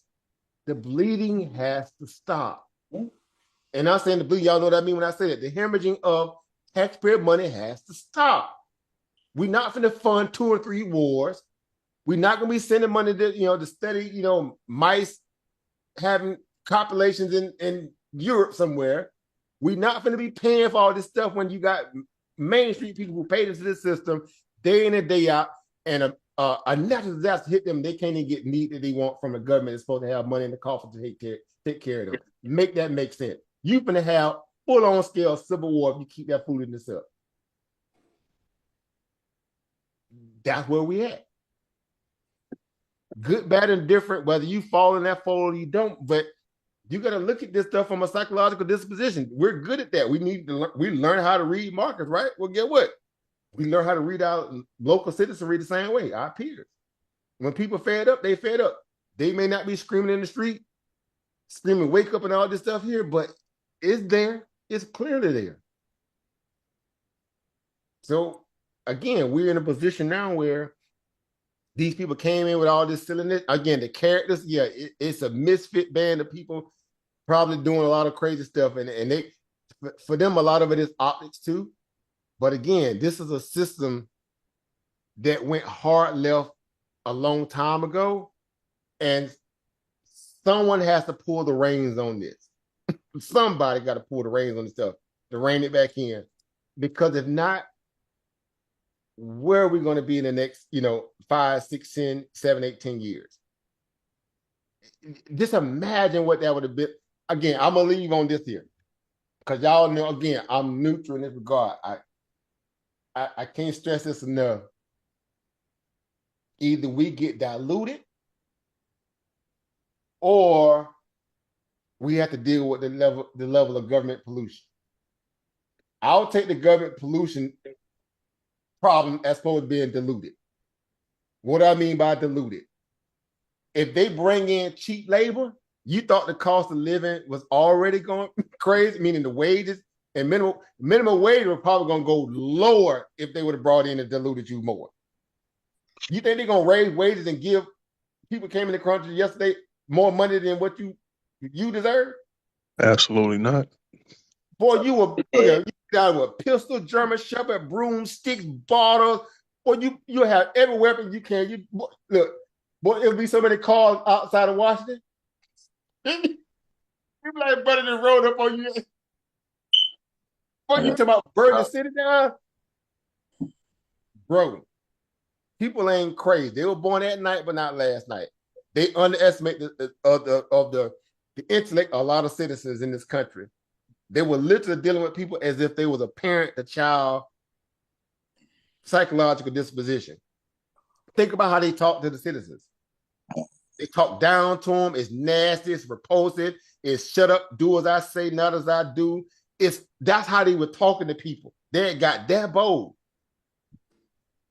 Tell them to shut up and no, and you don't know what you're talking about. And we got our set of data that tells us otherwise. I'm like, dude, we follow the markets. What the heck y'all talking about? Mm-hmm. We follow the money. We follow what y'all doing with the money. We saw how y'all pump over what? They need $50 billion in the Intel, and what Intel did with the money. And them people still waiting on that chip plant. They didn't even let the foundation. Find me where the cornerstone at. Again, it's ludicrous at this point. So I'm like, look, if it's going to take us to shrink government to a degree, again, ain't nobody going to win from this, because if government could do their part, meaning the bipartisan perspective, what nonpartisan perspective, what government's supposed to be about, they hate each other so much. They made it personal. Worst thing politicians can do is look at another branch of government and really take the Hatfield and McCoy approach to doing business with people. They hate each other so much because the ideological rhetoric then overshadowed the ability for them to have adults in the room to say, hey, we got sent here to do the will of the people. I'm not here to measure, just tell you with you. The fact that they got so comfortable that they're not even worried about being primary or kicked out by the constituents lets us know that they feel like, oh, we get our marching order from what? The lobbyists, the people who pay us, the super PAC. They're going to control the crowd. Meaning they're going to control our payout at the end of the day, meaning our voter turnout. Well, that didn't work this last election. It was so bad, it was just crazy. I didn't even expect it to be that bad. I figured it was going to be crazy. I didn't expect it to be that bad. That told me something like, okay, all these people either mad, confused, or it's a sham. Which is it? So if it's a mandate, I'm like, okay, let's see how this is going to play out.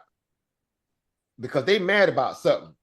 It wouldn't have went that way if they wasn't mad about something. It was the optics. It hit me one day. I said, you know what? Let's be honest here. I think it really was the optics. People saw how these people were taking their money and giving it to people who had no skin in the game in this country. When people looking around like, man, my mom and dad bled at these factories. My mom and dad soiled in this house or this business, and they went out like this or that. People who had those stories, they start having a real deep introspection look in themselves at their, this ain't America I thought it was what it was.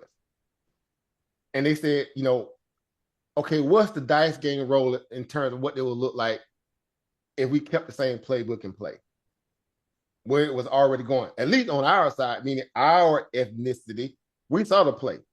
We like, bro, we used to this. We used to being, shortchanged and lied to and everything else. Like, bro, we used to this. So when it hit other people who weren't used to that, and they start squealing and crying and yelling, we like, mm-hmm.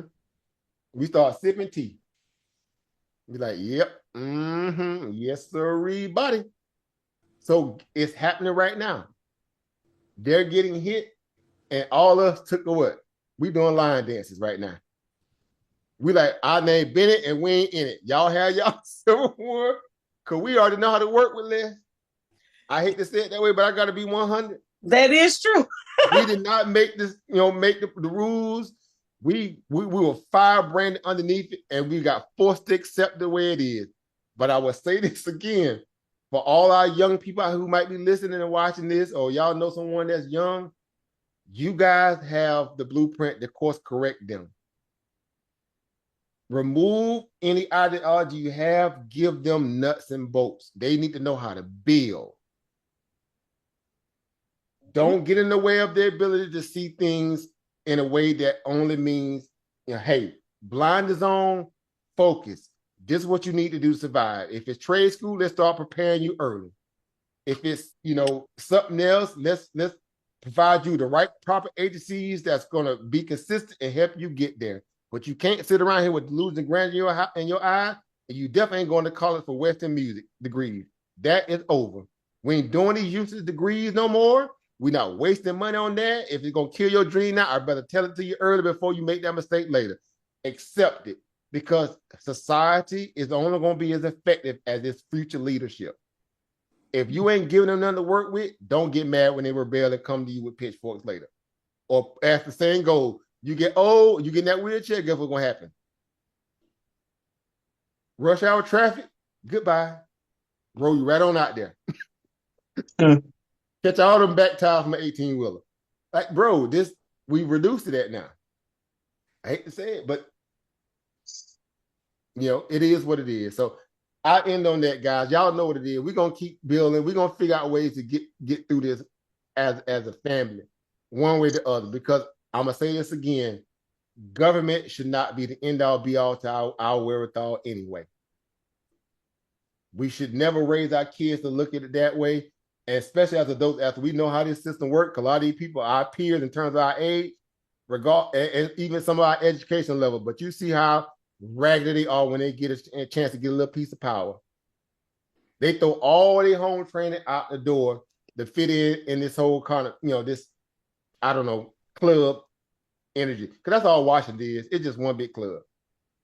Y'all, anytime y'all in DC area think about coming, come.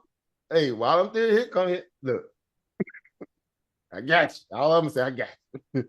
It's a hot mess here. And so I'm just saying. So, but I'll leave it at that. We know what to do. The market's gonna look. We're gonna get this. We're gonna get this bag, and we're gonna help many people as we can along the way. And we're gonna keep it Gucci, as the woman would say, keep it by the book, and we'll let them people sort this stuff out, because ain't nothing we can do at the end of the day. That's how I look at it. We can't cry over nothing that we have no control over. And I'm gonna say it again. When did we ever have control over it anyway? No. The optics of it, the symbolism. Gotta take what we can get. Symbolism. We gotta take what we can get. Symbolism ain't never fed nobody. And I'm over this. I'm so over the symbolism. I'm like, I'm done with that. So it's either tangible or it's the couch. Right? Either cut them checks or I'm going to the couch, which I'm fine with anyway, because I realize the power of my vote is transactional. Trust me when I say that. Again, y'all know what it is. We just seen it. Right? We seen the play. We seen how they roll. So good advice for the young folks. That's definitely good advice. That's what we doing. Yeah. Sometimes you gotta deal with what you dealt with. And again, what better people to deal with it than us? Because again, we know what it's like. And it is what it is. And it's not to take away from the fact that even if you're affected by it, guys, I say this again.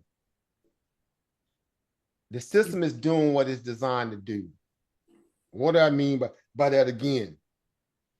If you don't have enough proper representation in that should have shielded and protected the structure of what we felt like we were already dealing with, that tells you in itself that there's no such thing as security, i.e. job, your persons, that does not exist. This isn't, we call it an adult wake-up call for a lot of people. And it's unfortunate because they're playing politics with your livelihood. That's what pisses me off. Good people who had good intentions are suffering because of bureaucratic bullcrap. Republican, Democrat, same buzzer. Two different wings on the same putrid buzzer. Don't get it confused. That's why I would tell people, if you lead with your politics, you already done lost. The first time a person come out their mouth and lead with their politics, they've already lost the conversation. Because that's not what this is about at the end of the day. They let you fight over tomato, potato. We're like, okay, last time I looked, stock market was ripping during COVID when it should have been crashing. Well, where that money came from? Your future generations. People can't even have kids now, they're so scared. Can't afford them.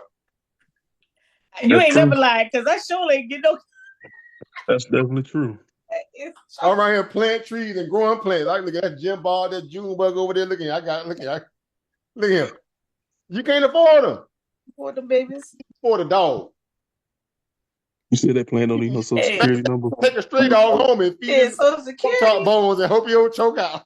Ain't no Can't afford to feed him For either. him now, because you're little like, food bro, stamps the that wife y'all can't used come to here. get It ain't ain't gonna be that Fiji. no more. Ain't no more coupons. Y'all better go a bunch of Bruh, egg and we gotta rice. take him Egg down and the rice. road and let him go. Like, look, we gotta let you go, Cujo. We can't even feed you, bro. We thought we could handle it, but we Yeah. can't Would even you handle it right now. It would you help say you. Cujo is roaming the yards and roaming the Man, He right neighborhoods? here mad, his stomach touching his back. He mad too. He ready to bite everything. Yeah, that's tough, boy. He finna go That's to tough. prison because that's your true. dog, he on strike too. That's true. Yeah, we make light of it, but it's bad, man. The energy is bad right now in Better be America. growing some food at home. Look at man, look at him. The thing I Ukrainians eating good. Everybody else eating good except us. That's all I'm saying, bro. That ain't this ain't look. This has they this ain't dog eating here ain't gonna hunt. they ain't eating good either. Some of them is in the world of trouble too. They stuck. They only again This as they useful as the stuck. next meal. You know they big stuck because they were able to get these credit cards and things of that nature. That stuff is running out. See, they weren't giving us no benefits of the doubt. They coming back. They doing a whole big. It's like a big sweep. They doing a landmine type of sweep. And again, I'm gonna say this again. And I'm following.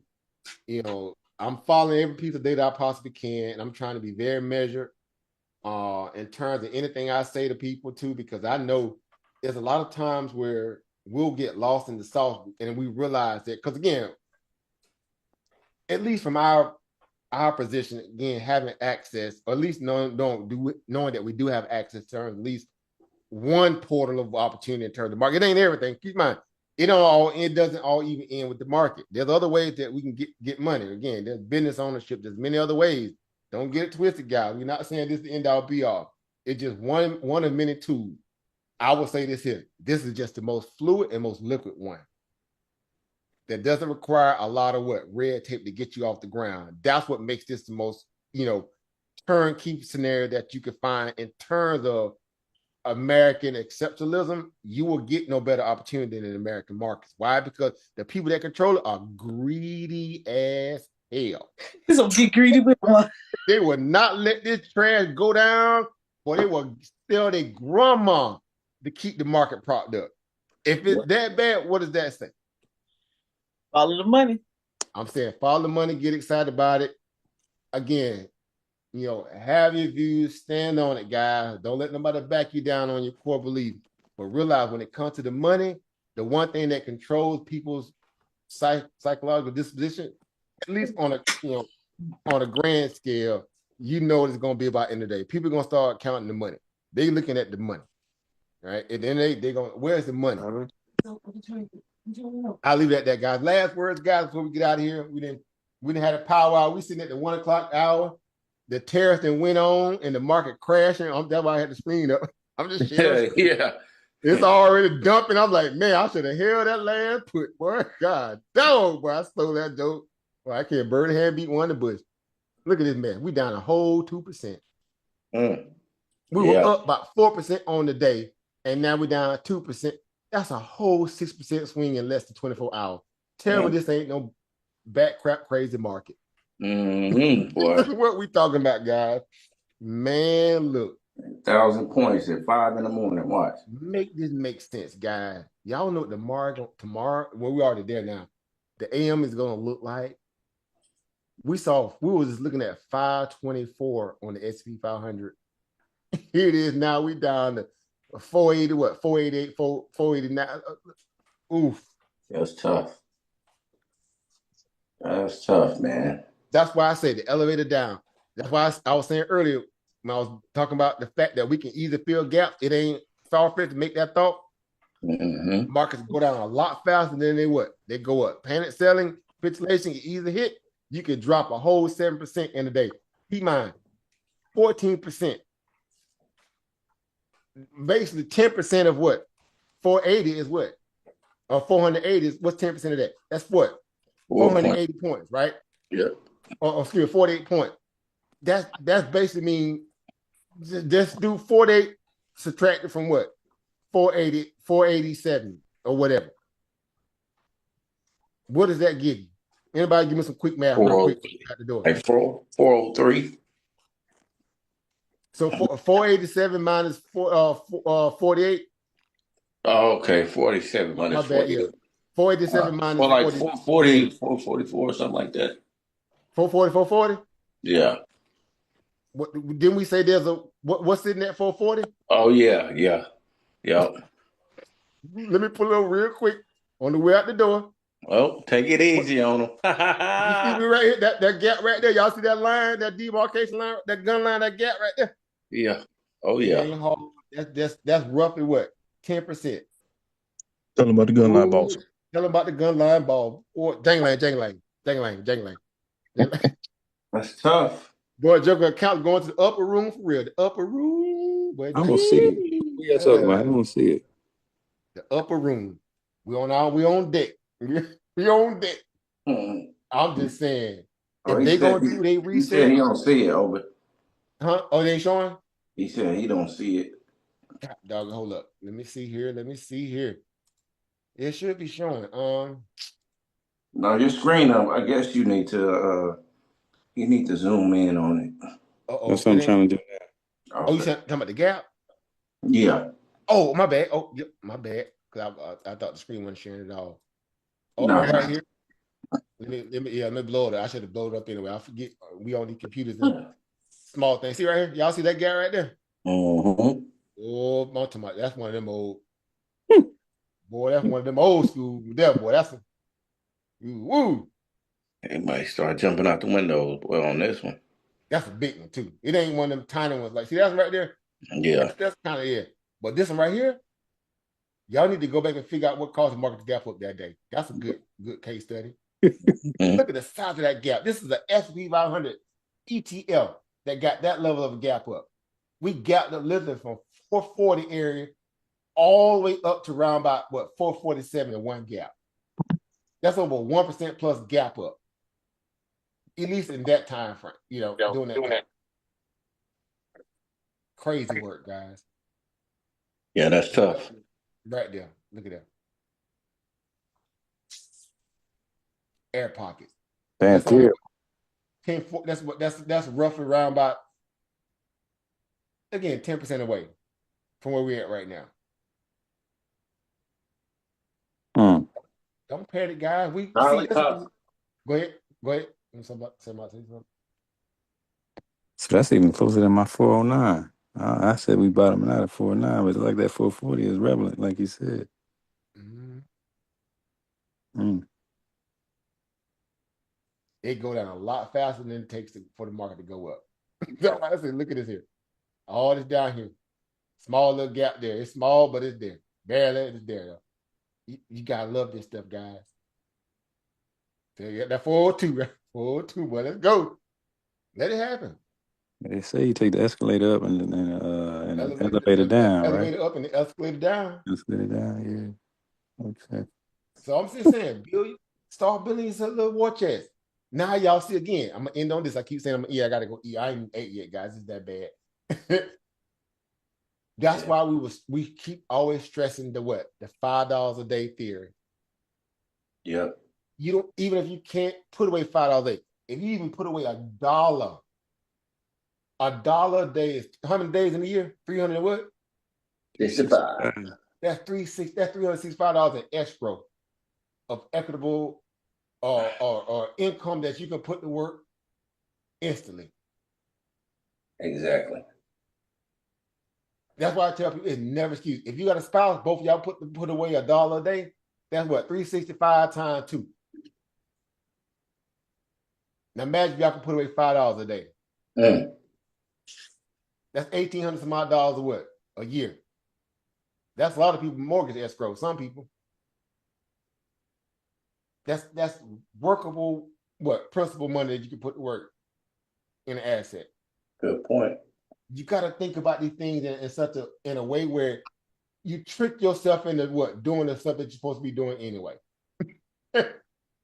As opposed to saying, I'm gonna go buy this so and so. I'm gonna stop and get this bag of chips. You got chips at the house. You got a sandwich you can make at the house. You want to get that old Arby's sandwich. Where's the beef? Right? What it called? Where the beef? You don't need that $5 fill up bucket, man. You don't need to stop by KLC. Just bypass it. Hit the gas when you get near the restaurant when you smell it. Hit the gas. Learn how to hit the gas when you get near Popeyes. Go into the house, get that sandwich. Take that money you was about to spend it at that place, put it instantly in the stock market. Yeah. The ownership of that mentally will work on your psychological disposition a little bit more. And you get to the point where, man, I don't even want to go out the door unless I need to. Because I've made this point a long time ago. Every time you leave outside your house, the world is trying to figure out how to get money out your pocket. That's a fact. You hit that car key in your car, you finna spend some money somewhere, somehow. I heard somebody say that white people look for cash registers and black people are cash registers. Man, make it make sense, bro. Mm. It fucked my head up for a minute. I ain't gonna lie, y'all. I said, "Whoa, what? What did you say?" That's everything we've been talking about as far as how, again, we're waiting on the system to work on our behalf that's not really doing it. I'm just saying at some point, we got to figure out what's going on here.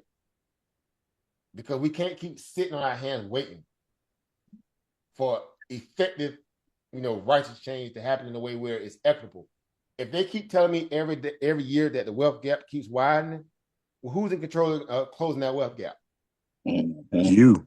I'm asking for a friend. Who's in control of closing that wealth gap? You yourself. Personally, we are. They supposed to be doing it.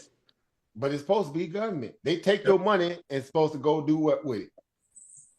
Provide opportunity for you. Yeah. I'm looking around. I'm doing whole deep dives in terms of job growth, the quality of jobs. The quality of jobs in America are trash without a certain level of debt, meaning education. You got to go into major debt to get some form of opportunity in this country. Outside of that, you got to be smart. Again, the trade schools, right? Being strategic in terms of how you find out what's some good use cases where you can outfit business with, so you can come up that way. It can happen, but these things are not they're exceptions to the rule. They're not the actual rule though. That's the problem. That means everybody else don't have nothing really to look forward to besides what? A job. So real quick, over. I know about Robinhood as far as being one of the fintechs that you could save money through. But they charge like 5% a month. And then there's like people like Webull. Webull doesn't charge anything at all. What would you suggest that's a good platform to have an escrow account? Well, again, anything now, because like I said, that's the great thing about now, because there's so many of them out there now where they're competing for your money, where there's no fees involved. Man, it's so great now. It's like this is a golden area of least having opportunity to access. Now, some would say all the good money has already been made. I beg to disagree, because we just witnessed what happened over the last right, post COVID, right? We watch how they manufacture money. Right. Some would say they manufacture crises so they can have the ability to have a reset in markets of this, so they can make what? More money. That's why Best and them are not really crying about the market pulling back. So now is a good time to kind of put all your infrastructure in place right now to be ready for when that happens. You looking at accounts like, go ahead, Eva Monica. I said leave it in your buying power. Yeah, so you find flush out those accounts like a Webull, possibly check like those Moo and all the other ones who have Acorn Stash, Yeah, M1, because Acorns actually has an Fidelity. emergency. Acorns actually has a emergency savings where I think you get like 3%, 2 or 3%, just for having your money in there. Stash, in terms of you only have to get the pay version of Stash. They still charge $1 for base transaction stuff, but I mean, I could pay that little $1 a month. I ain't gonna cry. Fidelity. That's $12 a year. You know what I'm saying? $75 Fidelity, Yeah, or it depends 200. on your use case, but there's so many of them out there that are based at zero fees, so you can really benefit from it, right? Yeah. So if it is the idea that, okay, well, you say to yourself, how can I break this down in layman terms to make it make sense to me where I can have something to work with? If you can't put away $1 a day, $5 a day, try $1. That's $365. By the time you pay that little $1, even if it's using stash, that's minus $12 at the end of the year. You still grinding. Right off for your taxes. I boom. See, now that's when you see coming. See y'all. This is why y'all Voltron. We form Voltron together. Guess what? Also is great. Y'all know the stop back scenarios is such a man. I made goodness. I need to figure out a way to show my. I made a killing on in my stash account, Cash App account, and stop back. It got so I was paying bills, some of my bills through my Cash App to get that extra what stock over to go to my stock. Yeah. I had picked AMD when it was at around about 70 or $65. I did too. Before it made that big run. Remember, I kept touting that I was looking for AMD to hit it around $60. When it came out that one time before it took off and went, with the AI boom. Yeah. All my stock back from paying bills and paying people out and stuff and paying money through some of my other stuff.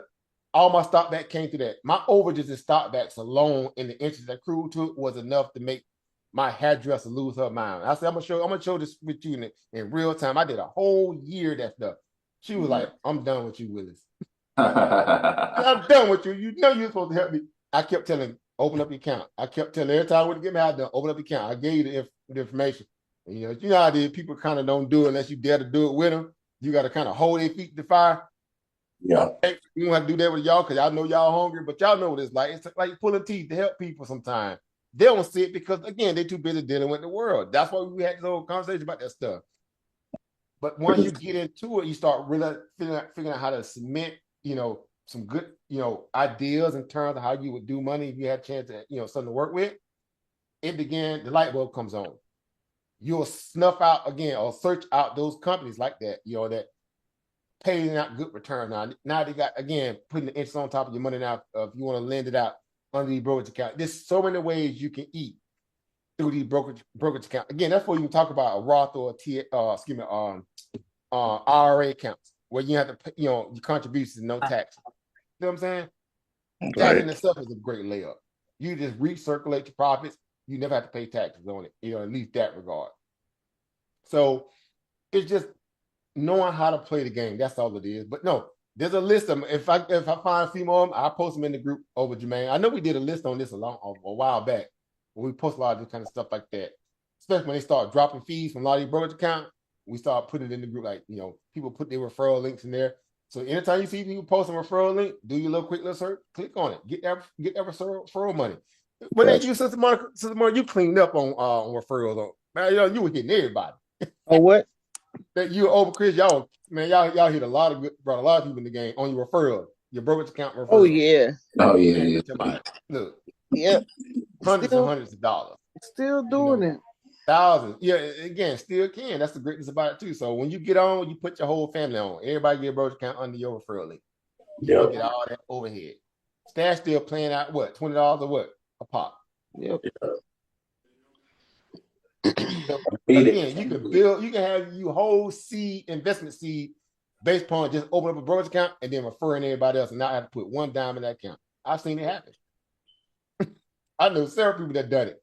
And their referrals alone got them well over like $400-500 in seed money from referrals from the company. Yep. And then they took that money and started investing with it. And just like, okay. So it's there. It just, again, being strategic, being resourceful mentally and figuring out what that looks like, when you begin to kind of start putting together your war chest for what the markets may look like, because we don't know how fast it's going to take for this market to do what it's going to do. This tariff war is just at this beginning stage, but guess what? It can also end tomorrow. That's how crazy it is. Everything in this market now is hinging on a tweet or something to that regard.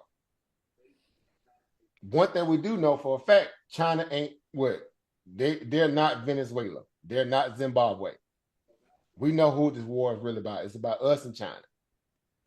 If China shows any kind of form of wanting to do something different than what's going to befall these markets over the next, however long it takes for them, to figure out what they're going to do, it's going to send this market through the roof.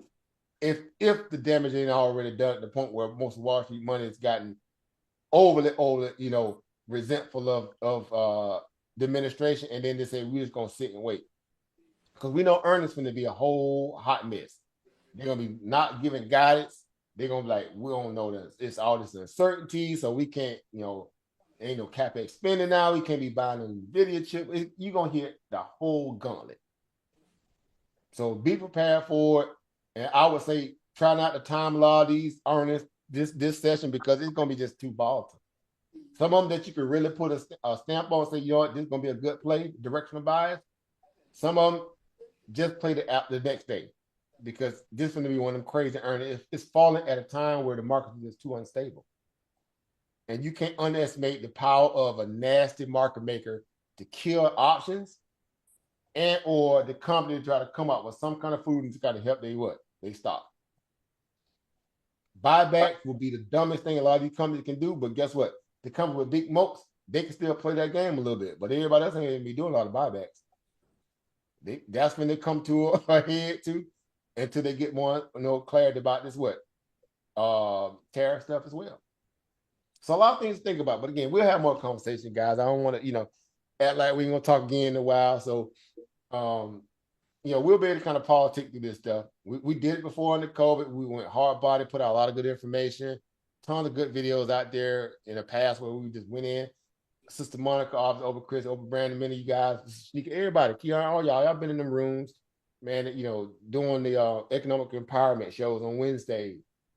I mean, all that actionable intel, guys. Great intel to work with, too. So don't lose sight of that. Don't lose focus of that. Go back and pull through them old archive videos and see what we were talking about during times when the market was already crazy back then. Right? So a lot of that stuff is just patterns and trends, information repeating itself at a different level. All right, so that's it, guys. So I'm gonna get out of here, go eat my late midnight dinner. I hope I'm gonna turn to a gremlin, right? Just some old rabbit food anyway. But yeah, this has been an interesting night, man. Tomorrow, well, I keep saying tomorrow, but the market's already going crazy. It's already throwing up on itself right now. Let me see where we're at now. Yeah, still at down there 2% across the board on all the major indices. Small cap obviously getting hit the hardest, which we know to be the case. The VIX is definitely popping again. It's back over 40. So that's trouble. Anytime the VIX is over 40, man, it can easily shoot up to 50 in no time. And if you ever get past 60, let me make this very clear to you guys that's listening. If the VIX ever cross 60, it's lights out for equity. It can really get slippery. Go back and look at the historical data. Let's hope VIX, look, if it get out of control, not only will it break below y'all forward 2 levels and all that stuff in the SP 500, all that stuff they're gonna get definitely ran through. So it's in the strikeout zone. It's playing on teetering on the edge of being, getting rocket boosters underneath it. Let's just hope, cooler heads prevail in terms of these nations and negotiations or whatever is gonna be the case. Either way, I want all the smoke. I'm ready for it. Right. So I'll leave it at that. All right, guys. Any last words, guys, before we get out of here? Peace, power, and profit. Peace, power, and profit. As always, Mr. Lamb, Dr. Lamb, to you guys. Thank you, my sister. Always, we're gonna keep giving it in. Anybody else, guys, before we get out of here? Peace, power, and profit. Like always, thank you for coming on. That's a fact. Thank you, brother. Gratitude. Man, anytime, man. I love it, man. I love you guys. Hit that cash everybody tuning in. Say again, sis. I said we could hit that cash app. Oh man, yeah. Look, y'all already some lure money. You go fishing. Man, hey, y'all know again. I told you what I've been doing. I'll do during the down months, and guess what? See, them little investment they pay out during the winter month where I couldn't go fishing because y'all know I bought the boat, bought a trailer, and bought all this stuff. Even upgraded my You got a new boat? One of my vehicles. Yeah, upgrade one of my vehicles. Well, 2 vehicles actually. Bought 2 new ones. But I was just buying all kind of fishing baits, and I was just loading up during the winter month. I thought I got whole boxes of this. What do you call that? JDM market. I figured out. Well, I learned how to really do it in an effective way, meaning how to buy stuff direct from China. Japan, places like that, doing when the market was crashing, I was buying a lot of products because it was cheap, right? Our currency, exchange rate was kicking them in the behind, right? Man, I went to buy all kinds of expensive bait. These little baits right here. Let me go ahead and do this before I get out of here. You got a gift Little bag and bait right everything. here. See that little bait right here? Little Oh two my bait, two bar God. bait. You know how much them baits right there cost on That's the some general fat market? bait. This right here about $170 worth of fishing bait and 2 lures. Oh wow. If you go try to buy this right now at one of the stores in the man, you'll pay about $200. You know how much I paid for this whole pack right here? $10. 60, about 60, somewhere around 60 what? 62 with all Mm-mm. the, I better go get me some earthworms. So what people are doing now that bought a lot of baits from the JDM market that people want to buy, they're Mm-hmm. taking them to eBay now and selling them. They do a resale. You Oh see wow. right there, Chris, got Brandon. the greatest resale markets, businesses. Yeah. Same Yeah. thing with the jury used to do, Sister Monica. That business, boom. If you work it right. Yeah. Mm-hmm. Makes Again, I you got can a girl. always make some Oh, money, no, guys. Y'all know what it is. You can always make the money. you know, I got my hustle. I ain't sweating. Yeah, you just got to be hungry, guys. If you're hungry enough, you'll figure out a way. People I did done it during picked, COVID. I done People picked were up making another skill masks and set. yeah. I'm about to go facilitate these conversations. Facilitating Don't that. be hating, Chris. See? I'm gonna come facilitate your series 7. Okay. Come on, facilitate it then. Y'all handle business. See, look at how businesses work. See, we Yeah. network. We network like crazy. All Y'all right, know what though. it Let me go. is. Bye So bye. again, Before we be on tomorrow, if here, y'all go into the market, be careful. Don't overextend yourself. Again, it's volatile. These are times where it's easy to get sucked in. Have a plan if you go into the market. Stick by it much as you possibly can. Right? You're in control of your moment. Right? yes, yes, sir. So that way, again, it's money still to be made, no matter how crazy it's looking. But we'll let them kind of sort out all the other stuff, and we'll be right here, ready to play cleanup whenever it happens. That's a for sure. Right. So get excited for that. So that's it, guys. Thank you everybody for tuning in on YouTube side of things. Thank y'all for being patient. Thank you to all the silly people that came in and tried to bomb the live tonight as well. Y'all exist for a reason too, because y'all are underbelly of society that need Yeah. attention. And when you get it, it don't really hit the way you want it to because you still go to bed lonely. You go to bed as an incel. You go to bed frustrated at the world because again, you pick that lane to ride in. So good luck with that as well. Of course, you had no power over here with us because we don't even care about that goofiness. So shout out to those people as well. But outside of the people who really came here to get something from it, again, we appreciate you guys. Salute to all the people in the backside of YouTube. You're welcome here anytime we go live. Y'all see what we talk about. We straight shooters over here, no chaser. We ain't selling you nothing. We don't own nothing in terms of the stock market. So everything else, hey, we're here to get it like y'all are. So shout out to Brother Stock God that came through as well. Peace, power, profit to him. Man, again, the whole crew. Over Brandon, over Chris, Miss Shanika, Miss Dr. Lamb in the building, over Kiana, over Jermaine in the building. Everybody else came through. My brother Quiz, young brother up and coming right now, getting it too as well, man. Happy to see him grow. Yeah, everybody, everybody came through tonight. So appreciate it, a whole boatload. So 3 more days of volatility. CPI Thursday, PPI Friday, and tomorrow we got what? Fed minutes, right? FOMC minutes, I believe, come out. Yeah, or today. It's Wednesday. Goodness. Yeah. So yeah. Be ready for the volatility, for all the smoke. We want all the smoke. All the smoke. But yeah. All right, guys. So thank y'all for tuning in. We'll catch you guys on the next one, guys. Peace, power, and profit, everybody. See y'all in the next one. Peace, everybody. Peace. Peace.